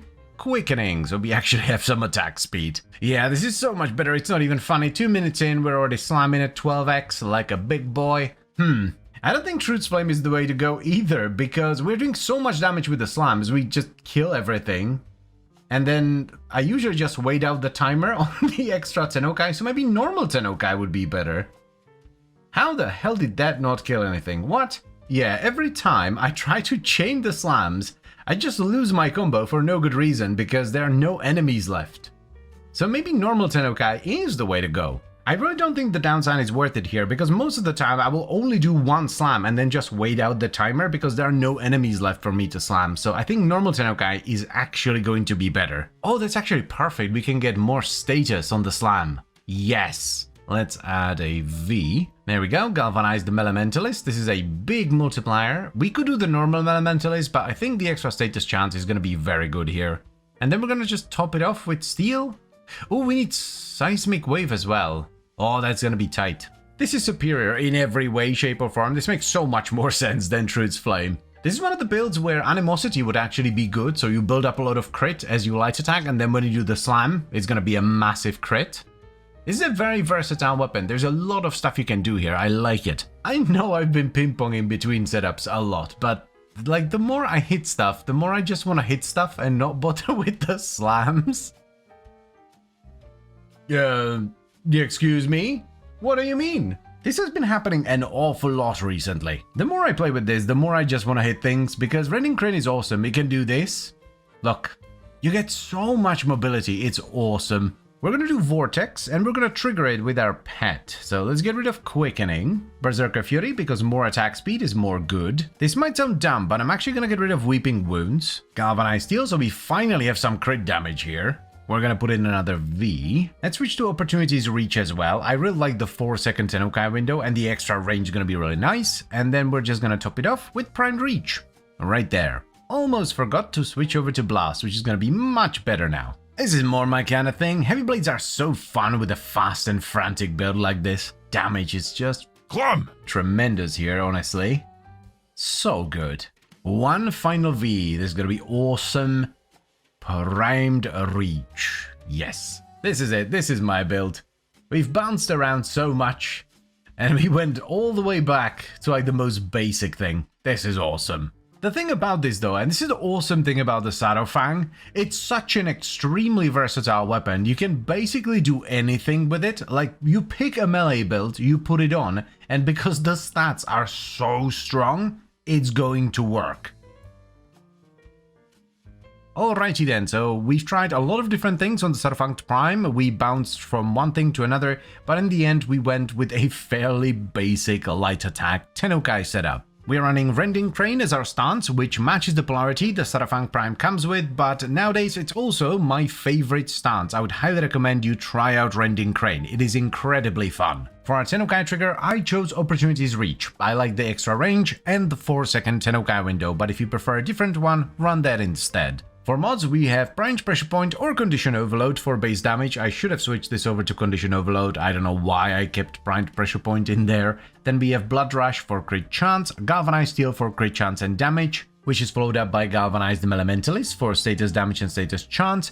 Then we have Berserker Fury for a nice chunk of attack speed, Primed Reach for a truck ton of range, and we topped it off with Volcanic Edge and Vicious Frost for blast and status. Now, while I chose Melee Vortex for the Arcane, which I am triggering with the magnetic that's coming from my priming pet, the build doesn't revolve around it in any way, shape or form. You're not just gonna get the grouping effect from the occasional Vortex. That's about it. So if you'd rather do a more meta-ish setup, you can run Influence instead and then replace Primed Reach with High Voltage for the electricity. Now, if you are going to do the Vortex setup though, you will absolutely need a priming pad that's modded for magnetic, otherwise you will never trigger Vortex because we don't actually have it on the weapon. I was using a Dirija with a Shivering Tasicore that's modded for corrosive, magnetic, cold and radiation. This, unsurprisingly, is an incredibly strong weapon with an extraordinarily strong set of stats, which basically allows it to run anything. You can pick any melee build in the game, put it on the Shadowfang Prime and it will work and do great damage.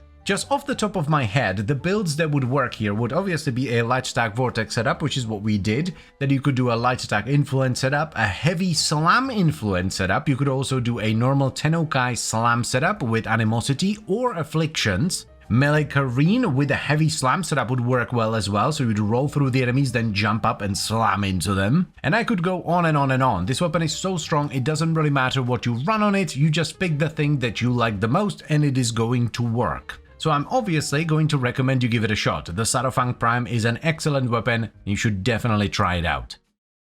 Greetings! Welcome to another installment of Mr. YouTube Man's Shenanigans. Today we're checking out the other weapon that came out with superior Valkyr Prime, the Perigale Prime. And no, I did not accidentally say Valkyr Prime, I said superior Valkyr Prime. It's a joke, someone didn't get it last time. I just like to tease the Valkyr mains. All 4 of them. Now the Prime variant of the Perigale is a stat buff pretty much across the board. You get a bigger magazine, which is really nice because thanks to the unique trait, it means you only have to reload like once every 3 to 5 minutes, which also means that 3-second reload time is nowhere near as bad as it looks. Then you get a slightly higher crit chance, which is never a bad thing. The status chance is also higher at 20%, which is quite a significant buff because this fires a 4-round burst. And while the damage buff of 12 doesn't look too terribly big, once again, this is a 4-round burst, so in reality, this actually does 48 more damage per burst. So let us give it a shot and see if it's any good, shall we? Damn, that is just straight up gorgeous. Look at that. One Tater, Le Adapteur, and... Right, Gale Force. This used to be really bad on the normal Perigale when it first came out, but then they tweaked it as actually really good. There is gonna be no debate here, we are going Deadhead, it just makes way too much sense here with the unique trait. Let's get the non-negotiables in, a little bit multi-shot, aptitude for the status, and scope for the crit. Some crit damage. This actually has a very nice multiplier, 2.6 base, which is awesome. I'm guessing gas is gonna be really good, so let's try that first. How much status are we gonna get? 60%? That's not too bad with a 4-round burst, that's actually pretty solid. Let's see. Oh yeah, that's a tight burst, look at that. 2 zooms, righty-ho. That is clean as hell. Yeah, very good damage considering we have like, 3/4 of a build here. Might want to turn on the scope though, this feels a bit weird. Oh, hold on a second. Let's do that again. So gas is definitely staying, that is awesome sauce. However, I think we're actually going to boost the status a little bit more with Hammer Shot. This also gives us a 7.3x multiplier before the scope bonus. So I think this is one of those builds where Hammer Shot is the way to go. Let's add the Dirija for some extra priming. By the way, scope, this is how you can turn on and off sniper scopes. It's under accessibility interface. So if you don't like to use scopes, you can just turn it off. Ooh la la, that is some prime damage, my dudes and dudettes. Yeah, with the extra priming and the extra crit damage from the cold, this thing is dangerous. Oh, by the way, don't be scared of that 3-second reload. It's basically irrelevant. Like, if you're at least a decent shot, you're only gonna have to reload every few minutes because you get infinite ammo whenever you get a headshot kill, or I think it's 3 consecutive headshots with the burst. This is feeling mighty fine. Like, the damage is excellent. And just the unique trait is so good. We've just crossed the 1-minute mark and I still have 12 rounds in the magazine. I don't think I've had to reload yet, so this is still the original magazine that we entered the mission with.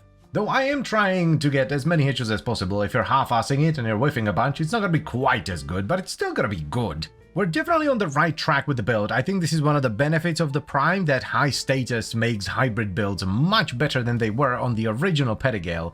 So I think we're just gonna refine it and that's gonna be it. I don't think I necessarily want to change something major here. Ooh, that's big. Yeah, it's still a sniper at the end of the day. I mean, we are doing a pretty hybrid heavy setup. We're relying a lot on gas and status to get the clear done, but the single target is still tremendous. I appear to be stuck. Ooh, yeah, the single target is just fabulous. So since the single target is really good, I think our last mod is just going to be Elementalist. It's going to give us a bit of extra punch through and it's really going to juice up that gas damage. Let's slap a D under aptitude. The Perigale does have 1 meter of innate punch through, so it's not going to make a massive difference, but it's definitely not going to hurt. To be fair, we are doing a lower level mission here, but yeah, the clear is noticeably better with Elementalist. I am not paying quite as much attention as I did in the last mission, and I do have to reload considerably more. I think this is my 2nd or 3rd reload this mission, which still isn't bad for nearly 2 minutes, but the usefulness of the trait does depend on your accuracy. I guess we could try Crux as well. We would get much more status for the gas procs, but we would kind of be wasting the ammo efficiency. Plus, Deadhead is really good with gas, because gas clouds can headshot, but don't have a headshot multiplier unless you give it to them via something like Deadhead. Come here, you Angie Bimbo. Oh yeah, the single target is just tremendous, even though we're focusing a lot on status. Love it. Absolute filth against the shield boys, which makes sense. Like, so far we've only been testing it against armored enemies, and while we do have corrosive on our pet, it is a sniper, so we're killing enemies that are often not primed because they're too far away, and it was still good. So here, when they have no armor, they absolutely melt. Someone is messaging me, hold on a second. Yeah, this is it. We haven't tried many things, but this is so well-rounded and so enjoyable, I do not want to touch it. Rightio, so here's the final setup for the Perigale Prime, and it is very enjoyable indeed. We ended up going with a primary deadhead setup, which is excellent on the Perigale Prime, partially due to the Gale Force buff, which requires you to get constant headshots anyway, but also because we're running gas damage, and gas clouds can actually headshot but don't have a headshot multiplier, unless given to them by something like Deadhead. Now for the mods, we have Malignant Force and Thermite Rounds for the gas and some status chance, Galvanized Aptitude for status chance and condition overload, as well as Galvanized Chamber for multi-shot. Then, since we're getting headshots anyway, we might as well run Galvanized Scope for a truck ton of crit chance, Hammer Shot to boost our status a little bit and to give us even more crit damage. Then we have Rifle Elementalist for additional punch through and status damage, and we top it off with Vital Sense for crit damage. Now, the only other piece of kit that was doing anything in this footage was my priming pet. I was using a Dirija with a Shivering Tussycore that's modded for corrosive, magnetic, cold, and radiation. This helps us strip some of the enemy armor, it helps us deal with shields and overguard, and most importantly, it freezes enemies with a Shivering Cold setup. We're using Shivering Contagion, so as soon as the Tussycore starts chaining between enemies, they all freeze, which makes them much easier to headshot, and it also makes them take far more crit damage. The Perigale Prime, just like the standard Perigale, is a bit weird. It is a burst sniper at the end of the day, which is generally not the best thing because you want the sniper to hit really hard, you want big meaty hits, but when you're going for a hybrid setup where you're using something like gas to clear groups of enemies on a weapon that doesn't have any AoE, it's actually perfect. It makes the Perigale into a very versatile weapon with the right build, because we can use gas to clear but still have enough single target to absolutely shred something like Acolyte. It's just a very nice feeling weapon with a non-obtrusive scope, awesome single target, and pretty decent clear for a sniper. So yes, I would recommend you give the Perigale Prime a shot. It's awesome. I am feeling silly today. Well, I feel silly on most days, but today is a particular kind of silly. I want to do something stupid. And what better weapon to do it with than the Dracoon? This gun has been a guilty pleasure of mine for many years, and I always try to maintain a silly build on it. Now the Dracoon is, well, technically a primary shotgun, but it's a flak cannon. It fires a bunch of sharp flak that can bounce around thanks to its augment. It does primarily slash damage, and it uses a charge-based trigger mechanism where fully charged shots do double the damage, they have less spread and slightly higher crit. But I generally don't use those too much. I prefer to focus on the quick shot, which sports a 19% crit chance, a 2.1 times crit multiplier, 9% status chance per projectile, and it does 230 damage per shot. Now, if you're gonna use the Dracoon, I would highly recommend the Kuva version, which is only obtainable from a Kuva Lich that's wielding it. You need to defeat and vanquish it to get the weapon from it. But anyway, let us give it a shot and see what we can do here, shall we? Now, the biggest thing that was added since our last adventure with the Dracoon is, yes, primary overcharge. We can get 350% more multi-shot than before. So let's get Galvanized Hell here. I also have a Riven for the Dracoon, which is very nice. Status, projectile, multi-shot. I am very tempted, more tempted than usual to actually use this. Because, it really wants to go in, but no. Primed Point Blancu. Galvanized Savvy is huge here because it's multiplicative since we're firing projectiles. And we're not gonna go acceleration, we are gonna go with... where is it?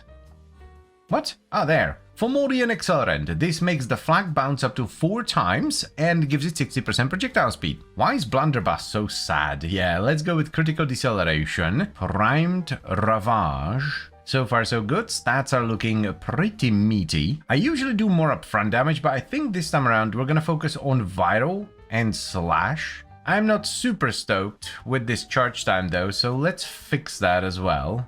Probably Frail Momentum, just so we get as much fire rate as possible. Yeah, let's do that. Yeah, wowee, that is doing much better than I expected. Like, I've done these kinds of builds before, but that 350% multi-shot from overcharge is doing some heavy lifting here. This is awesome. Here's a question. Do we really need this fire rate? Actually, for the quick... No, we absolutely do not. Lovely. Oh, I can't help myself. I need to try it. I have to try it. That is so much multi-shot status and just for a little bit. Now this is just silly. So much flak flying around. Look at this, yeah?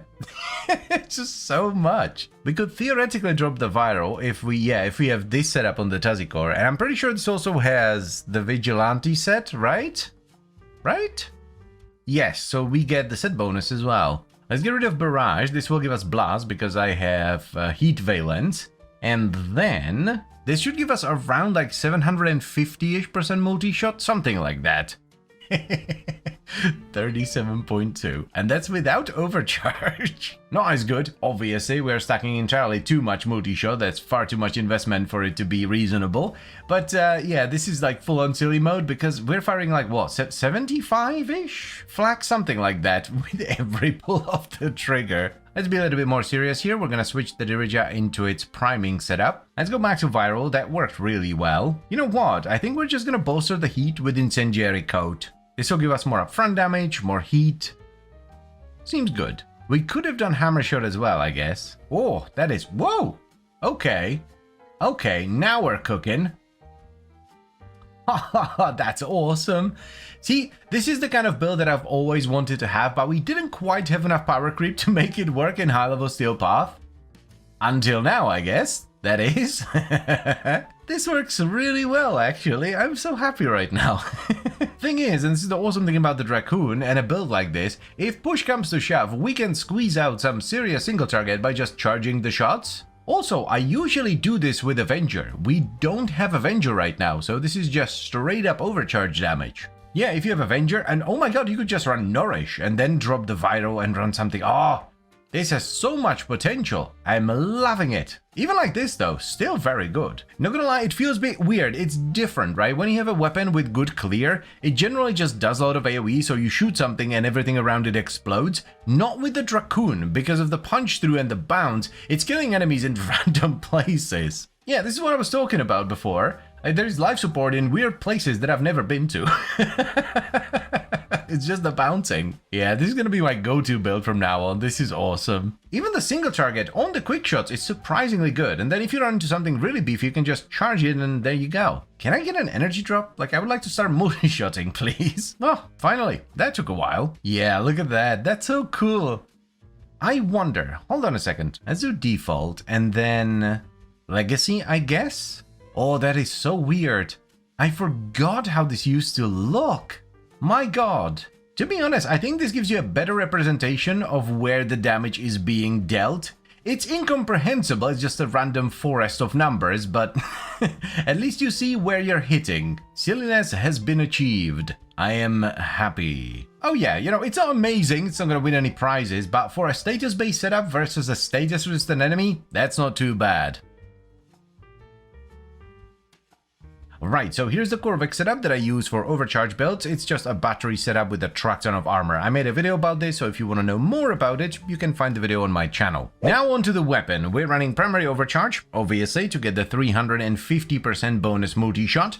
Then we have Prime Point Blank for damage, Galvanize Hell for even more multi-shot. This is unnecessary, you can switch this out for something else, but I like to have a lot of multi-shot, so I put it in. Next on the menu we have Critical Deceleration and Primed Ravage for the crit, Galvanized Savvy for the status chant, and Multiplicative Condition Overload because the Dracoon fires projectiles, and we top it off with Incendiary Coat for a bunch of heat that combines with the Heat Valence to give us a lot, as well as Frigid Blast and Toxic Barrage for Viral and status. Now this is one of the weapons where Exiles does a lot because you can put in the Fomorian Accelerant mod, which is specific to the Dracoon, that makes the flak bounce up to 4 times and it gives it 60% projectile speed. This increases the clear a lot. And finally, let's also not forget about our priming pet. I was running a Dirija with a Tazikor that's modded for corrosive, magnetic, cold and radiation. This adds an immense amount of damage through Condition Overload, and it also makes the enemies take more crit damage through Shivering Cold. As mentioned in the beginning, the Dracoon has been my guilty pleasure for many years, and I never took it too seriously. I've done a few serious builds that maximize the damage,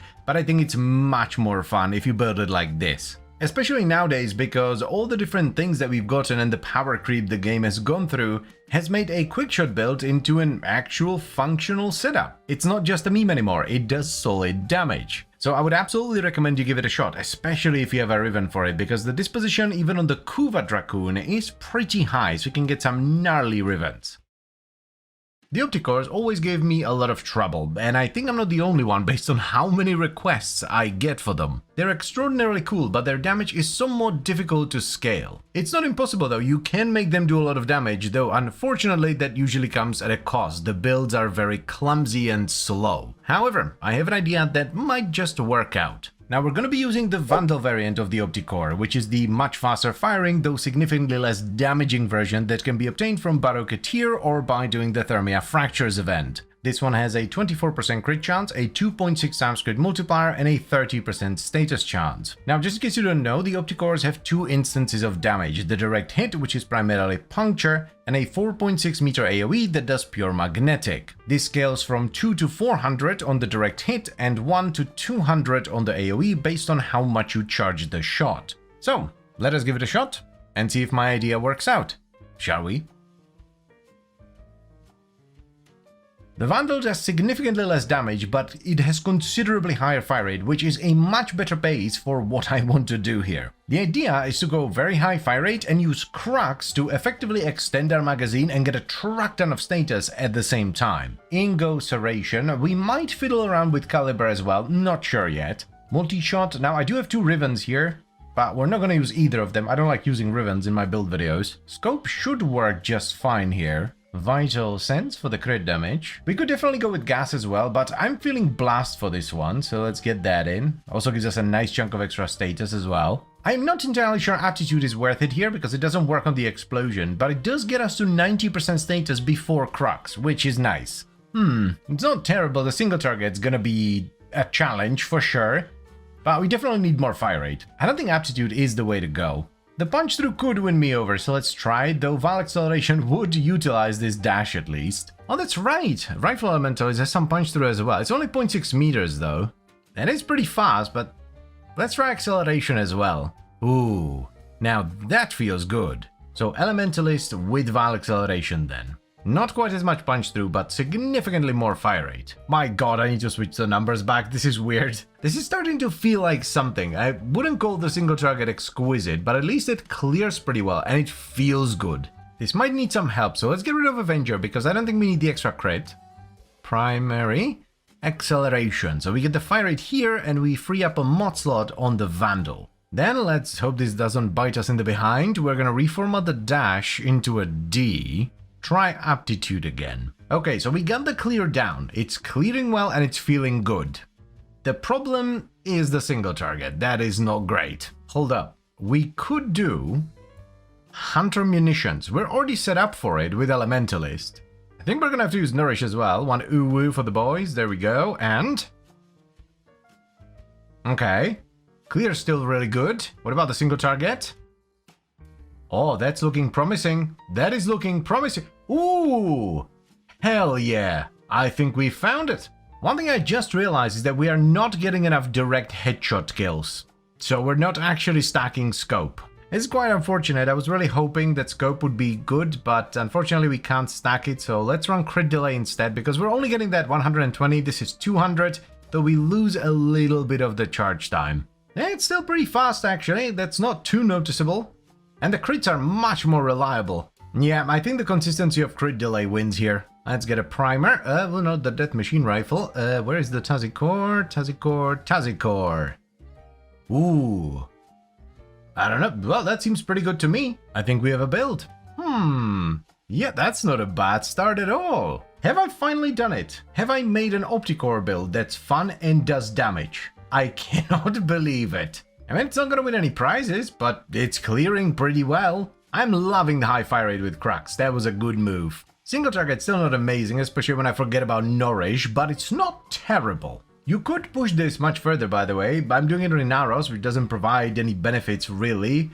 We just have Nourish and Acceleration, which you can put on any frame, but if you do it on like Mirage, so you get Eclipse and Malevolent, or Rhino for Roar, Zata for Whisper, or Zaku for Zata's Whisper, that kind of stuff. Hold up, I was thinking like we're gonna do Exterminates because, you know, it's an Opticore and stuff, but Krakata. hell, high density is the way to go. Look at them shield boys melt. This actually feels amazing. Wowee.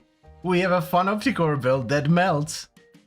Ah, I'm so happy right now. This is it right here. Like, and I'm so glad we went with Blast because this would not feel anywhere near as good with gas. I finally did it. I made the oh, look at that. I made the Opticore very fun indeed. Oh my god, we're gonna have a battle of the Opticores. Hi, Melise, how you doing, bud? My Opticore is bigger than yours. Yeah, the single target is still, you know, it's there. But I mean, at the end of the day, you can just have a single target focused sidearm or a melee weapon and it's fine.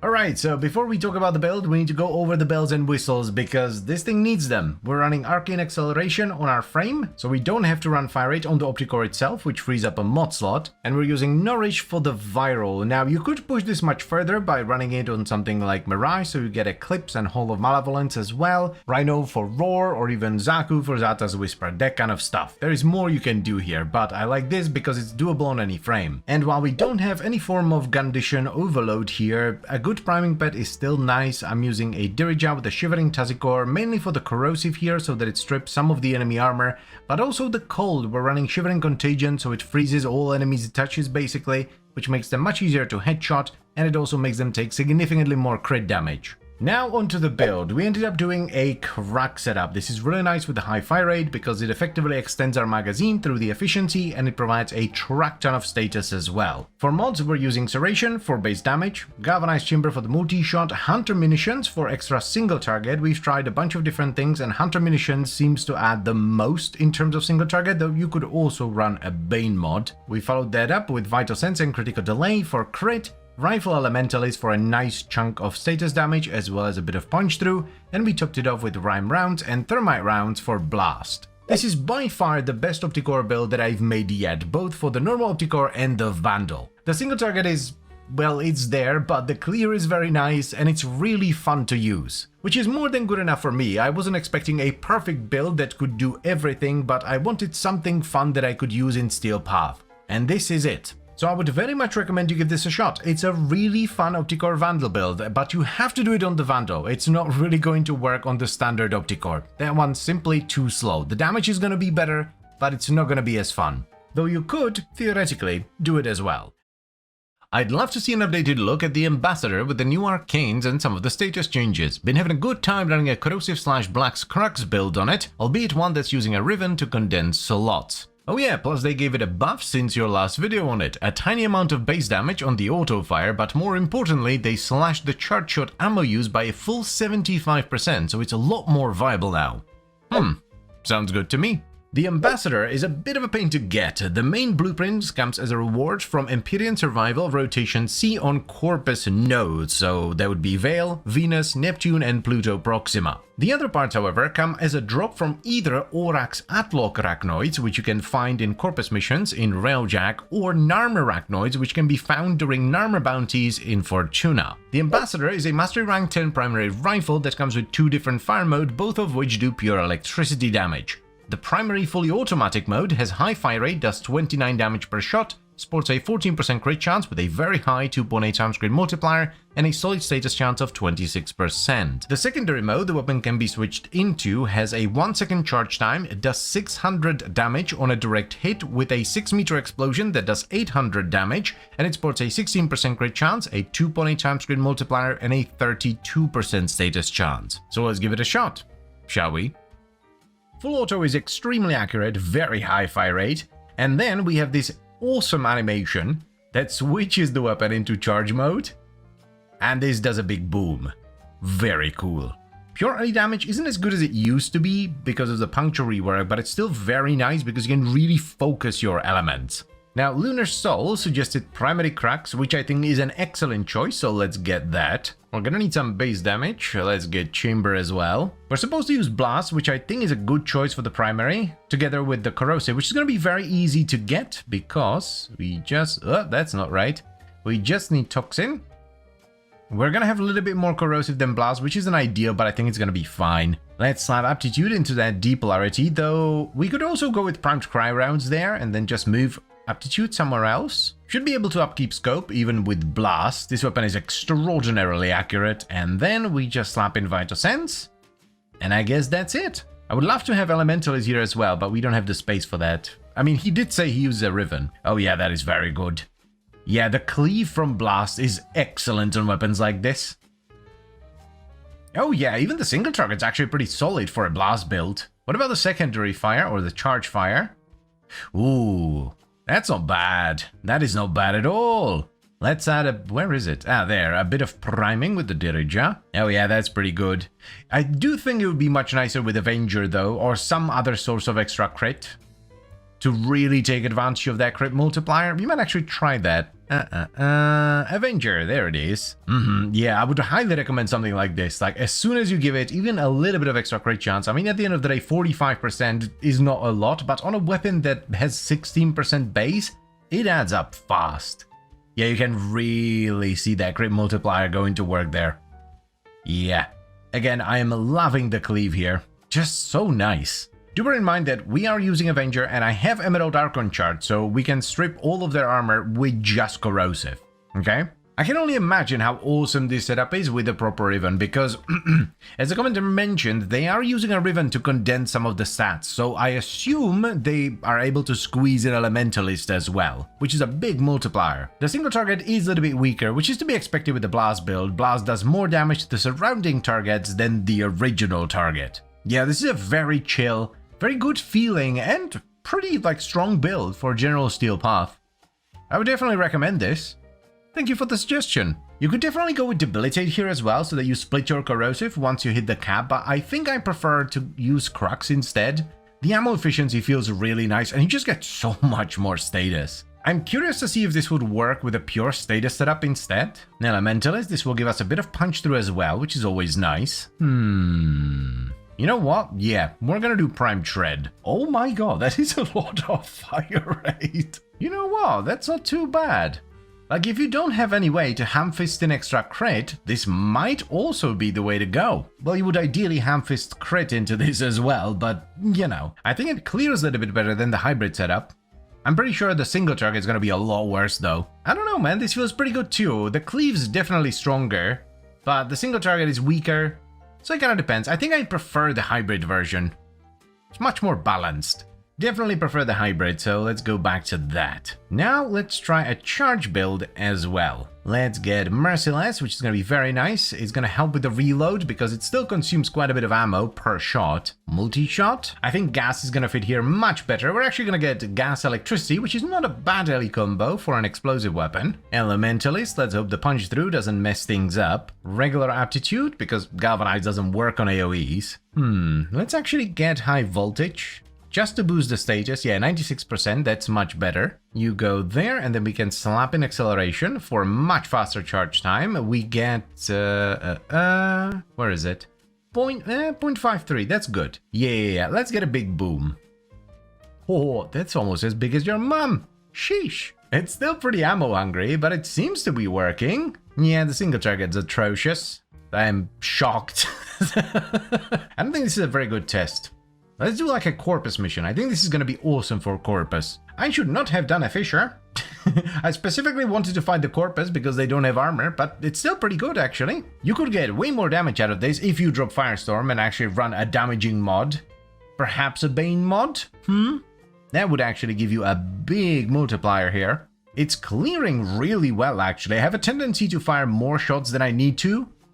You can usually just fire a single shot and then wait for the dots to do the work, but still, even there, I still prefer the original build, I think. I don't think this is a bad build for like config B that you can pull out every now and then.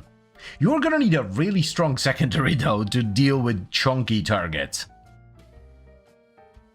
Righty-ho, so here is how I at least interpreted the original suggested build. We've actually tried two versions, one hybrid and one pure status, and I very much prefer the hybrid version. For mods we are using Serration for base damage, Galvanized Chamber for multi-shot, then because the Ambassador's primary fire is very accurate, we're using Galvanized Scope for crit chance, and then Vital Sense for crit damage. We followed that up with Galvanized Aptitude for additional status chance, as well as Condition Overload, and we top it off with a combination of Malignant Force and Rhyme with Thermite Round for blast and corrosive. Now the suggested arcane here was Crux, which I think is an excellent choice because it effectively increases the size of your magazine and it gives you a truck ton of extra status, which feels very nice with the corrosive and blast. However, if you'd like to take the secondary fire for a spin, you can try a build like this instead. And if it doesn't feel like it does enough damage for you, take out Primed Firestorm and replace it with the correct Bane mod or a primed version of that Bane mod. Now, both of these builds feel significantly better if you can hamfist in a bunch of crit via something like Avenger or Kavat or a Frame. Even priming Puncture makes a pretty significant difference here because the Ambassador has relatively low crit chance and extraordinarily high crit multiplier, so you really want to do everything you can to take advantage of it. But overall, even though the Ambassador is a bit of a pain to get, I think it is worth getting, and I very much enjoyed the suggested build, so once again, thank you very much for the suggestion. So yes, I would very much recommend you give the Ambassador a shot. Greetings, Internet. So Frosthawk2815 proposes a challenge. Diwata Titania. And all I can say to that is, challenge accepted. Let's give it a shot, shall we? So first of all, we need a setup that will actually survive this. I think we're gonna stack as much aerial damage reduction as possible, so let's start off by reformatting the aura into a D for aerodynamic. So that's 24% there. Aviator for another 40%. So that's 64. We need to deal with the drain on Razorwing as well, so let's get primed continuity. We're gonna get another 20% damage reduction from Boreals, and we get additional efficiency and shields. This is just like a top tier mod for this. I think we're gonna need Streamline as well. We really don't want to drop out of Razorwing because if you do, you lose all your combo. I think Vigor is not a bad choice there, nice chunk of health and shields. Another important stat here is actually going to be Strength because it has 1-in-1 scaling with the damage of Diwata. We can actually put in Precision Intensify. We're not going to use any other abilities, probably, so yeah, there we go, 380, that's better. I guess we're left with Ogre Secrets then, because I really don't want to gimp my duration or efficiency. 428, not a bad start. Shields could actually work really well with the evasion you get in Razorwing. So let's do that. And some recovery. Yeah, fast deflection. Yeah. We could go Avenger to get more crit, but I think it's gonna be better if we go Kamisado and Molt. The little flies you get in Razorwing do trigger Kamisado, by the way, so that's a pretty easy way to get 60% extra strength. So this way we get 120% on top of what we already have, which would give us pretty good base damage on Diwata. It's mainly Puncture. Oh, the stats are much worse than I remember. Let's get Condi Overload. We're definitely gonna do crit as well. 10% status. That is not great. We could go Doughty because it is mostly Puncture. I don't think we have enough status for Influence, but let's try it. This is gonna require some serious hamfisting. That brings us up to 28. Elementalist is gonna add a nice chunk as well though, so this could work. I don't want to get rid of that dash just yet, so let's just add another V. Let's just put in Blade for now, for the extra range. Oh my god, I can't see a goddamn thing. We have yet to trigger Influence. This is not good. I've killed almost everything, very slowly I might add, and still no Influence. So yeah, that's not gonna work. I guess we're gonna do big damage. It's all we have left, so let's reshuffle this a little bit. Some heat, let's get rid of Elementalist as well. Oh, I forgot about attack speed last time, that's why it felt weird, so let's put in Fury. Primed Reach, I guess? We could also go Kareen, assuming it works with the dash, but I think Duplicate is gonna be much more reliable here. Also, I don't think we got much out of Condi Overload last time because I forgot to equip the Dirija. It's definitely better, like we're actually doing damage now. It's building combo very slowly though. I think we're gonna switch over to Primed Pressure Point instead. I was thinking maybe the Duplex Dirijas would be doing like a decent amount of priming, but they don't seem to do an awful lot. Most of these enemies are completely unprimed. Let's get Primed Pressure Point instead. I don't think we can afford Primed Reach. We need more damage. Actually, Mag and attack speed? Yes. Alright, now we're getting somewhere. This is actually working. Fabulous. Oh, what happened there? That was instant. I'm just gonna pretend I didn't see that. Oh yeah, I'm loving the fast attack speed. It's gonna be a while before we get full damage because, well, we need to stack up Molt first. It's definitely one of the builds of all time. That's kind of funny, actually. It doesn't know what to do. Come here. Alright, that's not too bad. I expected that to go much worse. Let's pop life support before we run out, and then we can finally hop into Razor Wing with almost full strength. I'm missing 4 kills, but it's fine. That's much better, actually. To be fair, it is a lot of strength with both Kamisado and Molt. You get 120% strength, so makes sense that it does a lot more damage. This is actually decent enough. The visuals are quite something, though, especially when you need to hit the enemy a few times. Of all the things I thought this build would be, good for Acolytes was not one of them. They just don't know what to do with you because you're too small. I am very pleasantly surprised by the energy sustain though. I thought we were gonna drop out of Razor Wing all the time, but it has not happened yet. I've only reset it when I hit full Molt stacks. I just want more attack speed, so oh no, Billy Jim Bob's hungry. Step chair, please, I have a family! Oh man, I guess Streamline? I don't want to drop any more strength, but we need to get Eternal War in. Oh man, that gives another 1 energy per second, that's gonna be rough. Warcry was a good call. Attack speed just makes this feel so much better. There's a nullifier, careful. You can deal with nullifiers, by the way, you just need to be careful. It's somewhat iffy though with the auto aim and like the auto dash you get with Dewata. So far so good. I was worried about the drain, but it seems to be fine, at least here. I do not want to fight any more Corpus though. Nullifiers are really getting on my nerves. Oh, there's another one. Yeah, that's what I was worried about. Like, if the enemies are armored and you cannot just slice through them like the Corpus, the drain is a problem. So I need to get Streamline back in. I guess we're gonna drop Ogre's Secrets. It is the least impactful mod here. We are getting a lot of strength everywhere else. I want to give Influence another shot. I think Blast may have been the problem there, so let's just go pure electricity here. Influence? Yeah, we need every bit of status we can get. It's actually working. Like, we're not triggering Influence too terribly often, but we can usually sustain it. And it's doing decent damage. Yeah, this is probably the way to do it. The single target is not as good, but it clears considerably better, and the single target isn't that much worse. I guess this is it. I can't think of anything else here. This is the best I can do. Dewata Titania, everybody. So here's the Titania build that we ran with. It actually needs quite a bit of stuff. You need decent duration and efficiency so that the drain on Razor Wing isn't super high, but you also need to get a decent amount of strength to increase the damage of your Dewata. And you need to get all of that while not being constantly dead because you are very tiny, and when you melee something you're right up against them and they will absolutely slap the ever-living hell out of you. Now, while I went for stacking airborne damage reduction via Boreal's Hatred, Aviator and Aerodynamic, and I've added a bunch of shields and shield recovery through primed redirection and fast deflection.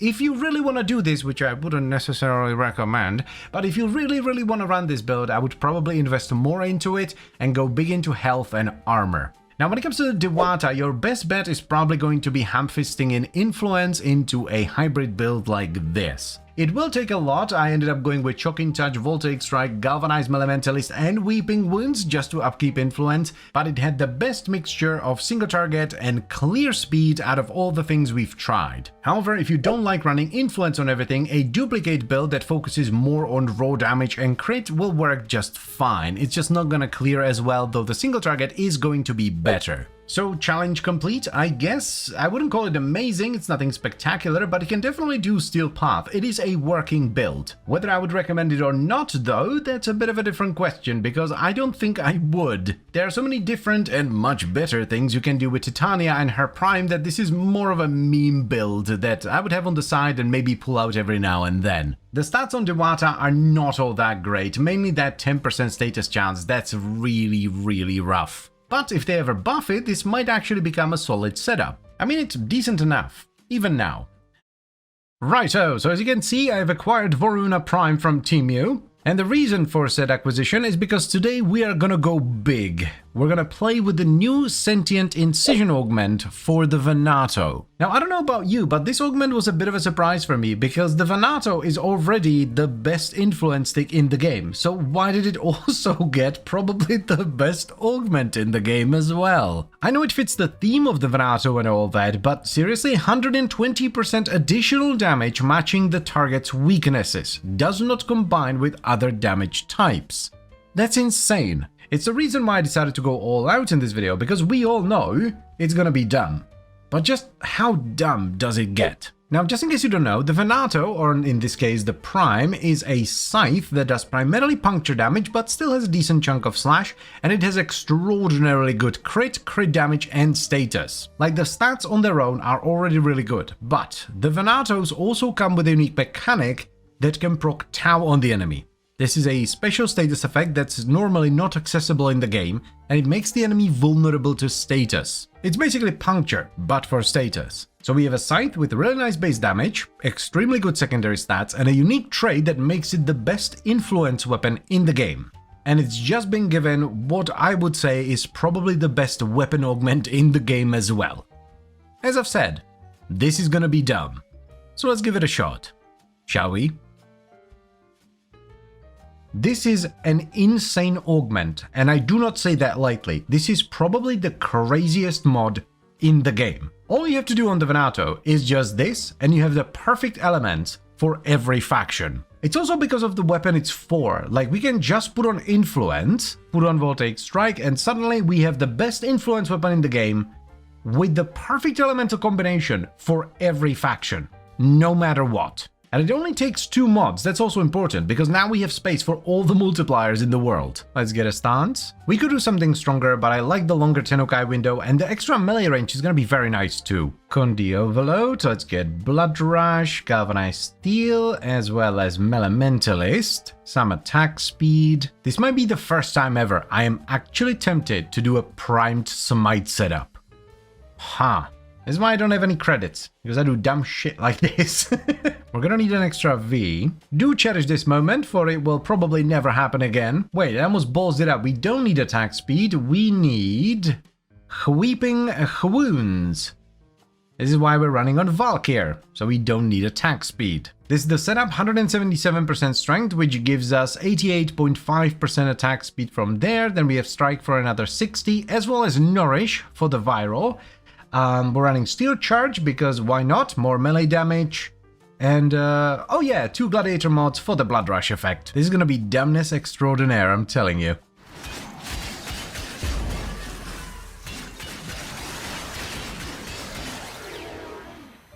Holy Clum! yeah, that's not stupid at all. Oh my god, yeah, that's dumb. We only go to like 2 or 3 times combo, mind you. Now let's make it really stupid with the Dirija as well. Let's make sure we have the Tazi Core. Yep, that's the right one.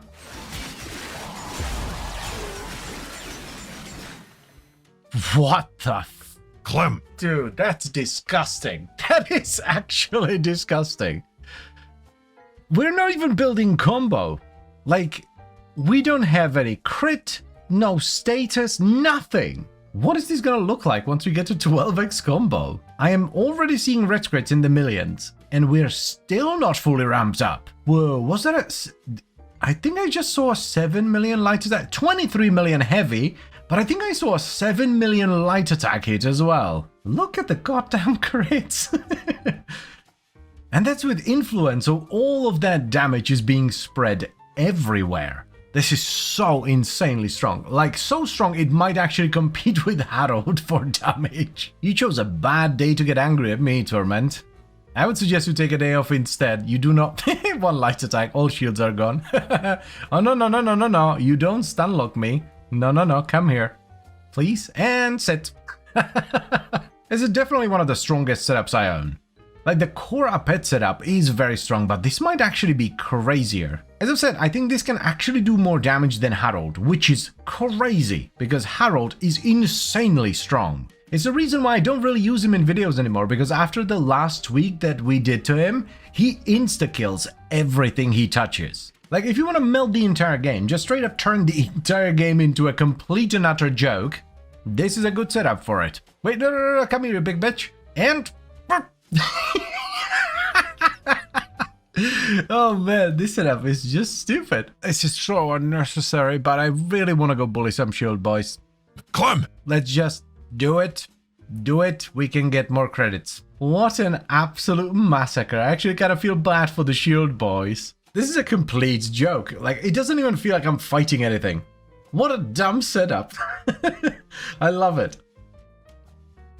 So while this was a full setup because I wanted to see how dumb it can get, you absolutely do not need all the extra bells and whistles. The Venato Prime will melt everything just fine on its own. However, in this video I was using a melee focused Valkyr that's running Steel Charge for the extra melee damage, Arcane Strike and Warcry with high strength for a truck ton of attack speed, Nourish for the extra vital, as well as 2 Gladiator mods for the extra Blood Rush effect from the set. I've also added a ton of extra priming via the Dirija. I have a Shivering Tazikor on it that's modded for corrosive, magnetic, cold and radiation. Now let's talk about the build, which is missing attack speed because we're getting more than enough from Valkyr. For the stance we have Stalking Fan, which is an excellent stance, I like it, but if you prefer the other one, just run that instead, doesn't make a big difference. Then we have the Tennokai trigger, you can run something more damaging, but I personally chose Opportunity's Reach. I like the longer Tennokai window and the extra range is very nice as well, because with most melee weapons, once you reach a certain level of damage, the best thing you can do is just hit more dudes. Other than that though, it's basically just a cookie cutter influence setup. So we have melee influence as the arcane, then for base damage we're running Condition Overload, for crit we have Blood Rush and Galvanized Steel, which also provides critical damage. Then to scale our status, we're using Weeping Wounds, which is followed by a primed Smite mod. This can be a normal Smite mod or an attack speed mod if you don't get attack speed somewhere else, like from your frame. To top it all off, we have Galvanized the Elementalist for the status damage and additional status chance, the new Sentient Incision Augment, which tailors our elemental damage based on the enemy's weaknesses, which is incredibly strong, and then we have Voltaic Strike so that we have something to trigger influence with. I don't even know what to say here, this is so disgustingly strong. It is one of the, if not the strongest setup I have right now. Please make sure you get this augment. It's just wild, so of course I'm gonna recommend you give it a shot. It is one of the craziest things you can do in the game right now.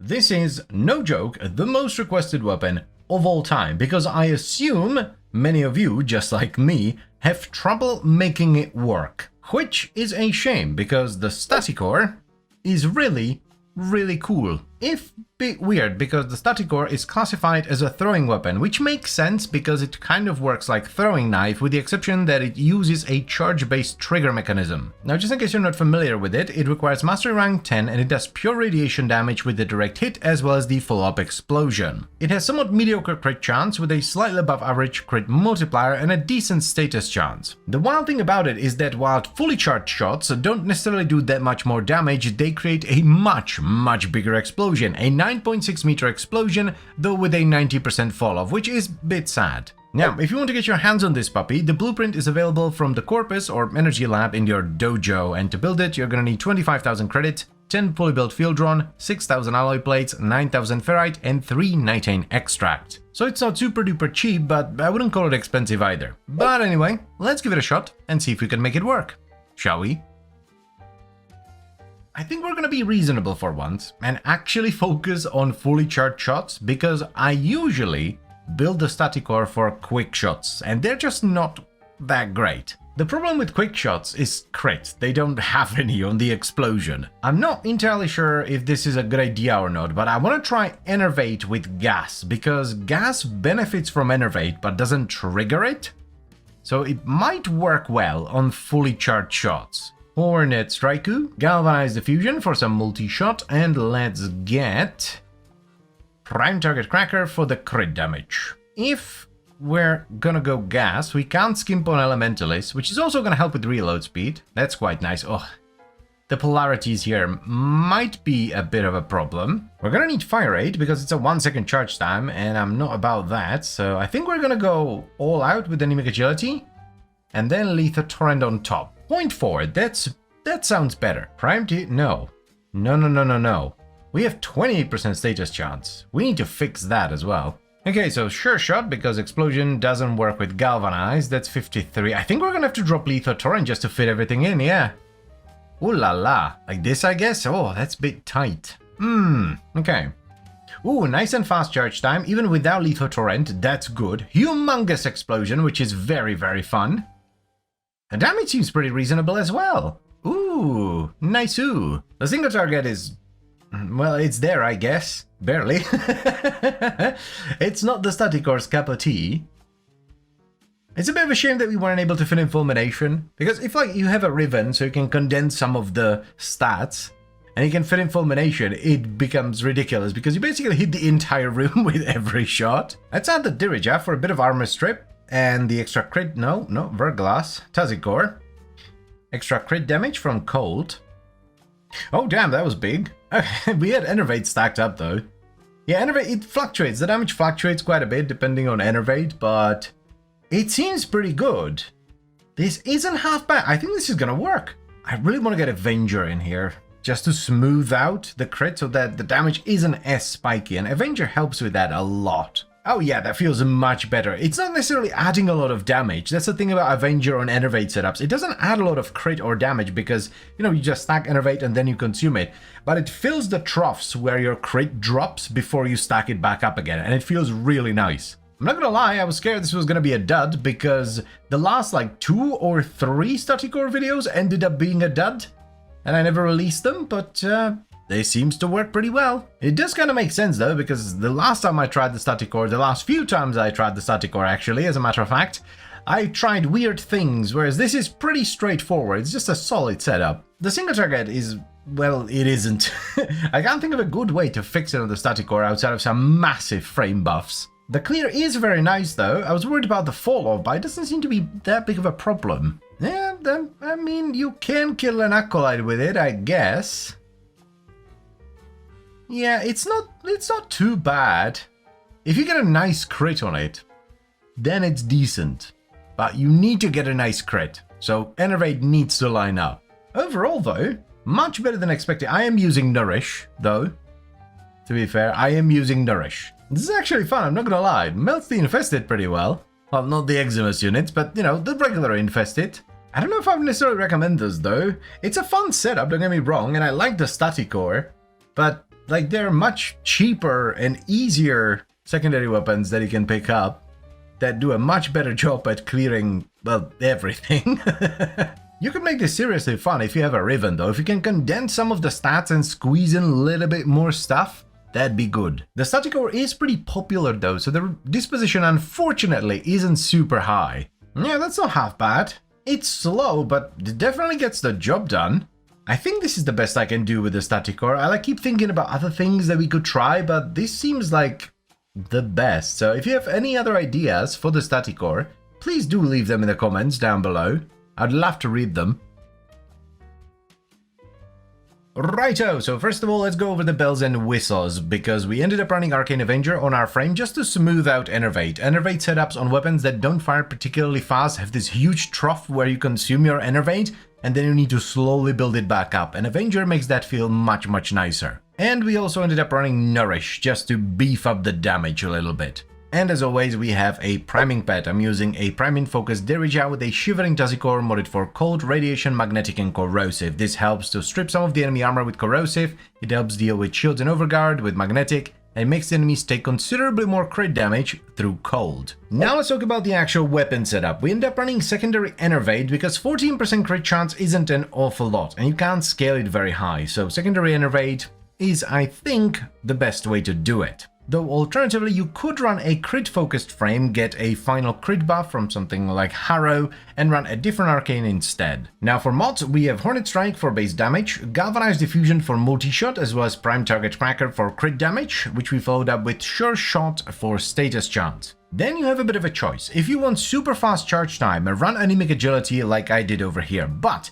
if you don't mind slightly slower charge time in exchange for more multi-shot, you can run Lethal Torrent instead. And to top it all off, we have Pistol Pestilence with Scorch for gas and status, as well as Pistol Elementalist for status damage and reload speed. Right, so I'm not entirely sure I would necessarily recommend this, like a blanket recommendation for everyone, because there are much better, cheaper secondary weapons that you can get at earlier mastery ranks. But if you either really like the static core or you don't mind helping it out with a crate frame, or you have a juicy ribbon so you can condense some of the stats and put in more multipliers, then I would very much recommend some variation of this build. Doesn't have to be exact, but some variation of a fully charged gas hybrid is probably the best way to do it.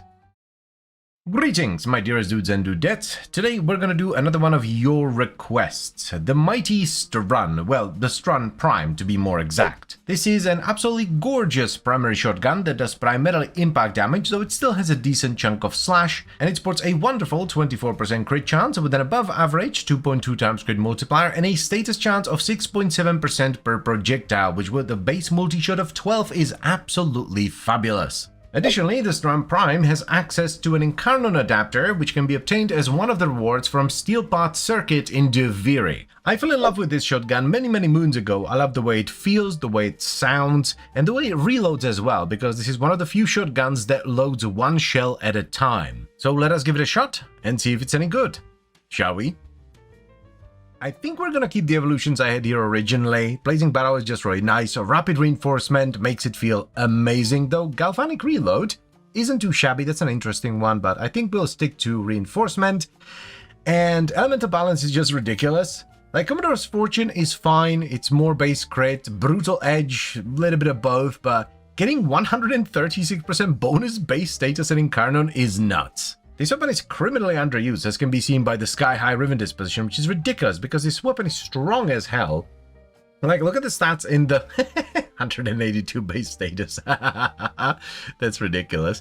And then you also have like 3.4 crit damage, 48% crit chance. It's crazy good. We're not gonna get the benefit of ammo efficiency in Incarnon, but I think the 300% status you get from Crux, combined with 182% base status, is going to be nuts. Bit of base damage, multi-shot. We need primed blunderbuss. Like, look how sad it is compared to crit deceleration. Why would you ever run it? And ravage for the damage. Not entirely sure why this is here. Probably for Galvanized Savvy. I think it's pointless to do dual stat mods because we get so much status chance from Crux, so let's just do big elements for big damage. Last mod's probably gonna be Elementalist, but I'm not 100% sure on that yet, so let's give it a shot and see if it needs something, maybe like fire rate or I don't know. Okay, that's already very good. We're not even in Incarnon yet. Oh yeah, big boom. Oh, I love this Incarnon so very much. Doesn't feel like it needs anything though, so I think we're good to go with Elementalist. Lovely. We don't need another Forma though, so let's get that in. A whapam, there it is. Oh yeah, that is saucy as hell. Delightful. Single target's actually not as bad as I thought it was gonna be. I forgot about Avenger, so let's get Persistence in there. And let's add the Dirijuice. Yes, Tazikor, yeah. Oh, oof, yeah, that's big. Oh, alrighty. I think we are online, my dudes and dudettes. That's pretty good. Wait. Can this thing run Cannonade? It sure can. Even more damage. And we don't lose any fire rate. Gonna have to shimmy this around though.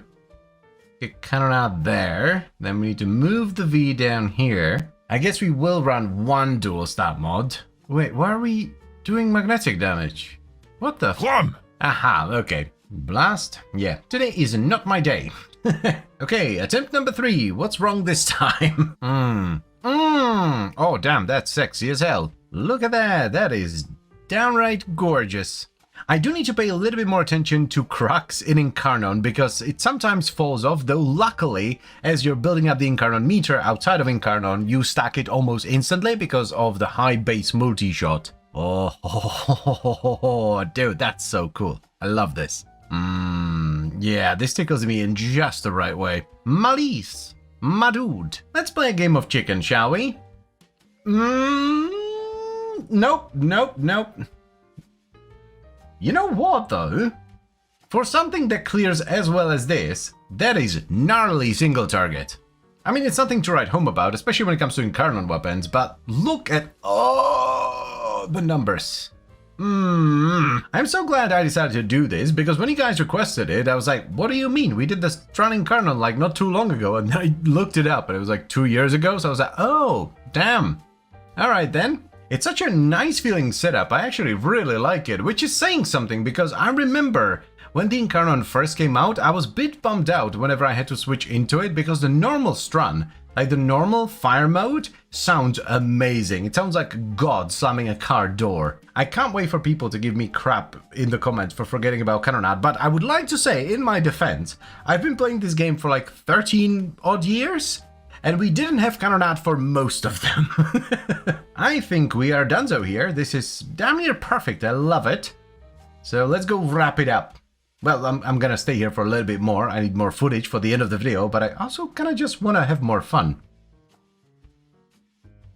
Righty-ho, so here's the final setup for the Incarnon Strum Prime, and it is absolutely delightful. I love it. We ended up going with a primary Crux build, even though we don't get the benefits of ammo efficiency in Incarnon, and that's mainly because the Incarnon, with the right evolutions, has an incredible amount of base status chance, so then you can just scale that via Crux and get a truck ton of status procs with every shot. For mods, we're running semi-shotgun Cannonade for a ridiculous amount of base damage, but it also negates the fire rate loss from critical deceleration, which is nice. We have Shotgun Elementalist for the status damage and magazine size, then Galvanized Hell for multi-shots, as well as critical deceleration and Primed Ravage for critical chance and damage. And then, because we're getting more than enough status from Crux, we end up going with Primed Charged Shell, Scattering Inferno, and Primed Chilling Grasp for blast and electricity. Though if you want even more upfront damage, you could go with Incendiary Coat instead of Scattering Inferno. I didn't because I would have to reformat the V into something else, and that felt like a bit of a waste. The evolutions are pretty straightforward. We have Blazing Barrel for the base damage and stacking multi-shot, then Rapid Reinforcement, which feels great when you're not in Incarnon, but also when you're switching into Incarnon, you do it much faster, and then Elemental Balance, which is just ridiculous. It gives you just a stupendous amount of status, especially for the Incarnon form. And let's also not forget that I was using a priming pad, which was a priming focused Dirija with a Shivering Tasicore modded for corrosive, cold, radiation, and magnetic. This helped me strip some of the enemy armor, crush their shields and overguard, but also make them take more crit damage via the cold. This is one of those setups that I would recommend to absolutely everyone. It is delightful, it's fun to play with, and it just does amazing damage. The Strun has always had a special place in my heart. It is an incredible shotgun that was made even better with the Incarnon, so yes, I would absolutely recommend you give this a shot. It's incredible.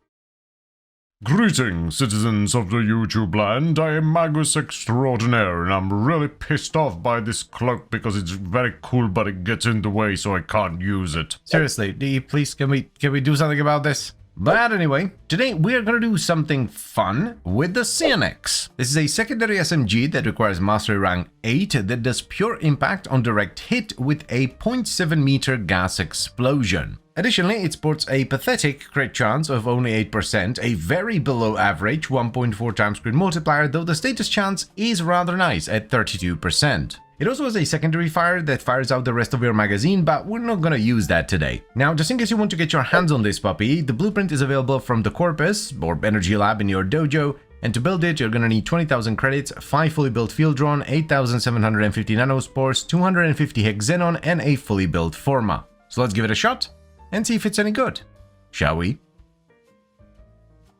The CNX has a fairly interesting set of stats. It does like impact and then gas with the explosion, so I thought we could try and run Irradiate here. I think it's gonna be interesting, if nothing else. Let's get some damage. Galvanized Diffusion as well. I think it's kind of pointless to do crit, especially without Enervate. The fire rate's actually gonna be interesting here as well. It's gonna be super fast if we go for Torrent. There is no kill like Overkill, so Blast for even more AoE. This will give us Blast and Radiation on the direct hit, and then Radiation, Blast, and Gas on the explosion.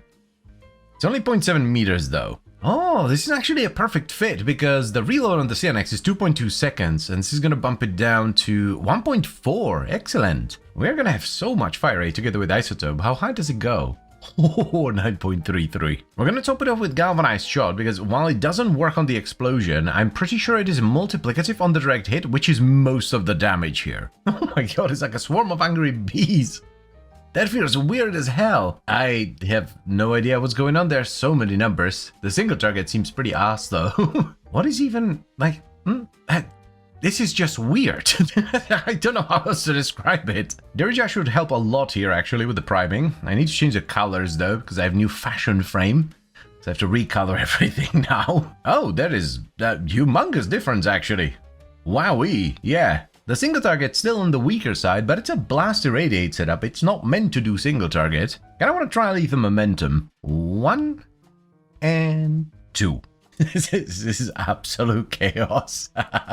It absolutely works, though. I genuinely cannot tell if this is good or not. There's so many numbers, it's just incomprehensible. It definitely works, though. It's doing damage. Things are dying. Jesus Christ. Oh, this Yandana. It looks so good.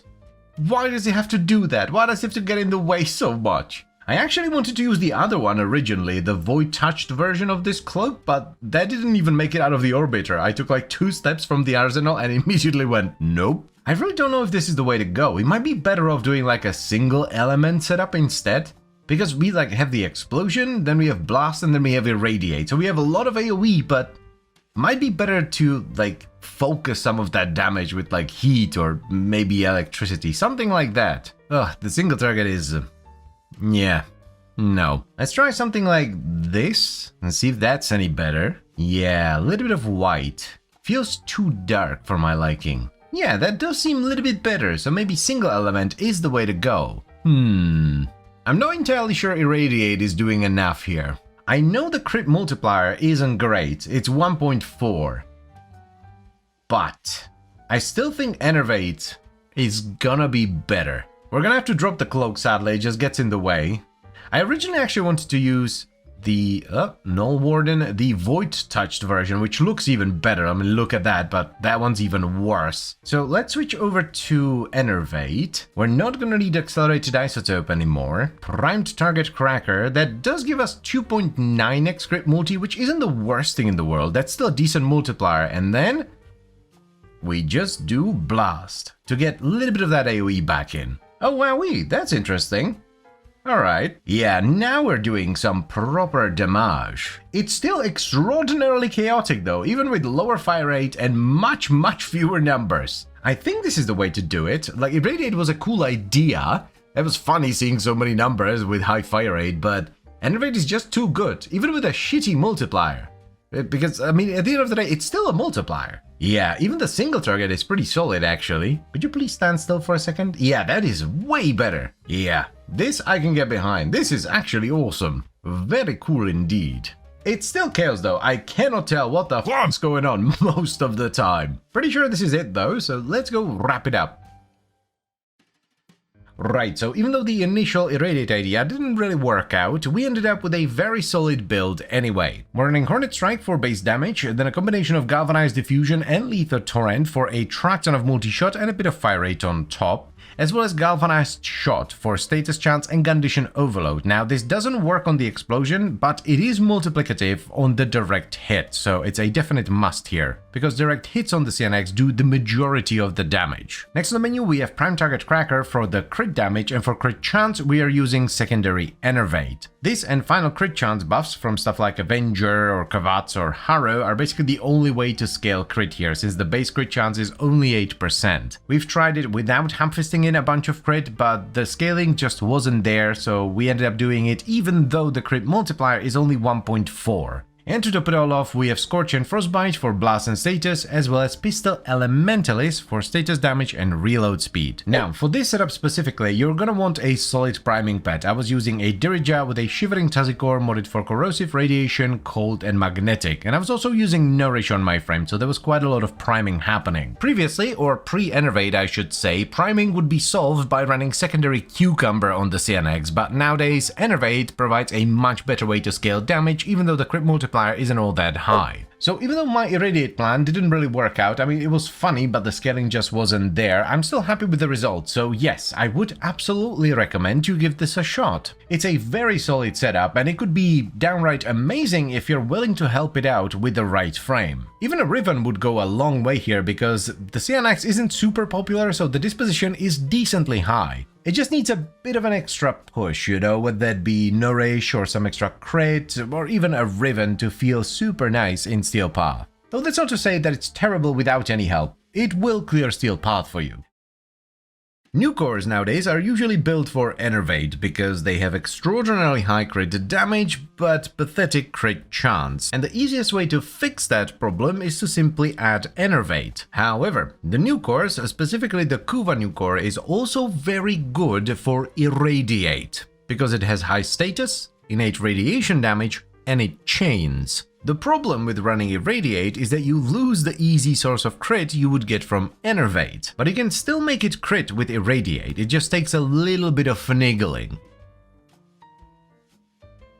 I think for most people, when it comes to the Kuva new core, they immediately go for Enervate, but today we're gonna do something different. We're gonna go Irradiate instead. We're gonna use a couple of things here, so Arcane Avenger adds 45% final crit chance bonus, and this time around we're actually gonna run Grumpy, which is an Adarza Kavat, equipped with Cat's Eye for additional 60% final crit chance bonus. We have Tick and Hans here for the increased duration, and then Tenacious Bond for the extra crit damage, because why not? Hi! A little editor's note here, the reason I went this route rather than using something like Frost or Harrow or even Citrine is because this can be done on any frame. You simply equip it with Avenger, you equip an Adarza Kavat, and you're done. We're gonna need Hornet Strike. Let's get Diffusion.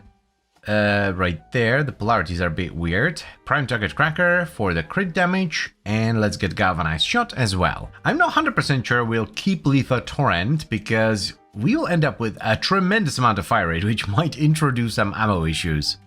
I wonder actually. I have a Toxin-based new core, but I might switch it over to Heat. Yeah, I have Corrosive and Heat here, so that's not gonna cause any issues, which is good. So yeah, we can just switch it over to Heat. Where is it? There. This was such a nice addition to the adversary weapons, so there we go. Now we can just go pure Heat, though I do want to run Accelerated Isotope so that we actually proc radiation faster. Top it off with Elementalist. I'm not entirely sure why I have a V in the Exiles. That makes absolutely no sense on a beam weapon, because the only thing that fits in is, yeah, Lethal Momentum, which is nonsense. I would love to run Ruinous Extension, ideally, though if the fire rate from Isotope and Torrent become a problem and we have ammo issues, we're gonna have to run Ammo Mutation. Oh, wowee, okay. That works a little bit better than I expected. Like, I knew it'd be pretty good, but yeah, that's wild. Even the single target's quite high. That is some sexy damage, my dudes and dudettes. Okay. Yeah, that is wild. Hold up, I'm gonna try Nourish as well. Oh, that is nasty, that is. Holy shit. Now that is a proper Irradiate setup. Oh, that's beautiful. This is what I want from Irradiate, just an incomprehensible amount of numbers. So far so good on the ammo, by the way. We seem to be sustaining swimmingly, even with the high fire rate and the extra reload speed. I was a bit bummed out yesterday when Irradiate didn't work out on the CNX, but yeah, I am happy now. Delightful. This is just delightful. The way it melts everything in its way is so satisfying. Look at the goddamn numbers.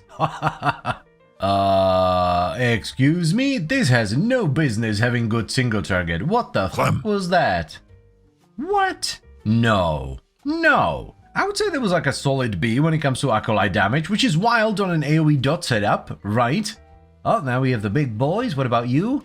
Yep. Almost instant as well. To be fair, this is a full dedicated setup, so it's gonna be better than most of the things I do, which are usually standalone. This is so well rounded, it's kind of nuts. Like, shielded enemies can't do anything about it because enemy shields are relatively weak. The heat will burn through any armor that dare stand in its way, so Grenier will melt as well. And then flesh units, well, flesh is flesh, you know? Fire, hot, ow. Like I said, I knew it was gonna be good because it's basically like an old school new core setup, but it has Irradiate, but this far exceeded my expectations. Yeah, if your default arcane on the new core is Enervate, you might want to try Irradiate as well. It does require more of a setup, but I would say it's worth it.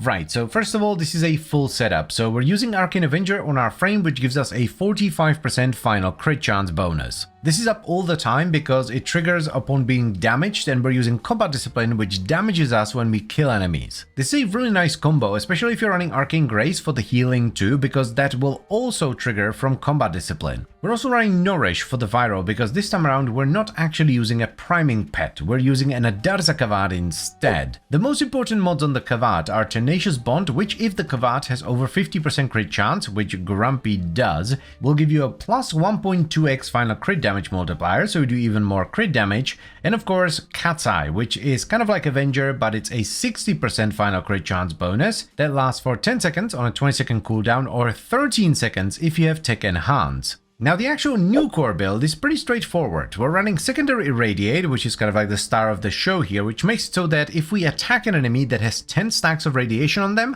our damage radiates outwards with a pretty big multiplier. For mods, we have Hornet Strike for base damage, Galvanized Shot for status chance and Condition Overload, then Lethal Torrent and Galvanized Diffusion for a truck ton of multi-shot and a little bit of fire rate, which is followed up by Prime Target Cracker to get our crit multiplier all the way up to 11.7x, which is ridiculous. Then we have Primed Heated Charge, which is combined with the Valence bonus for maximum heat, Accelerated Isotope, which gives us even more fire rate, but more importantly, it bolsters our radiation damage. We need to get a decent amount of radiation damage, so we actually proc a lot of radiation for Irradiate. If we simply relied on the innate radiation damage on new core, we would never trigger Radiate. And to top it all off, we have Pistol Elementalist for the status damage on heat, as well as faster reloading. As I've said already, if your default go-to arcane on the Kuva new core is Enervate, first of all, there's nothing wrong with that. Enervate is very strong on the Kuva new core, but second of all, I would recommend you try Irradiate too. It does require a dedicated setup, unlike something like Enervate, because you need to hamfist in a bunch of crit chance via stuff like Avenger and Cat's Eye, but it's definitely worth it if you can do it. The clear from this setup is absolutely incredible, and the single target isn't too shabby either. So yes, I would definitely recommend you give an irradiated Kuva new core a shot. You guys keep telling me that the Comorex is really good with semi-rifle cannonade because it removes the fire rate penalty from its maximum zoom, allowing you to fire the big viral explosions at full fire rate. Here's the thing though, I know, I've even tried it before, but it wasn't my cup of tea. However, I am willing to give it another shot. Now the Comorex is a primary sniper which does mainly slash and puncture with a little bit of impact on the side. It sports a 16% crit chance with a 2.1 times crit multiplier and a fantastic 35% status chance. It's also semi-automatic with very high fire rate, which is one of the reasons why it's so good with Cannonade. Now if you want to get your hands on it, you can get the blueprint from the Corpus or Energy Lab in your dojo, and you're gonna need 20,000 credits, 5 field drone, 6,200 ferrite, 300 hex xenon, and a fully built format to build it. So let us give it another shot and see if I like it this time. Shall we?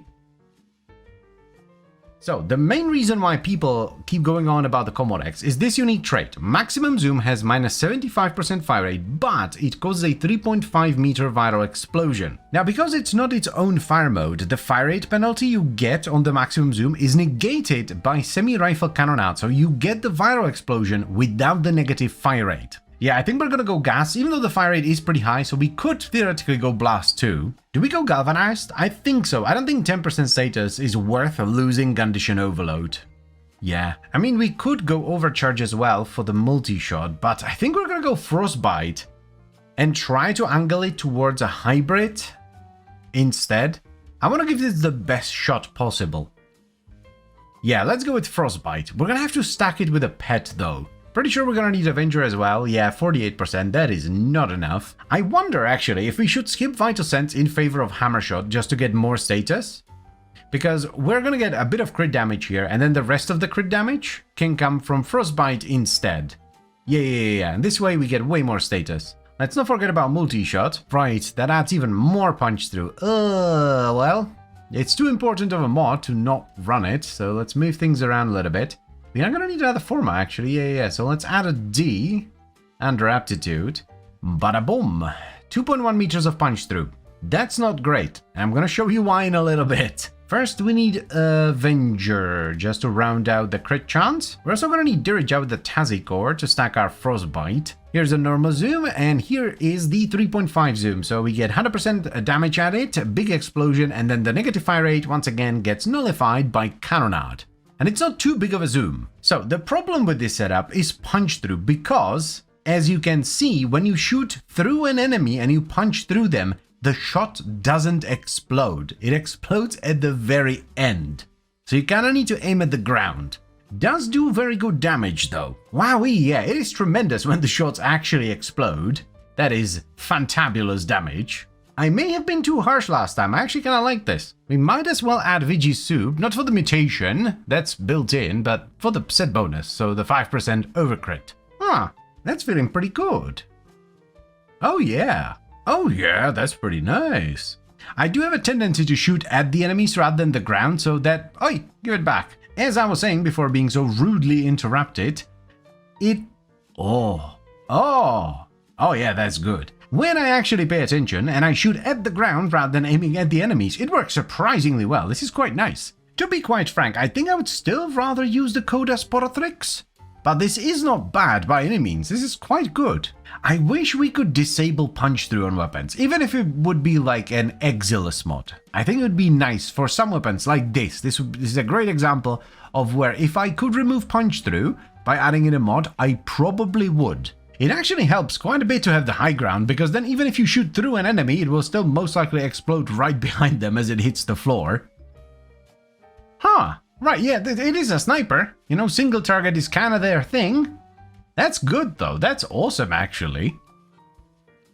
Oh yeah, this thing shreds on single target. Hell yeah. As good as this is, and it is, this is not a bad setup by any means. I'm still not a big fan of the punch through. I feel like this is something you have to try yourself, because it is very good if your playstyle naturally leans towards it, which mine kinda doesn't.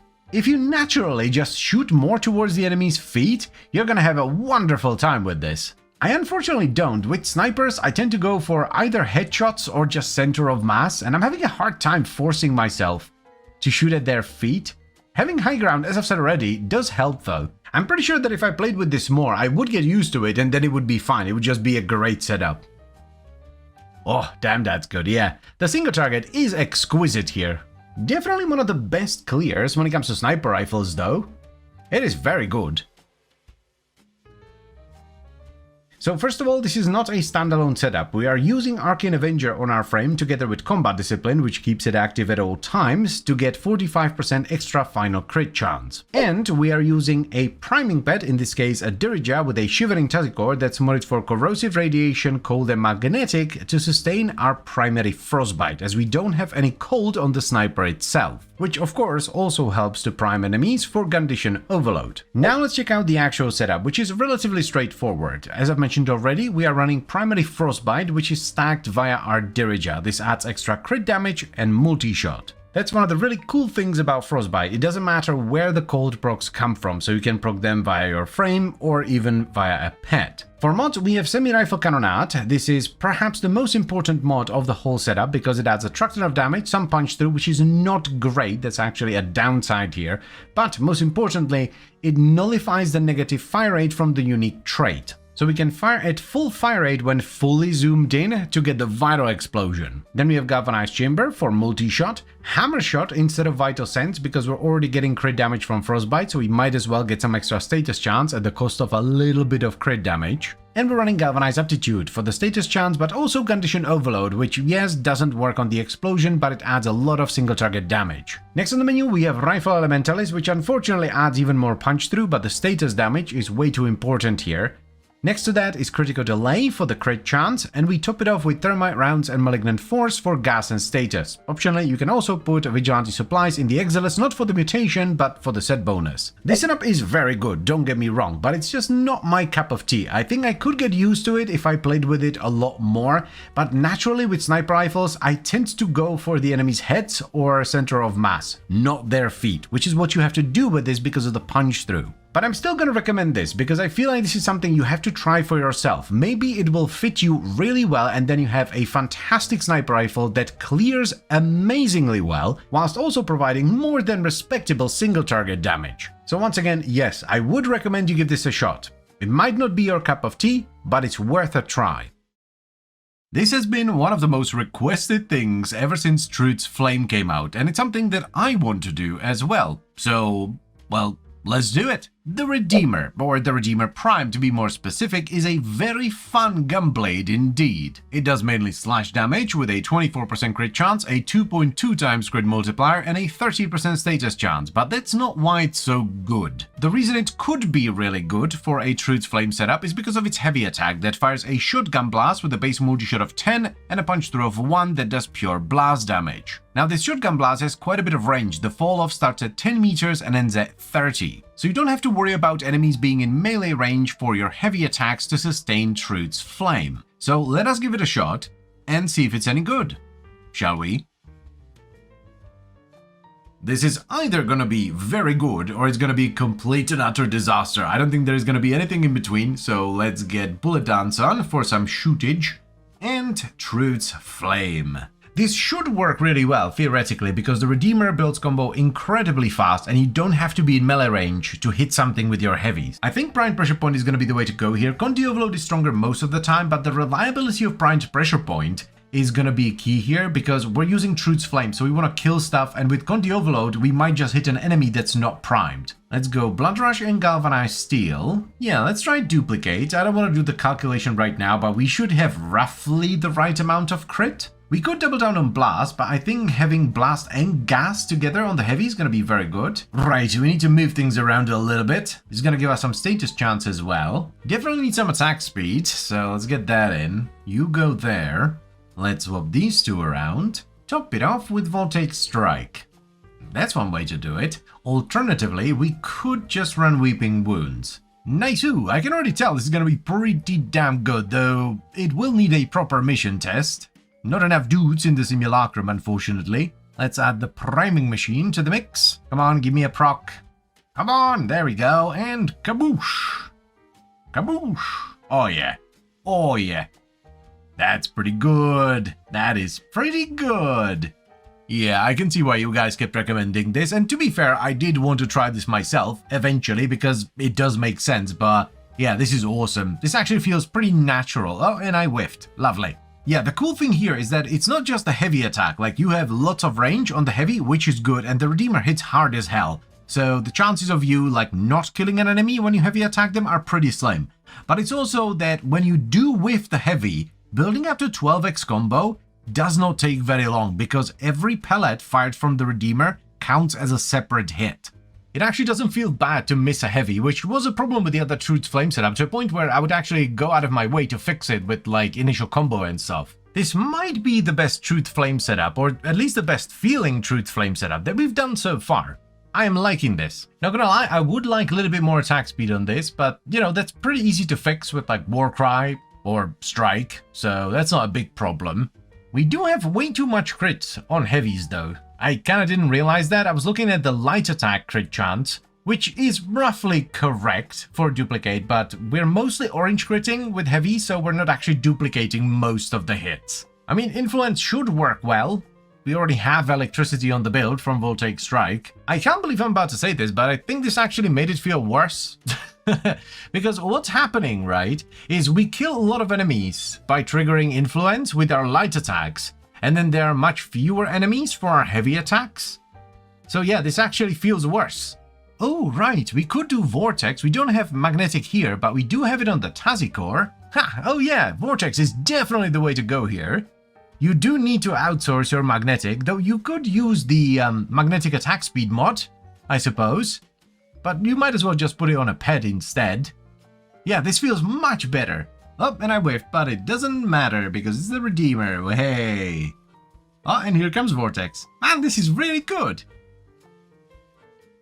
Righto, so here's the final Redeemer setup. We're using Bullet Dance as our stance, which is fairly important because it builds combo incredibly fast. Every shot of the Redeemer fires 10 pellets, and every pellet counts as its own separate hit. So even if you miss with Truth's Flame and it consumes your entire combo, you can build up to maximum combo in no time whatsoever. For mods, we have Primed Pressure Point for base damage, mainly for the reliability over Condition Overload, though you could get away with Condition Overload as well. We have Blood Rush and Galvanized Steel for crit chance and damage. Galvanized Elementalist for status damage and status chance. Then we have Voltaic Strike for a bit of electricity, though this can be replaced with Weeping Wounds for more status chance. For attack speed, we're using Berserker Fury, and to top it off, we have Volcanic Edge and Primed Fever Strike for a truck ton of gas. Now, we tried a bunch of different arcanes, and the one that ended up feeling the best was actually Melee Vortex. However, since we don't have Magnetic on the Redeemer, we have to trigger it via our pet. I was using a Priming Derija with a Shivering Tazikor. I have it modded for Corrosive to strip some of the enemy armor, Magnetic to help with shields and overguard, but to also prime enemies for Vortex, and then I have Cold, which makes the enemies take more crit damage. Now, just in case you feel like the setup isn't strong enough for some reason, what you could do is outsource attack speed to your frame. You could either run Arcane Strike, Warcry, or both, and then take out Berserker Fury and replace it with a primed Smite mod for the correct faction. But that would require a full setup. You would need your frame for attack speed and then pet to prime for Vortex. It would, however, give you a tremendous amount of extra damage. But anyway, I think overall this is the best Truth Flame setup that we've done so far. It might not be the strongest one, but it actually feels natural on the Redeemer. It feels like something you would want to do with the Redeemer. It doesn't feel like something extra that you actively have to focus on. Plus, the Redeemer almost nullifies the downside or the curse of Truth's Flame. If you miss a heavy attack or you don't kill an enemy, it takes a few shots to get back up to 12x combo. So you almost don't have to worry about it at all. If you lose your combo, it's not a big deal, whereas with the other Truth Flame setups, I would actually go out of my way to try and fix it with something like Galvanized Reflex, so I would have some initial combo. With the Redeemer, you can just do a full build and you're good to go. So yes, I would very much recommend to give a Truth Flame setup a shot on the Redeemer Prime. It's very good. It feels natural and it does great damage. I'm gonna be entirely honest with you, I completely forgot this weapon existed, to a point where when I saw it mentioned in the comments, which is where the idea for this video came from, I wasn't even sure if it was a primary or a secondary. And that's when I thought to myself, well, if that's not a reason to give it another shot, I don't know what is. The Tenet Spirex is a semi-automatic secondary pistol that does primarily heat damage with both the direct hit as well as its 2-meter explosion, which is actually pure heat. It also sports a lovely 26% crit chance, an above average 2.4 times crit multiplier, as well as a fantabulous 40% status chance. Additionally, it has a guaranteed impact proc on every direct hit, and it comes with a unique trait which speeds up your reload when you get headshots. Now, as with most Tenet weapons, the only way to get it is by vanquishing a Sister of Parvos that's wielding it. And I think that's enough blabbering, so let us give it another shot and see if it's any good. Shall we? This thing is actually kinda cracked stat-wise. I have pure heat on the explosion because I have a heat-based valence bonus. And then we have like a 2-meter explosion with 20% fall-off, which is great, and then absolutely excellent secondary stats. Now, Canonade. As if the stats weren't good enough, it is also semi-automatic, so we can run semi-pistol Canonade for a ridiculous amount of damage. Plus it has lock punch through, so that's not gonna mess things up. But wait, there is more. Hemorrhage is an excellent option here if we want more single target, because the fire rate is at 2.33, and it has forced impact. So if you want more single target, we can run Hemorrhage. Another cool thing is we can just slap in Frostbite and we're gonna get Blast on both the direct hit and the explosion. Pretty sure Galvanized Shot is also multiplicative, at least on the direct hit. This thing just does not stop. Let's get Diffusion, and we're not gonna run Torrent because we would lose the fire rate because of Canonade. Yeah, I think Galvanized Crosshairs is the way to go here because we already have the Bullseye reload, which requires landing headshots. We might as well run that. Let's get Cracker as well. We might possibly go a little bit harder on crit with Creeping Bullseye because, again, we don't lose the fire rate thanks to Canonade. And yeah, we're gonna top it off with Elementalist. There we go. Lovely. I'm honestly not sure which arcane we want to run because we don't necessarily need the damage because we have Canonade. We don't need crit from Enervate. Deadhead might be good actually for the headshot multiplier. Do we go Cucumber actually? Yeah. We haven't done a Cucumber setup in a while, and I think it's gonna help with the Condition Overload. Yeah, let's do that. Single target is definitely on the weaker side. Luckily, we have a very easy fix for that. I guess Bullseye is the weakest mod here? So let's get Hemorrhage in. Ah yes, that feels much better. I switched to the Reduced Recoil in the options menu. Oh, beautiful. So the clear is still tremendous, but the single target should be... Yes, that is miles ahead. Okay, so yes, Hemorrhage, very good. I wonder if Gas would be better than Blast. There we go. Yep. Gas is definitely the way to go. However, I think we're gonna run Deadhead instead of Cucumber. Because now that we're running Gas, it would be really nice to have the additional headshot multiplier, so the Gas Clouds actually have a headshot multiplier. And it would give us some recoil reduction, because even though you can't see it, this thing kicks a lot. Yeah, minus 50% weapon recoil is gonna be huge. This thing really kicks like a bloody mule. Let's also add the Diriger. Hell yeah, this is it, my dudes and dudettes. The reduced recoil does a lot here. Actually, like a tremendous amount. Then the headshot multiplier and the extra damage, plus the priming. Yep, I think we found it. I think we found our build. Yo, this is sick. Like, actually, fabulous. How did I forget about this? Magnificent, just straight up magnificent clear.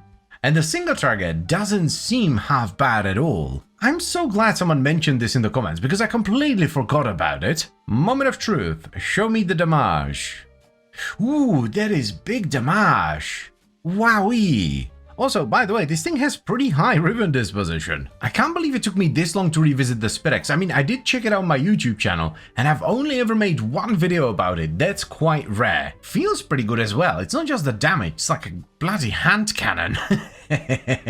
I would love to get a ribbon for this, actually, see what it can really do. To be fair, it is to be expected. The SpitX should be good because it has everything going for it. Like, it's an adversary weapon, so you get a nice chunk of extra damage from the Valence. You can run Canonade, so you get a truck ton of extra damage. Very nice trait, which makes the reload nice and snappy. Multiplicative condition overload. Just so many good things, and the baseline stats are just good. Yeah, this is a winner, alright. It feels great, the single target is amazing, and the clear feels spectacular. I love it. Malise, my dude, show yourself. Can we kill Malise before he magnetizes us? I don't think so. I whiffed way too many shots. Even still though, look at the damage. That's just a handful of procs. Beautiful. Just bloody beautiful. Righty-ho, so here's the final build for the Tenet SpitX, and I absolutely love it. This thing is tremendous. We are running Galvanized Diffusion for multi-shot, Galvanized Shot, which I'm pretty sure is multiplicative on the direct hit, though we still get a buttload of status chance on both the direct hit as well as the explosion. Then we have Galvanized Crosshairs and Prime Target Cracker for crit. Then we have Pistol Pestilence, which combines its Toxin with the innate and valence heat into gas on both the direct hit as well as the explosion. And to help a tremendous amount, by the way, with single target we're running Hemorrhage. The SpitX has forced impact on every direct hit, plus its fire rate at baseline is at 2.33, so we actually get a 70% chance to proc slash through Hemorrhage. Next on the menu we have Pistol Elementalist, which is an absolutely massive multiplier since most of our damage comes from gas and slash procs. And we top it all off with Semi-Pistol Canonade for a truck ton of damage. Now, even though we don't really need the base damage from our Arcane, since we are running Semi-Pistol Canonade, we ended up going with Secondary Deadhead anyway. This is mainly because of the recoil reduction, but the headshot multiplier is actually very nice as well, since it applies to our gas clouds too. Oh yeah, and let's also not forget about our priming pet. I was using a Dirija with a Shivering Tazikor modded for Corrosive, Cold, Radiation and Magnetic. This on top of the innate effects of these status effects will also increase our damage by quite a bit thanks to Condition Overload. Wowee, what an absolute cannon this is. I'm loving the Tenet SpitX, especially with this setup. It is just so well rounded. It can do anything. It feels great, the single target's awesome, the clear is fantabulous, and the reload is nice and snappy. It is just a fantastic feeling gun. So yes, I would absolutely recommend you give the Tenet SpitX a shot. It's amazing. I cannot believe I forgot about this weapon. Oh yeah, and by the way, my god, if you have a Riven for this, you're in for a great time, because as I've mentioned already, the disposition is quite high, so you should be able to get some pretty saucy Rivens for the SpitX. I'm gonna keep shilling for a Debilitate Shadow build. I love Debilitate because having way too much Viro from Nourish is finally not a problem for status builds. That sounds pretty good. Let's do it. The Shadow is a pain in the backside to get, because while you do get the blueprint from a quest, the parts only have a 1% drop chance from Symbolists. which can be encountered during Archon hunts and in anomalies in Vel Proxima, though they are tradable, so you can just trade for them with other players. The Shadow is a sentient arm cannon that does pure heat on direct hit and pure electricity with a 6.6 meter explosion, which is a lovely combination. It also sports a 25% crit chance, a 2.1 times crit multiplier, as well as a 23% status chance. Additionally, it has effectively infinite ammo. It has a 7-round magazine which recharges on its own. So let us give it a shot with Debilitate and see if it's any good. Shall we?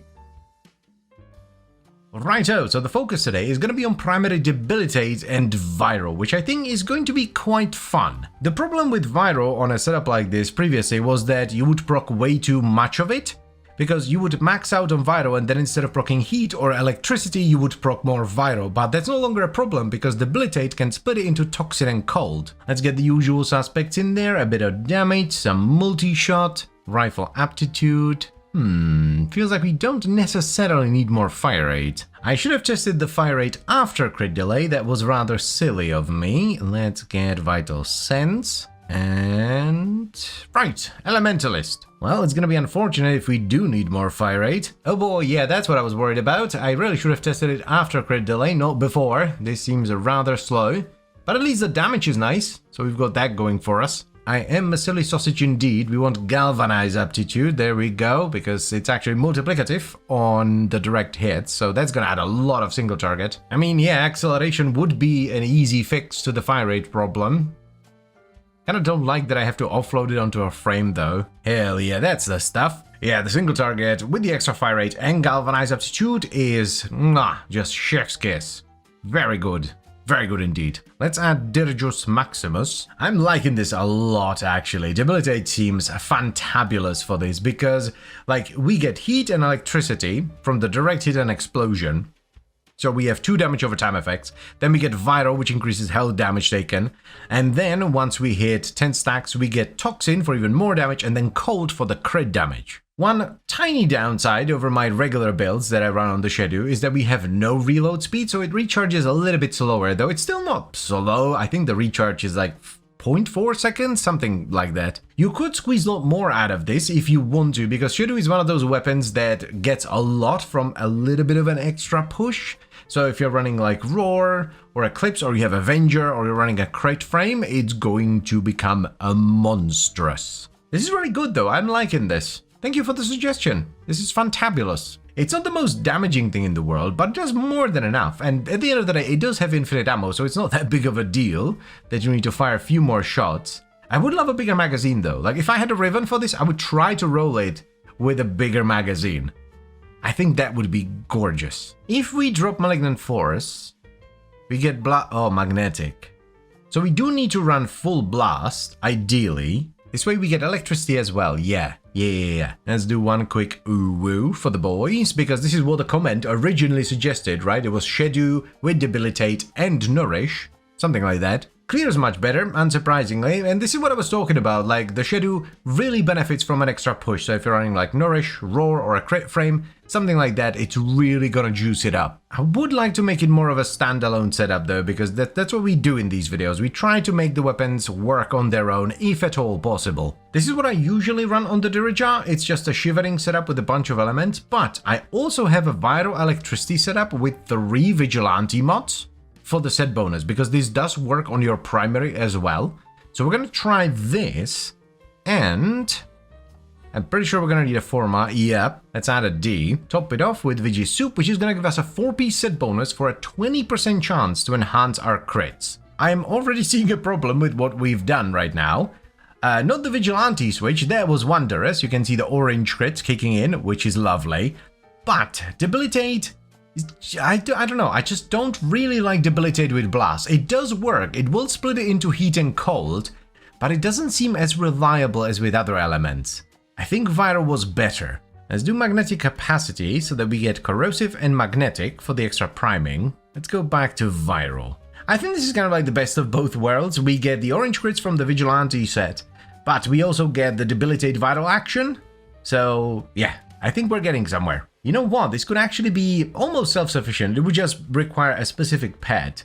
if we run a MOA, because we could run Reinforced Bond for fire rate instead of Arcane Acceleration. It's not going to be as reliable, but it should work. The way this works, if you're not familiar with it, is you run Reinforced Bond on a MOA, which gives you 60% bonus fire rate if the MOA has overshields, and you do it on a MOA because they have access to Blast Shield, which gives them a ton of overshields, but it also resets their overshields to full whenever they use it. It's unfortunately not as reliable, we have to wait for the MOA to do the leap, which it just did, and now we get the fire rate. We also only get 60% fire rate instead of 90, but at least, and this is the reason why I wanted to do it, we are now free to do whatever we want with our frame. We can just like run Avenger, do Nourish, you can run Sevagoth, Frost, any kind of crit frame, or like Zaku, that kind of stuff. Righto, so here's the final Debilitate setup for the Shadow, and it's actually quite lovely. I very much enjoyed it. We're running Serration for base damage, Critical Delay and Vital Sense for crit, as well as Galvanize Aptitude for status chance, and Multiplicative Condition Overload on direct hits. Then we have Rhyme Rounds and Malignant Force for Vital and Status Chance, Galvanized Chamber for multi-shot, and we top it off with a Rifle Elementalist for status damage. Now normally this wouldn't be that great of a setup because we have considerably more Vital than Heat and Electricity, but thanks to Debilitate, we don't care, because once we reach 10 Vital, it will start splitting it into Cold and Toxin. Now, we're also using Vigilante Supplies, and this is kind of important because we have the rest of the set on our pet's Tazikor. Or most of it anyway. We have Armaments, Offense, and Fervor, which gives us a 4-piece set bonus in total, giving us a 20% chance to enhance our crits. We're also modding it for Corrosive and Magnetic, so we get a little bit more priming. That's not all for the pet though, we're specifically using a MOA here to fix our fire rate via a combination of Reinforced Bond, which gives you 60% fire rate if your pet has Overshield, and Blast Shield, which makes the MOA leap and gives it a bunch of overshields. This was an excellent suggestion, thank you very much, by the way, I've really enjoyed it. It's a very fun setup. It does, like most Shadow builds, benefit from a bit of extra help, so if you can give it a little bit of an extra push with your frame, it's gonna be fantabulous. But what I like about it the most, actually, is that it just makes a lot of sense, because we have Heat on direct hits, Electricity on the explosion, and then Vital, which gets split into Toxin and Cold. So we have 3 damage over time effects, plus Cold, which increases the enemy crit damage taken, which is great because we are scaling crit. So I would absolutely recommend you give this a shot, especially if you're willing to help it out with your frame or you have a saucy Riven. I'm honestly surprised that I only ever made one video about this weapon because it is very cool and it has an interesting unique mechanic. The Tenet Diplos are a pair of fully automatic secondary pistols that do 20 damage per shot, which is split roughly equally between Impact, Slash and Puncture. They also sport a fabulous 36% crit chance with an above average 2.2 times crit multiplier and a respectable status chance of 14%. Now the unique mechanic I was talking about is incredibly cool. When you aim down sights, they can mark up to 8 enemies, and when you press the fire button, it will fire a 2-round burst for every enemy marked, with the shots homing in onto those marked enemies. It takes a bit of getting used to, but it's very cool once you do. Also, since these are a Tenet weapon, the only way to get them is by vanquishing a Sister of Parvos that's wielding them. So let's finally give these puppies a shot and see if they're any good, shall we? So here's how it works. When you aim down sights, you mark a bunch of enemies, then you pull the trigger, and it fires a bunch of homing shots. I think we want to go for a fairly strong build. We don't want to fuff around too much because the base damage is fairly low, so I think we're gonna start with Cascadia Flare, so we get a ton of base damage. I do have pretty good Valence here. Let's get Diffusion as well as Torrent. I think the fire is gonna be quite nice. I am fairly sure Galvanized Shot is multiplicative, and even if it's not, we're gonna run it anyway. Now, as far as crit chance, I'm not sure if the homing shot's headshot, but we're gonna try it. It is triggering crosshairs, alright. Question is it going to reliably stack it as well? It's gonna be a relatively basic build. Yeah, let's just do Heated Charge and... Whoa, I need to clean my keyboard. Viral. So yeah, something like this. Let's hope it doesn't mess with the homing ability. We can always take it out. Yeah, I think that's a good baseline. That seems pretty good. Switch it to config A. This should help a lot with condition overload.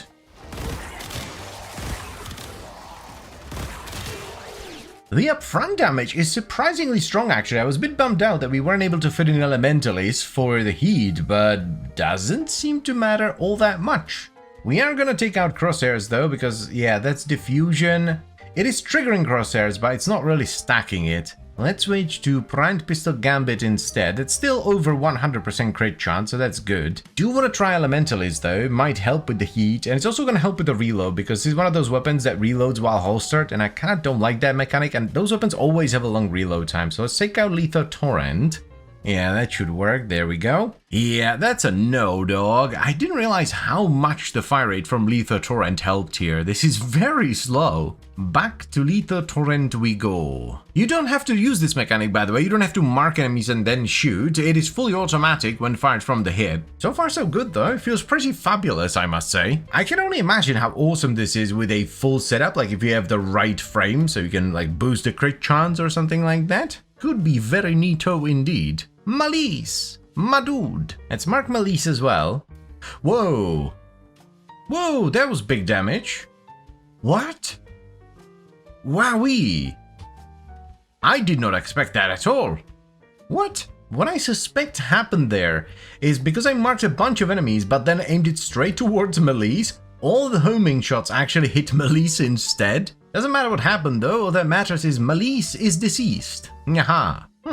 What a lovely setup. I wonder actually if a gas setup would be better against some of the squisher enemies. Like I think that would work really well versus the Corpus. And the Infested. Righty-ho. Let's try it. You can squeeze in Elementalist for this one, which is lovely. Kinda wanna try Enervate there. And then we can run Hornet Strike right there. So this is also a viable option. Wouldn't necessarily run it against the Grenier or maybe even the Corrupted, but versus some of the squishier units like Corpus, Infested, sure, why not? Enervate also surprisingly good for this. We could try Blast as well, but I think Gas is just straight up better with the relatively low status chance. Oi, come here. Where you going? Yeah, so the single target is still very good, even with the Gas setup. I'm glad I gave this another shot. This is very fun. I think some of you have recommended this in the comments as well. So thank you for that. Good choice. Yeah, both of the builds are good. It just kind of depends on what you're fighting. So we actually ended up with two builds for the 10 Diplos. The first one focuses more on upfront damage, the second one on damage over time. The upfront damage setup utilizes Cascadia Flare for base damage, Galvanized Diffusion and Lethal Torrent for multi-shot, as well as a nice bit of fire rate, which feels tremendous, especially if you're using the lock-on mechanic. We're also running Galvanized Shot for the status chance and multiplicative Gundition Overload. Then we have Primed Pistol Gambit and Target Cracker for crit, Primed Heated Charge for a truck ton of heat, and we top it off with Pistol Pestilence and Frostbite for viral. Optionally, you can run Lethal Momentum in the Exhaust for faster projectiles. The second build is fairly similar. It's also running Galvanized Diffusion and Lethal Torrent for the multi-shot and fire rate, as well as Galvanized Shot for the status chance and Condition Overload. However, we are running Hornet Strike for base damage, and we're using Secondary Enervate and Prime Target Cracker for crit. We follow that up with Pistol Elementalist for status damage and reload speed, and top it off with Scorch and Pistol Pestilence for gas and status. And we're running both even though we don't necessarily need to, because I wanted to bolster the status chance to at least 42%. Now since Condition Overload is multiplicative here, a solid priming pet is going to increase your damage by an incredible amount, so I ended up using a Dirija with a Shivering Tazikor modded for Magnetic, Corrosive, Cold and Radiation. This also helps to deal with shields and overguard thanks to Magnetic, it strips some of the enemy armor with Corrosive, and it makes the enemies take more crit damage via Cold. Wowie, what an absolutely tremendous setup. Both of them actually. I really enjoy both the Viral and Heat upfront damage version as well as the gas damage over time version. They're both tremendous when used in the right situation. And they fit into the same polarity setup, which means you can try them out without having to faff around with Forma. And try them out I would recommend you do because they are very fun indeed. Even if you're not particularly impressed by the unique mechanic, because as mentioned in the video, you don't have to use it. These are fully automatic when fired from the hip. Righto, so last time we did one of my picks, so today we're doing one of yours. The almighty Kuva Brahma. This was suggested in a comment and I thought, well, it's been a while since we did anything with this Mama Jamma, so let's check it out. The Kuva Brahma is an explosive bow that does impact damage on direct hit and pure blast with an 8.3 meter explosion that has a 90% fall off. It's mostly rather fabulous 35% crit chance with a slightly above average 2.1 times crit multiplier and a more than decent enough 21% status chance. The main downside of the Kuva Brahma is its tiny ammo reserve. You really need to make every shot count because you can only carry around 5 arrows. Also, since it is a Kuva weapon, the only way to get it is by vanquishing a Kuva Lich that's wielding it. So, let's give the Kuva Brahma a shot and see what it can do, shall we? I actually have a very nice Kuva Brahma, 51% toxin, also the name, TD's Grill, fabulous. The plan here is gas, just so we can make every shot do as much damage as possible. Not entirely sure if we want to do Serration for the damage or actually Heavy Caliber for the negative accuracy as well. Serration first, then we can try Heavy Caliber. Let's get Chamber for the multi-shot. I don't remember if the fire rate loss from crit delay is noticeable or not, but we're definitely gonna run it. It's way too much crit to pass up. Some crit damage. We're gonna need all the status we can get here. How much status do we get with Hammer Shot actually? 69, nice, 0.3. Now ideally we would just run Elementalist like this, that'd be pretty cool. And then we can top it off with Veggie Soup for the mutation. We don't get Firestorm though, which is a bit sad. Can you reliably trigger Sharp Shot with Brahma? That's a good question, because 300% damage is a lot of damage. Oh, that is Sharp Shot, right? Yes, it is. Oh. And again. Not this time. Nope. Ah, damn it. Oh well, it's a bit of a bummer, but we can do Frostbite instead. Nope, that's not the right one. Let's switch it over to Config C. This way we get the cold for Frostbite, and then 3 pieces of the Vigi set. Also want to try Heavy Caliber instead of Serration. Could help with the AoE since we're not running Firestorm. Moment of truth. Ugh. Okay. Sure. The single target is rather questionable, not gonna lie, but good lord, the AoE is gorgeous. Yeah, we could theoretically fit in Firestorm, or Prime Firestorm, if we ran Arcane Rage. But I don't want to do that, because we're already using the pet to trigger Frostbite, and then we would need a specific Arcane. Nah. No. This is fine. Yeah, Heavy Caliber was the correct choice. I'm loving the negative accuracy here. Yeah, feels very similar to having Serration with Firestorm actually. Feels a bit weird, not gonna lie. Like, it's unusually chill for a Kuva Brahma build. Gas is definitely the way to go here. The lingering gas clouds are awesome for clearing up any stragglers that survive the initial shot. So you save up a lot of ammo because you just don't need to fire twice. This might be the first time since the ammo changes that I've played with the Kuva Brahma and not had to worry about ammo at all. It's awesome. The biggest W here was definitely the gas, because it kinda circumvents the need for Firestorm together with Heavy Caliber. I also think it's better to play into the weapon's strengths, that being AoE, instead of trying to fix its weakness, the single target. What was that, like 3-4 shots? That wasn't too bad at all. Definitely much better than expected. I am pleased. Yeah, this has to be my favorite, and maybe even the strongest Brahma setup so far. This is what happens when you stop being stubborn, because I would always put in Firestorm, and I would try to fix the single target. And the one time I don't do it, it actually works really well. Again, I'm just straight up taken back by how chill this is. I'm not used to this. Usually with the Kuva Brahma, you're always stressed about ammo, so you're like, oh, do I fire the shot? Do I not fire the shot? But no, not this time. This is just good. The only downside I see here with this setup is that you need cold on either your pet or your frame to trigger Frostbite. Other than that though, I think it's pretty gosh darn fantastic. Whoa. Yeah, when you have more enemies around your primary target, the damage is gross. Oh, that was good. Okay, so here's the final setup for the Kuva Brahma. We're using Heavy Caliber for base damage and negative accuracy. We're using this so that A, we don't have the ramp up of an Acolyte Arcane, so the first few shots actually do close to full damage if your pet procs enough Frostbite, but also B, the negative accuracy spreads your arrows out quite a bit, so it kind of circumvents the need for primed Firestorm. Then we have Galvanized Chamber for the multi-shot, as well as Crit Delay and Vital Sense for crit chance and damage respectively. We're also running Rifle Elementalist for the status damage, as well as Hammer Shot, which bolsters our crit damage, but more importantly status. This is very important because we're only running one dual stat mod. And to top it all off, we have Rifle Aptitude for status, Thermite Rounds, which combines with the Toxin Valence into gas, and we have Vigilante Supplies in the Exilus for the mutation and set bonus. Now, our arcane of choice is Primary Frostbite for the crit damage and multi-shot. However, we need to trigger it via our pet, since we don't have cold on the Brahma itself. In the video, I was using a Dirija with a Tasicore that's modded for corrosive and cold. This will max out Frostbite in a matter of seconds, plus we can also use 3 pieces of the Vigilante set, Offense, Fervor and Armament, giving us a 4-piece set bonus together with supplies. This is quite strong because it gives us a 20% chance to enhance our crits into the next tier. Wowee, what a tremendous setup. Thank you very much for suggesting the Kuva Brahma. This was absolutely terrific.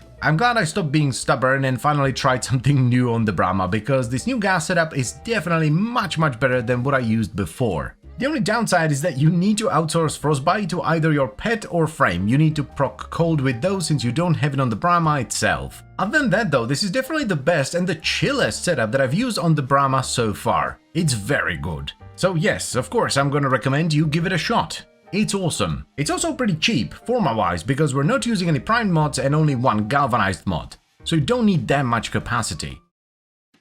Hello, I was originally working on a different video, but then I made a Volpaphyla build and it kinda rocks, so let's check that out instead. Panzer Volpaphylas have always been really good for priming because of their viral quills. I mean, it's the reason why my Panzer Volpaphyla is called the Super Spreader. They also come with amazing recovery. If they're killed, they turn into a larva for 30 seconds, which still does damage and can prime a little bit, but then 30 seconds later, bam, they regrow back into the Volpaphyla. So their uptime is pretty freaking fantastic. The downside of running a Volpaphyla or any other animal pet is they're animals. They kinda do whatever they want, so they're not as reliable as something like a Sentinel, which stays by your side at all times. However, that's no longer a problem thanks to Contagious Bond, which only requires the occasional heat proc to get things rolling. And with the way animal claws work, this can make for some incredible setup thanks to mods like Burning Claws. This does come with a bit of a problem though. If you run Burning Claws to get big heat, you can't get viral. So you're kind of forced to either run Nourish or prime it yourself. Well, not on the Panzer Volpaphyla, because it can equip Vital Quills. This is an ability, so it's not converted via Burning Claw, so you can still get viral. The other mods we're running is Panzer Devolution. This is also great because it makes the Volpaphyla turn into a larva if it's killed, which regrows back into the Volpaphyla after 30 seconds. Another really cool mod is Territorial Aggression. This makes the Volpaphyla mark a 5-meter area every 15 seconds, and enemies within that area have a chance to be attacked by a Shadow Kavat every 1 second. The cool thing about this mod is the Shadow Kavat actually uses your pet's claw mods. Then we have 2 bond mods. Momentous, which whenever an Eximus unit dies, doesn't matter if we kill it or the pet kills it, our pet gets 120% bonus damage of a random element. And the second one is of course Contagious. This makes it so that whenever our pet kills an enemy, it spreads 50% of the status effects on that enemy to nearby enemies. This is an absolutely ridiculous mod that can wipe out the entire tile set if you mod your pet's weapon right. After that, we just have Fetch for the vacuum, as well as a Link Vitality and Fiber, because I tend to run frames with high health and armor, so Link mods are best for me. I also have Sharpened Claws, not necessarily for the armor strip, mainly for the 300% extra damage. This can result in some big procs. And we top it off with Primed Animal Instinct for the radar. Now let's talk about the claws. This is where the magic happens. So we have Bite for crit chance and damage, Precision Conditioning mainly for the melee damage, but the slash conversion is quite nice as well since we're focusing on damage over time. And speaking of damage over time, Burning Claws. This gives the pet a ridiculous amount of status and converts all elemental damage into heat. Then we simply slot in Swipe for the AoE, and we top it off with 4 dual stat mods. This is to bolster the heat damage and status chance. Now, the posture is kind of up to you. I wouldn't recommend Elusive Posture, because it makes the pet pretty passive, but the other ones are fine. I like to run the Assassin Posture for the overguard damage. Here's a quick example of what the damage looks like on Uriel with just Summoner's Wrath and no other buffs whatsoever. You can see that even in the Simulacrum, the pet can reach millions of damage within seconds. Especially if the enemies are nice and squishy like the Corpus, so the pet doesn't have to hit them too many times to get the chain rolling. The true beauty of this setup though really shows in something like a survival mission where the Vulpaphyla can easily hit the damage cap within the first 30 or 40 seconds. Even once again on something like Uriel with just Summoner's Wrath. Though if you really want to push it, I would recommend you run this on Korra and Mod Venari in basically the same way. So Burning Claws, a ton of damage and a truck ton of status. That way you get two crazy cats that are capable of hitting the damage cap at the same time. Just don't forget to run Summoner's Wrath, as it is the strongest mod when it comes to pet setups. It's probably one of the strongest mods in the entire game, as a matter of fact. I made a video about it, but in short, it's basically 75% universal faction damage for all your pets. The best thing about the Vulpaphyla is the reliable viral priming. Burning Claw setups are really strong but usually cannot get viral because all the elemental damage is converted to heat, so you have to prime it yourself. And you probably can't do it via Nourish, because if you're doing a big pet setup that focuses on damage over time, you're gonna want to subsume Sickening Pulse. So if you're looking for a cool Vulpaphyla setup that can nuke the entire tile set in a matter of seconds, I would highly recommend you give this a shot. It's awesome.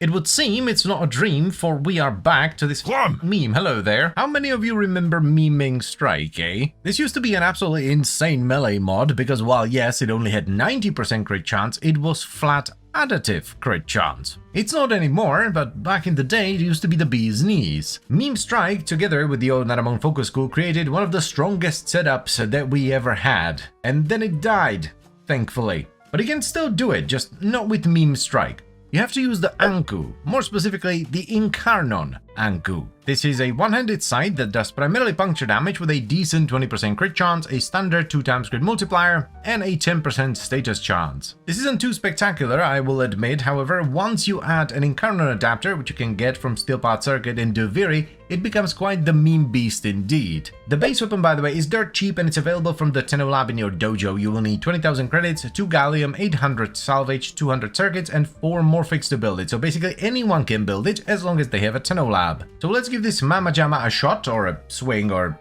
maybe a spin, I guess, and see if it's any good. Shall we? We could switch over to Absolute Valor instead, because we don't necessarily need the status since the Incarnon forces slash. The stance doesn't matter because it's gonna be a pure slide build. One thing we could do actually is, since this is mainly puncture, I think it's the same on the Incarnon as well, is use melee Doughty to scale crit damage. We're gonna be going pure slash basically, so Prime Pressure Point should out DPS Condition Overload, though that does depend on the pet we're gonna run. But I think just to be safe, we are gonna go with Primed Pressure Point. Let's get Blood Rush for the crit chance, and Galvanized Steel for the crit damage. Elementalists for the slash damage. I want Prime Breach, even though it's not entirely necessary since the Incarnon does give you more range. Yeah, actually, we are gonna switch back to Subtle Force, because that way we should get much more crit damage. Yes. Yeah, we do need the status to actually scale the puncture for Doughty. We are gonna run Weeping Wounds, though we are gonna run it for crit damage, funnily enough. You don't see this mod used very often, but we're gonna run Jungula's Barbs to once again scale our crit damage through Doughty. Are we gonna be Sweatlords Extraordinaire, my dudes and dudettes? I think we are, just this once. So let's move you down here and run Primed Smite Orokin. The attack speed seems decent enough, I don't think we need any more. Heh, 15.3x crit damage, that's kinda wild. Let's pop into Incarnon. Oh yeah, that's pretty saucy actually. You don't have to do this, by the way, you don't have to go full meme mode, you just have to slide and hit something every 5 or 6 seconds to upkeep the buff, and then you can attack normally. Let's switch the Dirija into a viral setup because we can't use Nourish since it would eat into our puncture and lower our crit damage. Yeah, those are some nasty slash procs, and we're not even fully ramped up, we're still missing some combos, so I think we're good to go. I can't believe this used to be the go-to way to play melee. I hated it, by the way. I hated it the entire time it was a thing. It wasn't just Maiming Strike, by the way. That was a part of the problem, but it was also that whips specifically have incredible range on slide attacks, which is why it was usually done with the Atarax and I think one of the Laceras.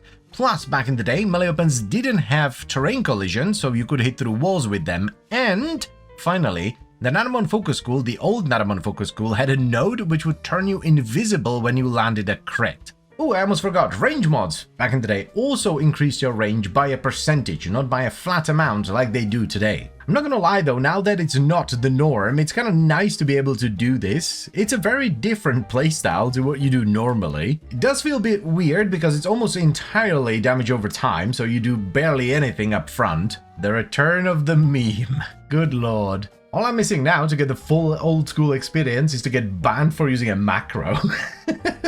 That was not a joke, by the way. People used to use macros to slide attack for them, and yes, they absolutely got banned. Aw, Melise, my dude. It's not gonna be fast, but it should be pretty good. Yes. Oh man, this is hitting me right in the nostalgia. Wowee. You know, as much as I hated this back in the day, I do like having it as an option because it is something different. Oh, Incarnon fell off. I was wondering why things weren't dying. Yeah, you need to keep on top of that. Like, if you drop Incarnon, this build ain't gonna do a damn thing. It's not as crazy as it used to be back with Meme Strike because you'd basically do just pure red crits and some seriously high tier red crits as well. I'm not... Oh, it was Blood Rush! I knew I forgot about something. It was Blood Rush, because, by the way, Blood Rush used to not only give you more crit chance, it was multiplicative with other crit mods. Yes, that's how you got the red crits. Aha! There is one more thing I want to do. We're gonna add a D right here, and we're gonna switch Galvanized Steel to Sacrificial Steel. Because I would much rather have the crit chance than the crit damage, since we're already getting mountains of crit damage from Doughty. Yeah, let's bully some shield, boys. I don't have a Primed Smite mod, but I think a normal one's gonna be just fine. Yeah, this is definitely worth a try, I think. It's very different, so if you're bored of regular melee or slams or something like that, definitely try this out.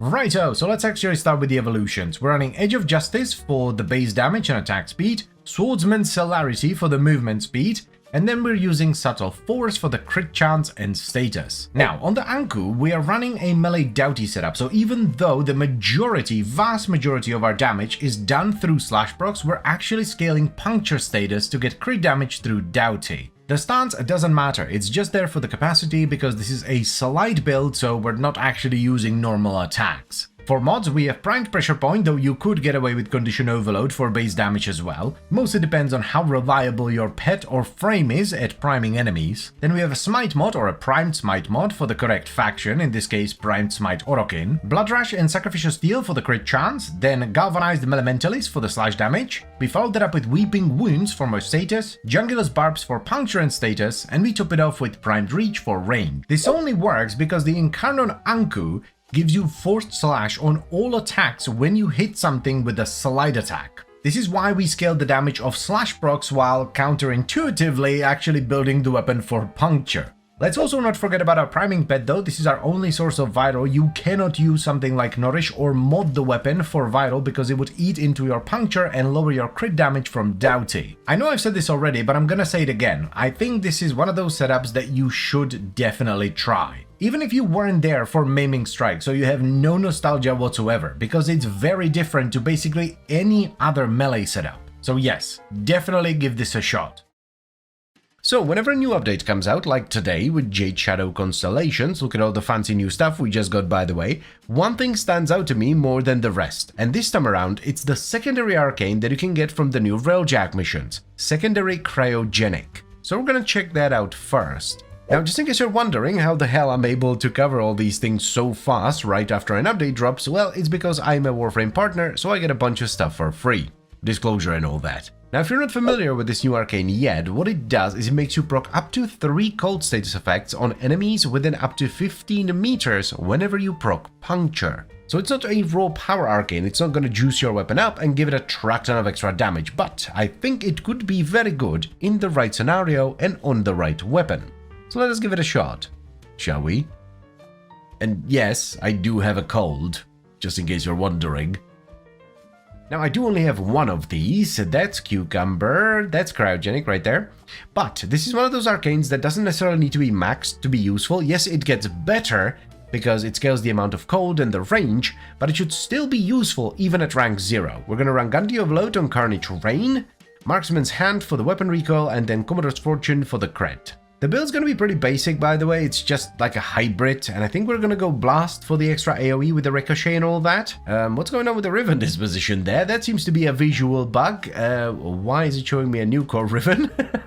Get some upfront damage as well. Why not?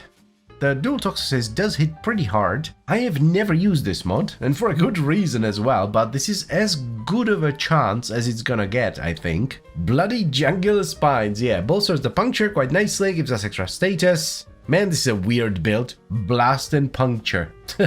Oh, wow, that's kind of pretty, actually. Little snowflakes everywhere. Very... cool, you might say. This is very good, actually. I like it. Yeah, let's switch the Dirija into config B for the viral and electricity, since we don't need cold anymore. It's kind of like Shivering Contagion, but with a weird trigger condition. That's not bad, though. Definitely not bad. I think this could fit some weapons really well, like the dual toxicist, as an example. I have a question because of the wording. Is this local or global? It has to be local, right? Yeah, it is local, so it has to be the secondary that procs the puncture. Makes sense, it'd be pretty wild otherwise. Never hurts to check in this game, though. Yeah, I don't think this is worth it, so let's run Merciless Gunfight instead, for more crit damage and punch through. And we can top it off with Steady Hands. That's too much. There. We are proccing slightly less puncture and therefore slightly less cold, but I don't think it makes that big of a difference, and we're getting more crit damage and punch through. One day, Jungular Spines, I'm gonna use you for something. I swear it. Today is not that day though. I mean, the crit damage is nice and all that, but honestly, I'm just loving the utility. The slow you get from cold is really good for weapons like this, where you want to go for headshots. For me, the dual toxicist was the most obvious choice when I first saw this arcane, because it just makes sense. The arcane fits it really well. It's fairly crit heavy, so the crit damage you get from cold is useful. You want to go for headshots to trigger the trait, so the slow is useful. And you get the ricochet in Incarnon, so, you know, the AoE cold is utilized because the shots ricochet around. Plus it has puncture and status, but there are definitely other weapons that could utilize this really well too. Could this be a primer arcane as well? Like, if you have a puncture-heavy weapon, could you use this as a primer? I don't think it's going to be better than Cucumber. Maybe that's something we try another time. It's definitely not going to be a meta arcane because it doesn't add any power, but I think it could be a good fit on a handful of weapons. I don't think it's going to be widely used, it's going to be fairly niche, but I think it could fit some weapons really well. Like, for example, I think I'm going to keep it on the dual toxicist. I like it here. Let's try the side offset first. Oh, that feels weird. Definitely better though, especially for something like Corvex. So no, not social system interface. What about far offset? Oh, I feel extraordinarily tall. Oh, that's not bad at all though. I like this angle, actually. Yeah, we're definitely keeping this camera angle. Feels very nice, and I can finally see my goddamn cloak. This is a really nice addition to the arcane roster, I think. Again, I don't think it's going to be a meta arcane, but I love how unique these new arcanes are. It's not just like, oh, if you shoot them in the head, you do more damage. Or if you shoot them in the chest, you do more damage. Or if you set them on fire, you do more damage. It's just like, oh, you have a weapon that has high status and procs puncture? Have some cold as well. Makes a lot of sense mechanically as well, because, you know, puncture is crit chance, right? And cold is crit damage, so you get both. Definitely going to try this on a few more weapons later. But I'm curious to hear what you guys think about this arcane. I think it's really cool. Pun very much intended. Also, another plus for this arcane, it doesn't need to be maxed out to be useful. It's not like Merciless, right, where it does bugger all at rank 0. This will still do the thing it's supposed to do, even if you just get a handful of them or even one. That's nice. Right, so here's an overview of the setup we did for this video on the Incarnon Dual Toxicist. We're trying out the new secondary cryogenic arcane, which on a puncture proc spreads cold to nearby enemies. And even though we don't have it maxed out, it was still useful and was doing the thing it was supposed to do, which is always a plus. For mods, we were using Hornet Strike for base damage, Galvanized Diffusion for multi-shot, Galvanized Crosshairs and Prime Target Cracker for crit chance and crit damage respectively. Then we have Galvanized Shot for status chance and condition overload, Merciless Gunfight for even more crit damage and punch through, and we topped it up with Frostbite and Primed Heated Charge for blast. Optionally, if you have the capacity, you can put steady hands in your Exiles. I don't think this will ever be a meta arcane because it doesn't add any direct power to the weapon. It's not going to be something like Flare or Enervate, but that doesn't mean it's bad. I think it's actually quite awesome on the right weapon. The weapon obviously needs Puncture and Status so that you can actually trigger the arcane by proccing Puncture on enemies, but it should ideally be a crit weapon or a hybrid weapon so you can actually take advantage of the extra crit chance from Puncture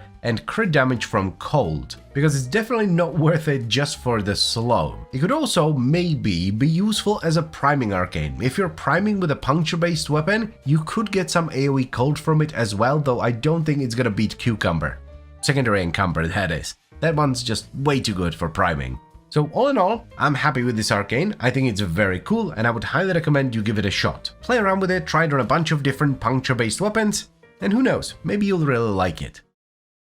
Spoiler warning, this is a secret weapon, though it's very poorly hidden, it's pretty easy to get, and it's also all over YouTube, Reddit and the forums. But I thought I'd give you a bit of a warning anyway. The Warframe. Yes, actually. A gorgeous looking two-handed blade that does primarily impact damage with a 26% crit chance, a 3.2 times crit multiplier, and a fantastic 32% status chance. It's a pretty sizable upgrade over the standard War, sporting more damage, much higher critical damage, and higher status. It, however, unlike other primed weapons, is not acquired from a relic. It is acquired by crafting the Hanhao's Trinket Blueprint, which you can get from Hanhao after his, well, lobotomization. The build requirements are quite tame as well. It is not an expensive weapon by any means. Now, the 15 Emerald and Crimson talents that you need to buy the trinket are obtained from the new Kuva Witch and Scoria's Angel missions in Uranus Proxima. You should have enough of them if you do each mission once. The scaling on these is quite rough in steel parts, so if you don't have very good gear, I would recommend doing them in normal. Also, at the time of recording of the video, the missions can be quite buggy, so don't be surprised if you get stuck. But anyway, let's give the Warframe a shot, or, well, a swing, I guess. Shall we? It should be pretty straightforward, no unique mechanic, just a big old two-hander, and I think we're gonna go with Cleaving Whirlwind, mainly for the nostalgia. It's what I used to run back in the day. Let's get the usuals in, so Condi Overload, Blood Rush, and Galvanized Steel, there. I'm gonna need a decent amount of attack speed, so let's run Berserker Fury. There honestly isn't much we can do here, arcane-wise. Influence it is then. We're gonna do a pretty basic setup. Also, I finally maxed it out. Look at me, I'm a big boy now. We can utilize the dash with Shocking Touch, and just use Weeping Wounds for status scaling. I don't know if it's the new camera offset, but this feels slow as hell. Makes sense though, the Broken Bull combo, the spinny spin, does have a pretty long animation. Plus 200 blades are pretty slow to begin with. Very chill leveling, I like it. Bada bing. I don't think we're gonna run Blast in the end, because we're missing too many things, but for now it should do just fine. I would love to have Viral from Config B, but we need priming for Condition Overload. So Config A it is. Wait, am I dealing radiation damage? What did I do? Oh, I made a boo-boo. Right, so let's finagle this around a little bit then. Now that's more like it. Yeah, that's pretty good. Definitely gonna need Tennokai though for the single target. Maybe we should keep Blast. This feels pretty good. I don't like that we're missing Elementalist though. Elementalist is a humongous status multiplier. Plus we can run a Galvanize for the extra status as well. You know, we do have influence and all, so it is not an old build, right? It's pretty new school, but it feels old school. Pretty awesome actually. It's pretty easy to get, by the way. I only did each mission once, and I had enough to buy the trinket, so why did I do that? I don't think we're actually gonna keep Blast. It feels pretty good for the extra AoE, but I want more attack speed and I would love to have Elementalist, so I think that's what we're gonna do. We're gonna drop Blast, run some attack speed, and the Elementalist. Bye-bye Blast. I guess we do another V. Galvanized Elementalist. Ooh. Discipline's Merit should be a perfect fit for Cleaving Whirlwind if you're focusing on the Broken Bull combo. Right here, that's the forward spinny spin, because this staggers you if you do it more than 5 times, and Discipline's Merit gives you Tennokai every 4 hits. It's a bit iffy at times, because sometimes you kill a pack with like 3 hits, and then the first hit gives you Tennokai, but yes, it is as good of a fit as I thought. This is starting to feel mighty fine, and we're still missing a mod, which I think is going to be attack speed. We could go for something bigger, like we could run a Primed Smite mod for absolute overkill damage, but I think I would rather have more attack speed. It's also much more consistent on influence, because before we would proc a lot of blasts, so influence would sometimes fall off if we got unlucky, and that's not a problem anymore. It's a shame Broken Bull doesn't have better multipliers. I think it's around 100% on the first 2 spins, and then 200% on the last 3, something like that. One more, and a bonk. Hehe, lovely. A third V enters the battlefield. And it's not enough. Wowee. I guess a D for Elementalist, eh? Now, I'm gonna do Gladiator Vice because I want more attack speed and it's gonna give me more crit from the set. But if you don't mind it with just Berserker Fury, you don't have to run Gladiator Vice, and instead you can replace this with either a Reach mod, so you get more range, or a Smite mod for more damage. Hell yeah, that's what I wanted. This is more my tempo. Much better. As I've said though, if you don't mind running just Fury, or you have some attack speed on your frame, whether it be from Strike or even Warcry, you can run something else. I would probably go with an influence setup. I would probably go with a Smite mod, because that's gonna double dip on your electricity and give you an incredible amount of extra damage. Yeah, this is good. I'm happy. Let's go wrap it up. Righto, so here's the final setup for the new Warframe. We ended up with a melee influence build because there aren't too many things you can do here arcane-wise, and we're using Cleaving Whirlwind specifically with the Broken Bull combo, that's the forward spinny spin, and we're combining it with Discipline's Merit as our Tennokai trigger. This works really well because Broken Bull staggers you if you do it more than 5 times, and Discipline's Merit is gonna give you a Tennokai trigger every 4 hits. So this is actually a really neat combo, but anyway, for normal mods we're running Condition Overload for base damage, Blood Rush and Galvanized Steel for crit chance and damage, and then Berserker Fury for attack speed. Now, if you don't like the attack speed with just Berserker Fury, you can slot in Gladiator Vice as well. This is what I did because the weapon felt really slow. But if you A, don't mind the attack speed with just Berserker Fury, or B, you're getting additional attack speed from something like Arcane Strike on your frame, you can replace this with something else. My recommendations here would be Healing Return if you need healing, Primed Reach if you want more range, or if you want a maximum damage, run a Primed Smite mod for the correct faction. After that, we have Galvanized the Elementalist for the status chance and status damage, Shocking Tide so we have something to trigger influence with, and we top it off with Weeping Wounds to scale our status. And let's also not forget about our priming pet. I chose a Dirija with a Shivering Tazikor modded for magnetic, cold, radiation and corrosive. This is really important for Condition Overload, because the war itself isn't gonna proc enough status to make it worth it, which also means that if you don't have reliable priming from either your pet or your frame, you should replace Condition Overload with Primed Pressure Point. So this was a bit of a surprise and a welcomed one as well. I did not expect to ever get War Prime, but here we are. And it's actually pretty good. Now, I know we did a pretty basic and a relatively boring influence build, but it works really well on the war. It has the stats to really shine with this kind of setup. So yes, I would recommend you get it and give it a shot, or, well, a swing. It's awesome. Greetings, I'm back from vacation. Look at me doing all the vacationing and stuff, but now, sites. More specifically, one of the 2 new sites that was released with the latest update. Pride. This is the status-based one, so it does an equal amount of puncture and slash with a 15% crit chance, a 2x crit multiplier, and a 35% status chance. Now, all the bits and bobs you need for it are available from the Kuva Witch mission in Uranus Proxima. And luckily, there's also bad luck protection, so if you don't get the drops, you can buy them in Pontis Tower with Emerald and Crimson Talents. So let's give this new Mama Jama a shot, or a swing rather, and see if it's any good. Shall we? This is a pretty cool trait, though I am fairly certain that it's additive to other status mods, so it's basically just 150% extra status chance if you slam enough to keep it up. Let's get a stance. Now, the idea I have for this is we're gonna use Tennokai to do heavy slams with Opportunities Reach, just so we have a longer Tennokai window to line up the slam and all that, and that's how we're gonna keep up the Coronal Ejection trait. It's gonna be pretty status heavy, so let's get Condi Overload. Yeah, Elementalist, 100%. I don't think it's worth scaling crit on this, unless you're gonna do some duplicate shenanigans. Gonna need some attack speed, so let's get Berserker Fury. I don't think it's entirely necessary, but the base status is pretty high as well. We could run duplicate and do some crit shenanigans, or afflictions. Oh, this is the new arcane, we're gonna have to try that out as well, but I think we're gonna be boring and just run melee influence. It's gonna be a pretty status heavy setup, so influence fits really well. Voltaic Strike for the electricity. Blast for the kaboom. There we go. And we need to fit something in there, maybe a smite mod. Oh, are we gonna be sweaty? maybe. We could do reach, but I think we're gonna be sweaty and just run a smite mod. Okay, let's see. Oh, so it does stack and you can refresh it. That's awesome actually, so it works as intended. The setup is functional. Kinda sucks to not have crit though, that is a big multiplier. So far, so good. Let's choose up Condi Overload with the Dirigus Maximus. That is the correct setup, yes. Oh wow, that got real good real fast. Yeah, so we just needed more damage from Condi Overload. Very good. Let's go try it in a mission then. God, I love this new camera mode. Yeah, this is one of those setups that doesn't really show its full potential in the simulacrum because there's just not enough dudes. This is quite nasty indeed. And we're still missing a mod, mind you. I have a tendency to just use Tennokai on heavy attacks, so I'm not really stacking the trait.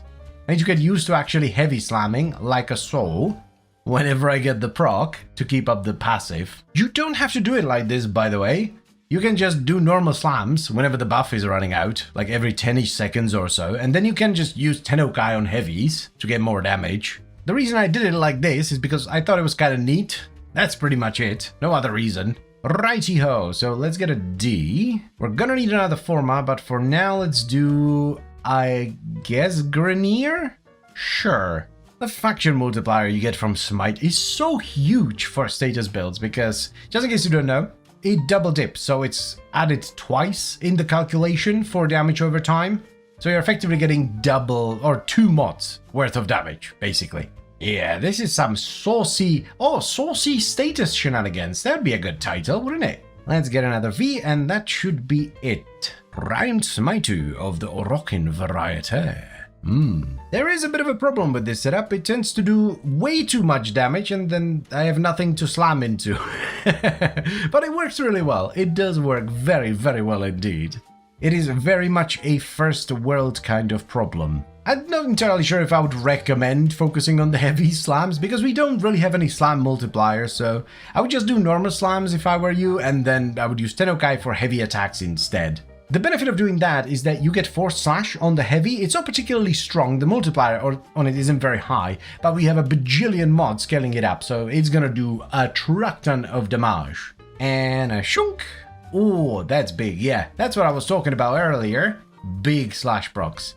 Also, the new indicator for damage over time is very good. I don't really notice it on normal enemies, but on stuff like Acolytes, awesome. Yeah, I can't really think of anything else I would want to add here. This is a pretty cool setup. So, let's go wrap it up, I guess. Righto, so here's the final setup for the status-focused Pride. We ended up with a pretty cookie cutter setup because it just fits the weapon really well, so we're running Influence with Blast and Electricity. The stance is Gale Force Dawn because, well, it's the only stance for heavy sights, and for our Tennokai trigger, we're using Opportunity's Reach. The initial idea here was that we would use Tennokai to do heavy slams to upkeep the Coronal Ejection trait, but it doesn't really matter, you can just do light slams and then use whatever Tennokai trigger you want to do actual heavy attacks. But anyway, for mods we have Galvanized Elementalist for the status damage and status chance, Berserker Fury for attack speed, Weeping Wounds for scaling status, then a Primed Smite mod or a regular Smite mod for the correct faction you're fighting. This is an enormous multiplier, though you could replace it with Primed Reach for more range or even Healing Return if you need more healing. Then we have Condi Overload for damage, and Voltaic Strike, Volcanic Edge, and Vicious Frost for blast and electricity. I would also highly recommend a solid priming pet to add more damage via Condition Overload, so I use Dirija with a Tazikor that's modded for magnetic, corrosive, cold and radiation. This also helps to strip some of the enemy armor via corrosive and helps you bash through shields and overguard thanks to magnetic. So this is a really cool weapon. It's nothing spectacular, nothing mind-blowing, you know, nothing we've never seen before, but it is a very solid weapon indeed. I'm curious to see how it stacks up against the mirrored version of it, which is Wrath, that's the crit-focused one. Because while crit is very strong, when you don't have to scale crit at all, like with the Pride, where the crit chance is only 15%, so you can't really juice it up all that high, unless you're using some outside flat crit buffs like from a crit Kavat, you have much more mod space because you don't have to run crit mod, so you can scale the status damage through the roof. So that's gonna be interesting to see. But anyway, would I recommend you give this a shot, or a swing perhaps? Yes, absolutely. It is a very nice status focused heavy scythe that does a truck ton of damage and has a neat unique trait that's not an absolute pain to upkeep. You just slam every 10 seconds and you have 150% bonus status. Why not?